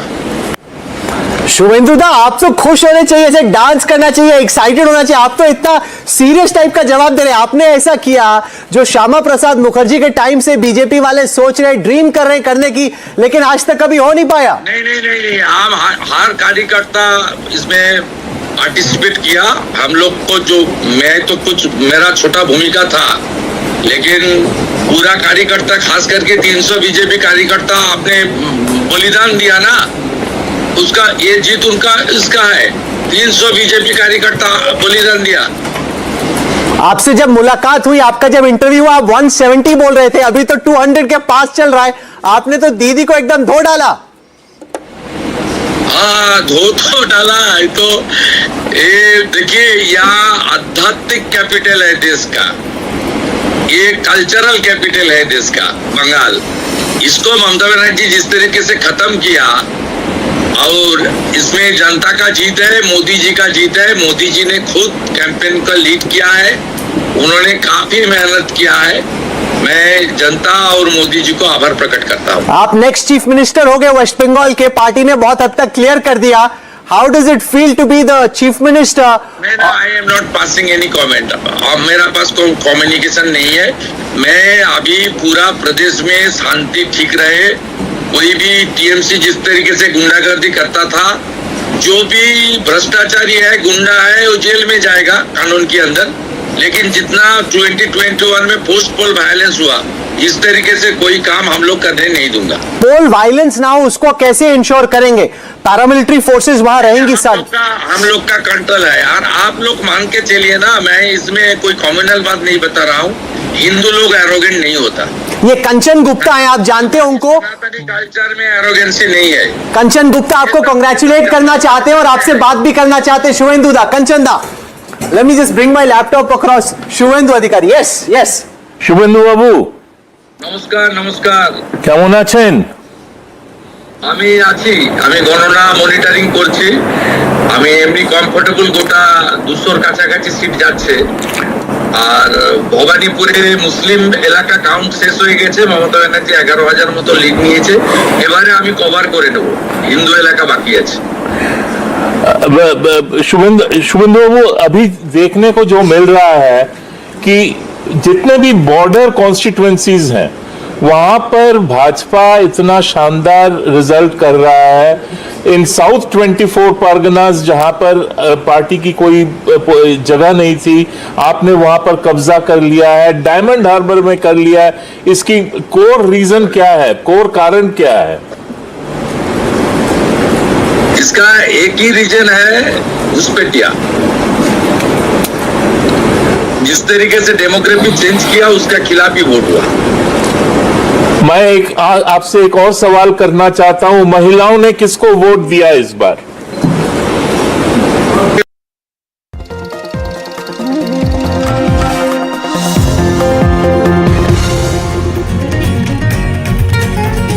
The headlines at this hour: the BJP breaches Mamta's fortress, Didi loses Bengal's control after 15 years. The BJP is set to begin a historic term in West Bengal. Prime Minister Modi will visit the BJP national office in Delhi after the Big Bengal win. The Prime Minister will address BJP workers around 7 p.m. We'll be cutting across to that.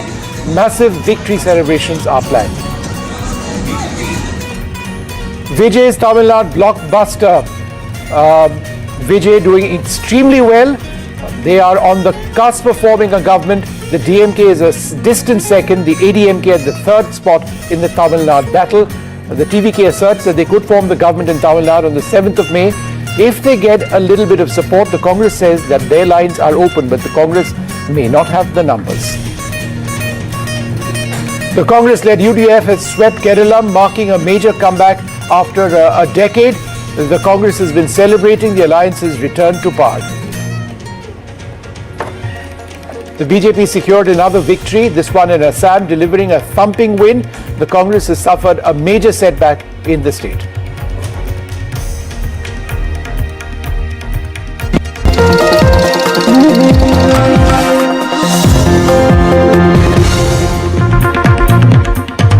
Well, some huge news coming in a where they were not expected to win possibly anything. The BJP's won 3 seats in Kerala. This is the BJP's best performance in Kerala, with the BJP's Rajiv Chandrasekharan winning. The BJP has won Nemom, Kadakutam and Tatanuttar as well. I'm joined by my colleague Vasudha Venugopal. Vasudha, this is big news for the BJP. Rajiv Chandrasekhar among 2 others winning. What are you hearing? What I know so far is that Rajiv Chandrasekhar has won the constituency of Nemam, and Mr. V. Muralidharan, who was a former MOS Vishnu, he has won the constituency of Kayakutam, and both these constituencies are very close to Thiruvananthapuram. This is also a sign of the BJP increasing its footprint in the state of Kerala. It was expecting around 3 to 5 seats. It has gotten that 3 seats. This is also a sign that the LDF went down, Vishnu. That means a huge chunk of the Eva and the Nair population, mainly the Eva population, also shifted to the BJP. This is the BJP making its mark. This is for the first time that it has won 3 MLAs. In 2016 is when it won for the first time an MLA from Thiruvananthapuram, O. Rajagopal. In fact, Nemam was incidentally the seat that he won, and now Rajiv Chandrasekhar has gotten it back for the party. This is also a huge win for him, because just about a year ago, he was made the president of Kerala BJP, and clearly that gamble seems to have worked for the party. Would you like to quickly come in on this, Jay? It's huge. Are in the Trivandrum region. Right. So the next one is in Attingal Lok Sabha, which is the next Lok Sabha. So based that, but the party gained substantially in central Kerala also, where it did not register wins. Palakkad, Trichur, they gained very well there. All right. All temple towns, please note. Right. That's very important. Well, we're going to come back to Kerala in a moment, but that news is fairly remarkable. The BJP doing well in 3 seats in Keralam, winning 3 likely. But moving away to Tamil Nadu, there's been a tectonic shift which is underway in Tamil Nadu, breaking over 50 years of duopoly of Dravidian politics. There's a new victor who has emerged. Thalapathy Vijay's TVK has swept the polls with leads in over 100 seats. While on one hand, TVK cadres were seen rejoicing in Kanchipuram even before the clock struck 10 a.m. Tents and chairs were being packed up at the DMK headquarters in Chennai. When tents, Moa, get packed up at 11 a.m. in the morning, then, it's like being very honest to yourself. Yes, yes. You have to give it to them. Stalin has been defeated. You may just want to verify. All right. So the unconfirmed reports, Jay mentioning to us, is that Stalin might in fact have been defeated. We'll try and confirm that in just a moment. Vasudha, outside the headquarters of Vijay's party, the TVK, when we spoke last, Vasudha, you indicated that the Congress party was trying to reach out to them because they're just short of the magic mark, but the Congress itself doesn't really have numbers. So in terms of coming closer to forming a government, what is the TVK planning? Well, the question that you asked, Vishnu, is the crux of everything that's happening here. I'm right outside the Panayur headquarters of the TVK, and let me just tell you in a gist what all is happening right now. The TVK has numbers. It's leading in 107 constituencies, but it is also short of the majority mark, which is 118. Now it has 2 options. It can take the AIDMK support. I'm told that the AIDMK would also be willing to give that support, but does it want the AIDMK support remains to be seen, because that's a call that Vijay will have to take. It'll have a comfortable majority then. I'm also told that Vijay is inclined on taking the smaller parties on his side, which includes the Congress party. Congress party is leading on 4 seats. The communist parties are also there. They are leading in about 5 seats. And then there are other smaller parties like PMK and DMDK. So will we see an operation whistle in the state of Tamil Nadu remains to be seen. Vijay is here with me. Vijay, what exactly do you think TVK is expected to do in the coming hours? And remember that Kolattur counting is still going on. In fact, last 1 round is left. So a lot of TVK leaders are still in the counting center, which is why we are not able to, reach out to them. Their phones are all stuck.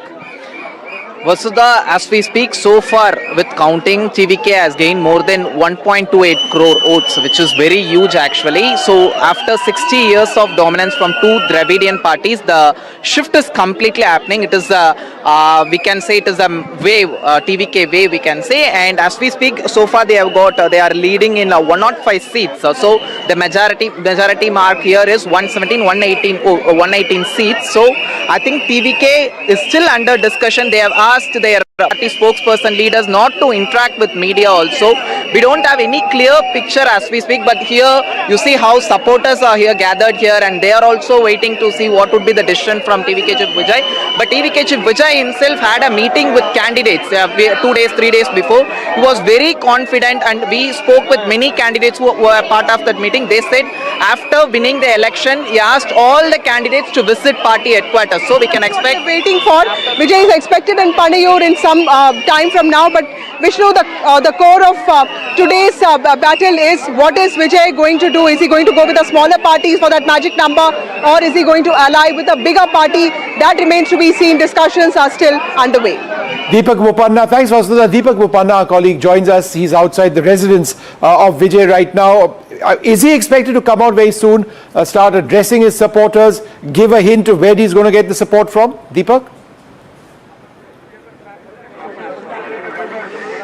Well, Vishnu, that's the anticipation that's really building here. I'm just going to take you through firstly the scenes that I'm witnessing outside. The police presence has increased through the day.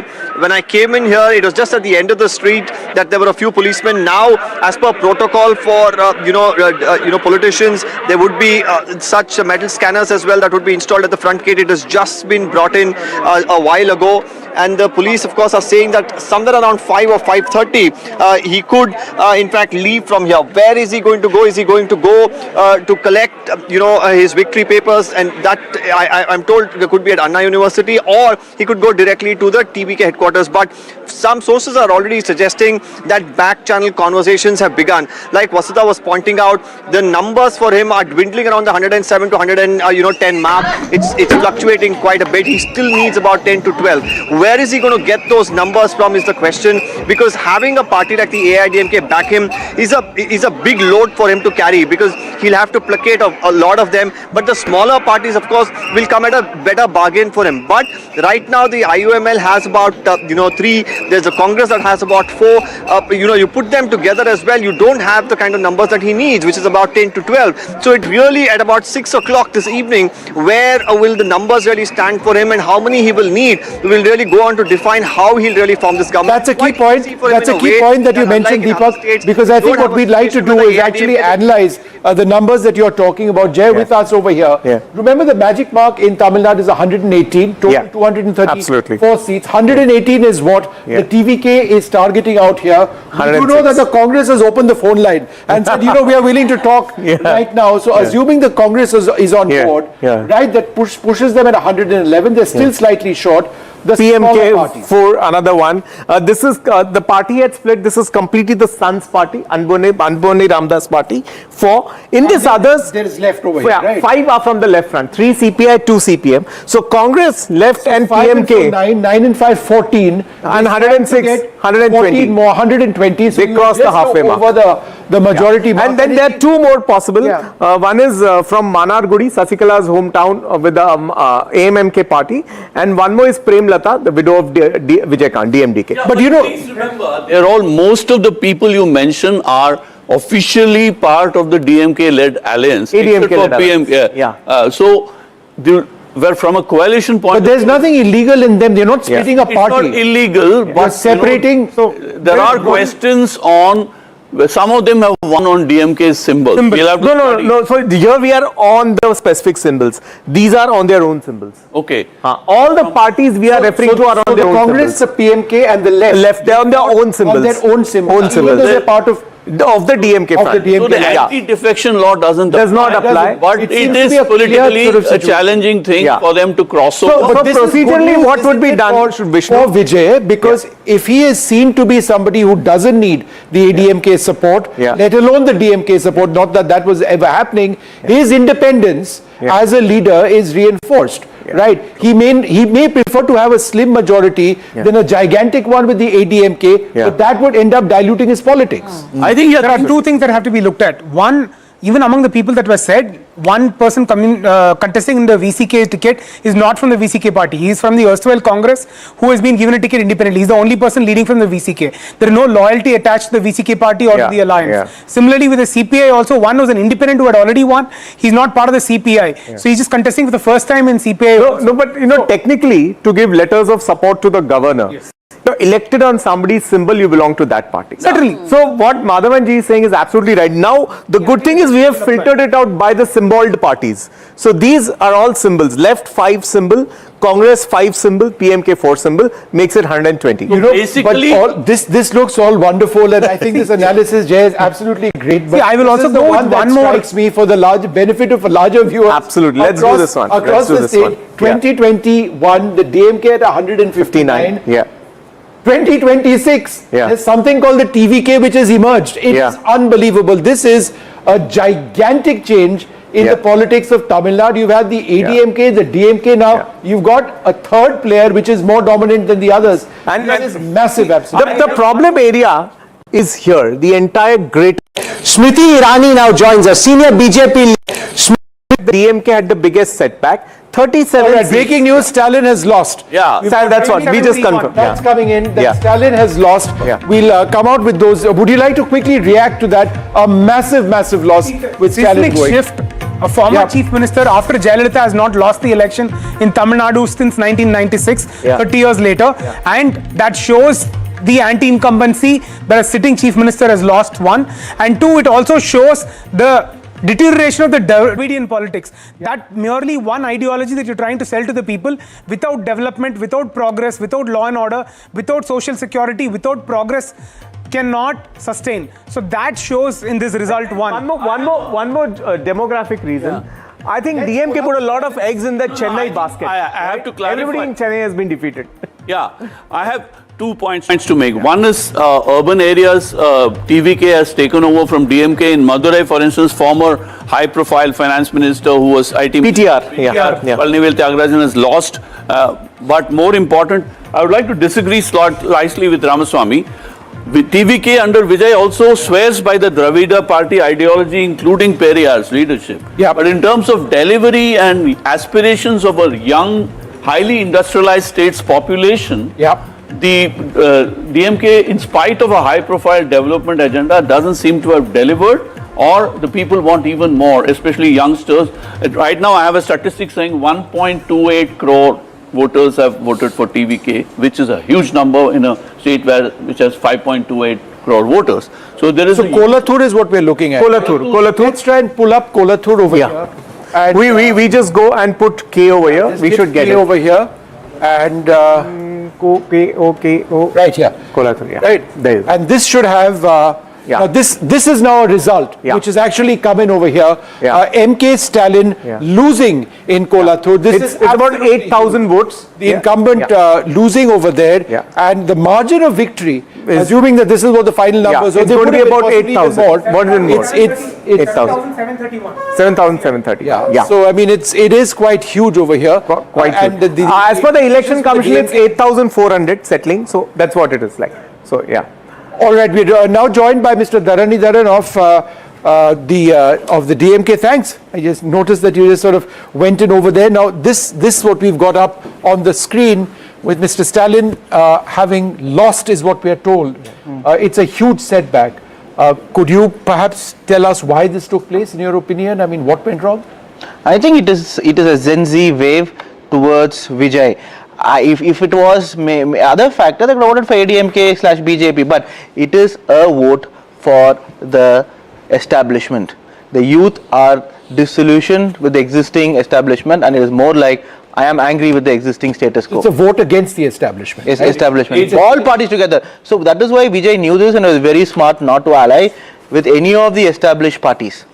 He knew that because the moment he established the ADMK, we could have still won the election because he's part of the establishment. But if you just take a look at these numbers and the fact that there has been such a staggering wave in Tamil Nadu away from the DMK and the ADMK, it means that this is a state where both the major formations are completely out of touch with what people want.